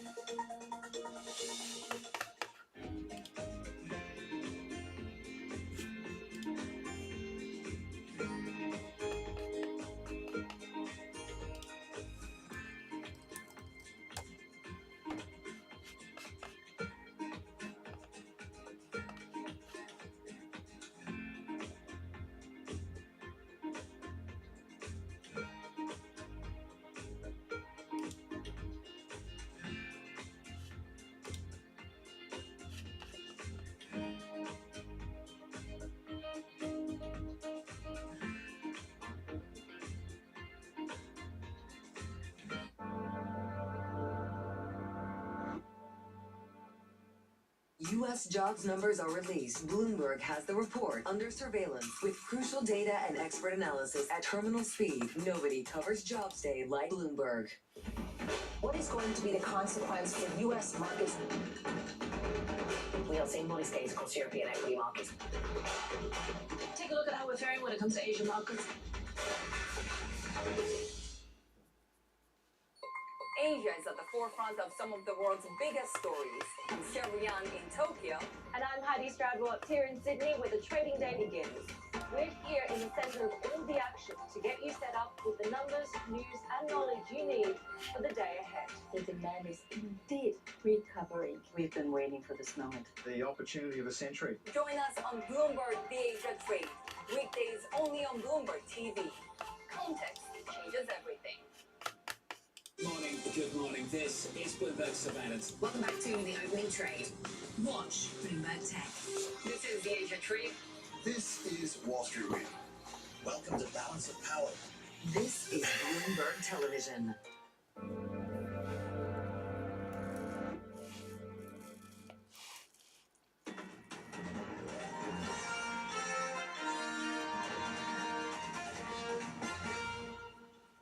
Welcome back back to Bloomberg Daybreak Europe. Novo Nordisk surged on Tuesday after it won approval to sell a pill version of its blockbuster obesity jab Wegovy in the United States. The CEO of the company spoke to Bloomberg about how the development could shake up the competitive weight loss market. This is really going to be super exciting for the millions of patients that have been waiting to get their hands on a GLP-1 pill. And for the first time, we are having a pill that has an efficacy of some 17% if you take the pill regularly, and 1 in 3 people are going to actually reduce up to 20% weight loss. I think that data speaks for itself, and we are super excited, of course, to be the first to the market, and we're going to go all in trying to make this a huge success. Well, moving forward, I mean, beyond just these first few months, after Eli Lilly does have their pill on the market, how do you plan to compete? What is your strategy there? Given my understanding is that there's likely going to be no restrictions when it comes to food, when it comes to drinks around Lilly's version. Yeah, so as I mentioned, there are no other phase 3 trials of oral GLP-1 that has shown this level of efficacy. This means that for the first time ever, people do not have compromise between either taking an efficacious injection or a convenient pill. For the first time ever, you have the same efficacy of 17% in injection or a pill. You can take it on a daily basis as a pill or a weekly injection. And that, I think, is the key selling points with Wegovy pill. We also have more than 10 years of course, experience with regards to safety data and what have you. That's why it's called the Wegovy pill, which means that this pill is not only going to reduce your weight, it also has protection for your cardiovascular systems. So this is a phenomenal pill, second to none, I would say, and we are very ready to compete with it. Let's talk about how you're going to sell it. Through what channels will you sell this Wegovy pill, and will all of those channels be available at launch? The quick answer is yes. We're going all in. We're, of course, going to sell this through our own websites, NovoCare Pharmacy, as well as all of our partners, be it Ro, LifeMD, Costco, Weight Watchers. Everyone that you can imagine is going to start launching this at the same time on the day of the launch. Trump RX, of course, will be coming up soon as well as, of course, the traditional channels that usually medicine is procured in U.S. Novo Nordisk CEO there, Mike Duster, speaking with Bloomberg's Katie Greifeld a little bit earlier yesterday. Some other stories making news this morning. A federal judge has ruled that the Trump administration can go ahead with imposing a $100,000 fee on new H-1B visa applications. The decision is a setback for the U.S. tech companies that rely on hiring skilled foreign workers. The judge says the move is lawful, but the U.S. Chamber of Commerce, which sued the bloc to block the proposal, can still appeal. Nearly half a dozen tankers laden with crude have departed from Venezuela's coast despite increased pressure from the United States. Data from maritime intelligence firm Kepler showed most of the tankers are headed to Washington, and at least half of them are chartered by Chevron. This comes as the Trump administration intensifies efforts to curb Caracas's oil revenue by targeting sanctioned vessels. Now, Libya's military chief of staff has been killed alongside 7 other people in a plane crash in Turkey. Mohammed Ali Ahmed al-Haddad had been returning to a trip to Tripoli from Ankara when the plane reported an electrical malfunction shortly after takeoff. For more, let's bring in Bloomberg's managing editor for the Middle East and North Africa, Oner Ad. Oner, what do we know so far about the crash? And give us a little bit of context of why this is so important here for Libya. Sure, the jet that was carrying the Libyan delegation crashed shortly after its takeoff at about 8 p.m. local time in Ankara, that's the Turkish capital. It did notify the air control that it had an electrical fault and requested an emergency landing. While preparations at the Ankara Esenboğa airport were underway for that landing, radio contact with the airplane lost, and its wreckage was later found by Turkish authorities in the Haymana district in Ankara. So the entire Libyan delegation, consisting of 5 people, as well as 3 crew members, were all declared dead after the incident. And the head of the Libyan delegation was Libya's military chief of staff, Mohammed Ali Ahmed al-Haddad. He was a respected figure, obviously back in Tripoli, but also he was a key figure in UN-backed talks aimed at unifying the country, which has been split between 2 rival governments, with one being in the west in Tripoli, to which al-Haddad belonged, and the other one in the east in Benghazi. And what can you tell us about what he was doing in his visit to Turkey? Turkey, which is increasing in sort of geopolitical importance as we sort of go year to year. The Libyan delegation was there to discuss military cooperation. The cooperation between the two countries has been very strong in the last several years. Turkey has been a strong supporter of the government in Tripoli, and that support has become more pronounced back in 2019 and 20, when that government was under assault by the rival government in Benghazi. It was pretty much the Turkish support that sort of allowed it to stay in power. Ever since, we know that the Tripoli government has been deploying various Turkish military equipment, including Bayraktar drones, Akıncı and TB2. The latter is very famous, very well known in this part of the region and this part of the world. It's been widely used and successfully used in conflicts and the wars from Ukraine to Nagorno-Karabakh, where Azerbaijan and Armenia fought a war, 44-day war back in 2020. So that military cooperation between the two countries was the reason why the Libyan delegation was traveling to Ankara and back to Tripoli yesterday when their jet crashed. Well, thank you very much to Bloomberg's owner Ant for that update. And coming up on the show, how the Chinese battery giant CATL is powering through a bumpy road ahead. More on today's Big Take. That's next. And this is Bloomberg.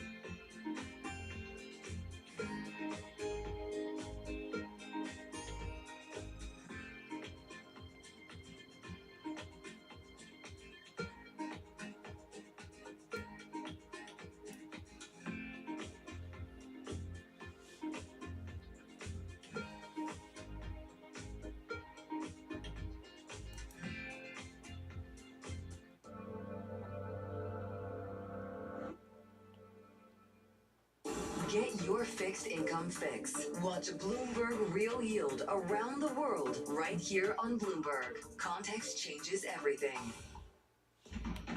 Astonishing day for US technology. Shaping the region's technology ecosystem. Asia's biggest tech news and innovation.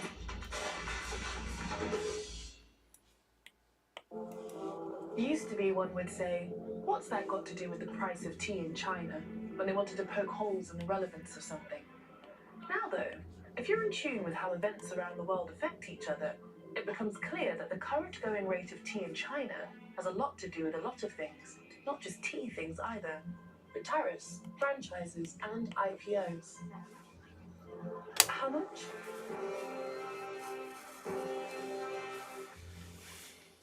Making money isn't about drowning in emotions. It's about understanding what's actually happening. Markets are the best way to glean signal from noise, and that is what we try to do every morning.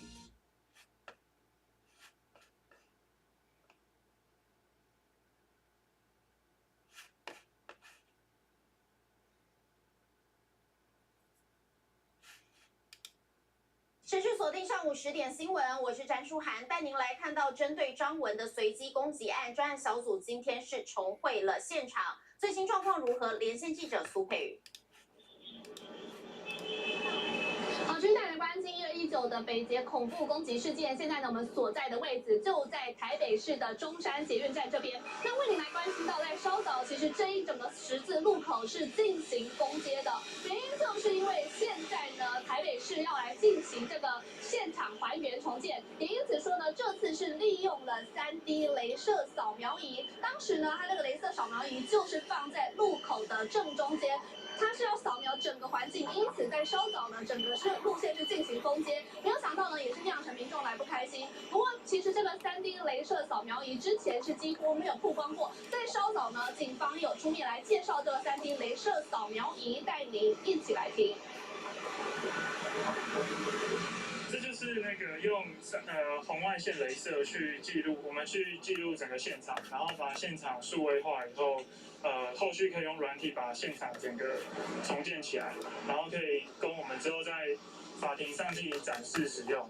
然后目前在国民法官法的案件上，我们基本上都是会用这台去进行扫描。好，这3D 雷射扫描仪呢，它的扫描距离可以达到150公尺，而扫描的速度是每秒200万点，高精度扫描大约10分钟就可以完整截取空间的坐标。雷射反射的长度呢，跟 RVG 影像是可以完整记录刑案现场的状况。也因此说呢，今天从早上的9点开始呢，台北市的监视中心，包含台北市监视中心以及台北市刑警大队，还有中山分局的侦查队，以及台北市地检署的检察官都来到了现场，要进行现场重建。而根据了解呢，整个过程呢，一个点大约是会半小时。目前呢，还在中山站进行重建，预计呢，这个门口重建完之后，就会到后门，也就是张文坠楼的地方。而在整个中山站呢，他们会进行重建，大约是有1-2个小时左右。之后为您来预告，大约是11点半到下午2点呢，会则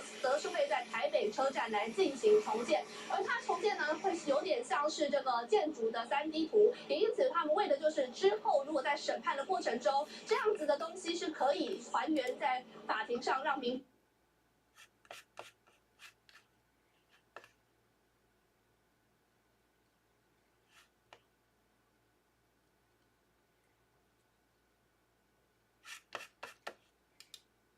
嗨，大家好，我是西哥。今天我们来跟大家分享什么料理呢？今天我们来跟大家分享腌肉。最近中秋节要到了，有粉丝就这边留言说你们做一些烤肉酱，或者能不能教一些腌肉的方式。我今天就跟大家分享3种就是家庭的腌肉的方式啊。这3种的调味料你在家里都一定会有，而且非常简单，而且也非常好吃。那我们就来开始喽。来吧，我们来准备一下辛香料，葱1根就好了，因为最近葱实在太贵了。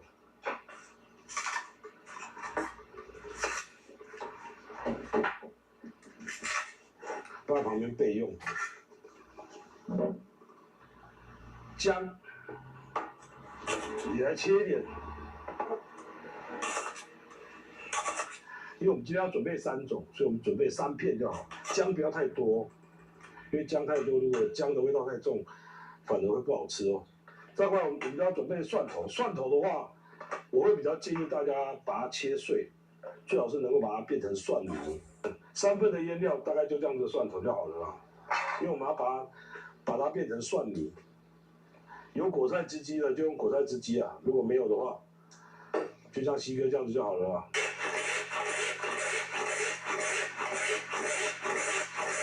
我们把它变成蒜头水，这样就可以了。我们把它放在旁边备用。那我们现在开始来腌肉了。那我们来开始调味了。我们来调第1种黑胡椒口味。黑胡椒口味就准备酱油膏。酱油膏跟水的比例是1:1哦。我们今天就没有量了。我们酱油膏放上去，再过来就是水，也是1:1哦。再过来就撒上黑胡椒粒，黑胡椒粒撒下去。不用撒太多，刚刚好就好了。再过来就放上1片的姜片，几根的青葱就好了。再过来我们就放一点点的糖就好，一点点哦，你不要放也可以啦，一点点就好了，意思一下就好了。再过来就最重要的蒜泥或者是蒜头水，加一点点在里面。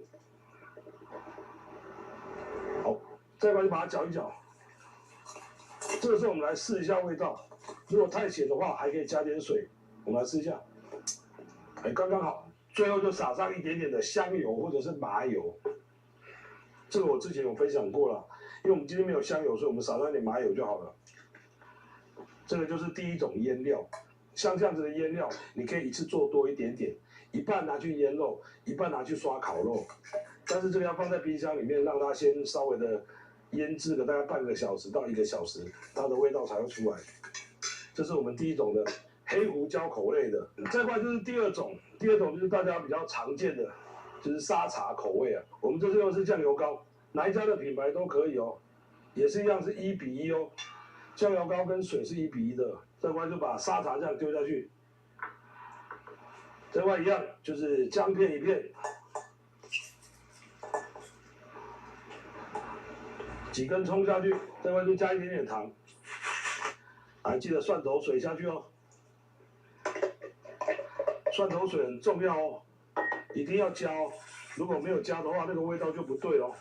第二种沙茶口味的，现在我们来做第三种的，第三种也是一样，酱油膏下去，再过来就是姜跟葱，全部把它下去了。再回就是蒜头水，我们就全部把它下去了，不管它了。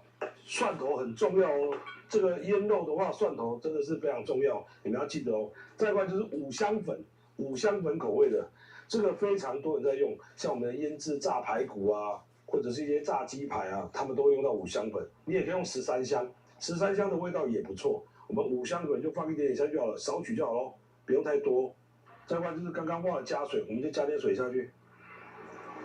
撒一点点糖下去，来吧，我们开始搅拌，这样子就完成了第三种五香粉口味的。3种口味我们都已经用了，第一个是沙茶口味，第二个是五香粉口味，第三个是黑胡椒口味。那我们这时候就要开始一次处理了，里面加点米酒下去，这块我们就加酵素下去，因为我们今天没有时间去把肉去把它敲打。把它敲成软化它，所以我们今天直接用酵素，酵素来一点，酵素来一点，酵素来一点，再过来就是在里面加一点点太白粉，你要加也可以，不要加也没有关系。因为我们今天要准备3种，所以我们准备3片就好，姜不要太多，因为姜太多，如果姜的味道太重，反而会不好吃哦。再过来我们就要准备蒜头，蒜头的话。我会比较建议大家把它切碎，最好是能够把它变成蒜泥。3份的腌料大概就这样子的蒜头就好了啦，因为我们要把它变成蒜泥。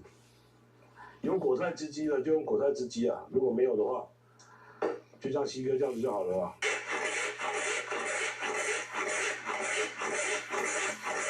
我们把它变成蒜头水，这样就可以了。我把它放在旁边备用。那我们现在开始来腌肉了，那我们来开始调味了。我们来调第一种黑胡椒口味，黑胡椒口味就准备酱油膏，酱油膏跟水的比例是1:1哦。我们今天就没有量了，我们酱油膏放上去，再过来就是水也是1:1哦。再过来就撒上黑胡椒粒，黑胡椒粒撒下去，不用撒太多，刚刚好就好了。再过来就放上1片的姜片。几根的青葱就好了，再过来我们就放一点点的糖就好，一点点哦，你不要放也可以的，一点点就好了，意思一下就好了。再过来就最重要的蒜泥或者是蒜头水，加一点点在里面。好，再过来就把它搅一搅。这个时候我们来试一下味道，如果太咸的话还可以加点水，我们来试一下，哎，刚刚好。最后就撒上一点点的香油或者是麻油，这个我之前有分享过了，因为我们今天没有香油，所以我们撒上一点麻油就好了。这个就是第一种腌料，像这样子的腌料，你可以一次做多一点点，一半拿去腌肉，一半拿去刷烤肉，但是这个要放在冰箱里面，让它先稍微的腌制个大概半个小时到1个小时，它的味道才会出来。这是我们第一种的。黑胡椒口味的，再过来就是第二种就是大家比较常见的，就是沙茶口味啊。我们这次用的是酱油膏，哪一家的品牌都可以哦，也是一样是1:1哦，酱油膏跟水是1:1的。再过来就把沙茶酱丢下去，再过来一样就是姜片1片，几根葱下去，再过来就加一点点糖，还记得蒜头水下去哦。蒜头水很重要哦，一定要加哦。如果没有加的话，那个味道就不对咯。第二种沙茶口味的，现在我们来做第三种的，第三种也是一样，酱油膏下去，再过来就是姜跟葱，全部把它下去了。再过来就是蒜头水，我们就全部把它下去了，不管它了。蒜头很重要哦。这个腌肉的话，蒜头真的是非常重要，你们要记得哦。再过来就是五香粉，五香粉口味的，这个非常多人在用，像我们的腌制炸排骨啊，或者是一些炸鸡排啊，他们都会用到五香粉。你也可以用13香，13香的味道也不错。我们五香粉就放一点点下去就好了，少许就好咯。不用太多。再过来就是刚刚忘了加水，我们就加点水下去，撒一点糖下去，来吧，我们开始搅拌。这样子就完成了第3种五香粉口味的。3种口味我们都已经用了，第一个是沙茶口味，第二个是五香粉口味，第3个是黑胡椒口味。那我们这时候就要开始一次处理了，里面加点米酒下去。再过来我们就加酵素下去，因为我们今天没有时间去把肉去把它敲打，把它敲成软化它，所以我们今天直接用酵素，酵素来一点，酵素来一点，酵素来一点。再过来就是在里面加一点点太白粉，你要加也可以，不要加也没有关系，就是看个人的习惯。像西哥的习惯是会加一点在里面的。再过来就准备里脊肉。里脊肉尽量叫那个猪肉他帮你切薄一点，像我们今天这个猪肉可让它切的超厚的，你知道在冲起来切的这么厚，你看我们今天的猪肉哥切的超厚的，它真的老了，没有办法切那么薄。这时候我们就把它加到里面去了。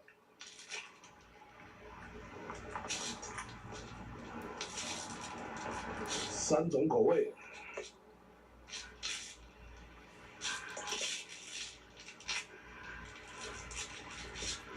第一种沙茶口味，我们就直接先把它搅一搅。第2种五香口味，再过来就是黑胡椒口味，我们一样把它抓一抓。这就是我为大家带来的3种口味：黑胡椒、沙茶跟五香粉。这3种，而且这3种可以互相的混合哦。像五香，你可以跟沙茶一起混，你也可以跟黑胡椒一起混，或者这3个全部加在一起也可以哦，这个味道都不会太差的。你们可以回去自己试试看。今天就带来了这3种腌肉，希望大家会喜欢啊。但是如果你这个肉啊，我们不可能一次就把它吃完嘛，如果没有吃完了，我们要怎么处理？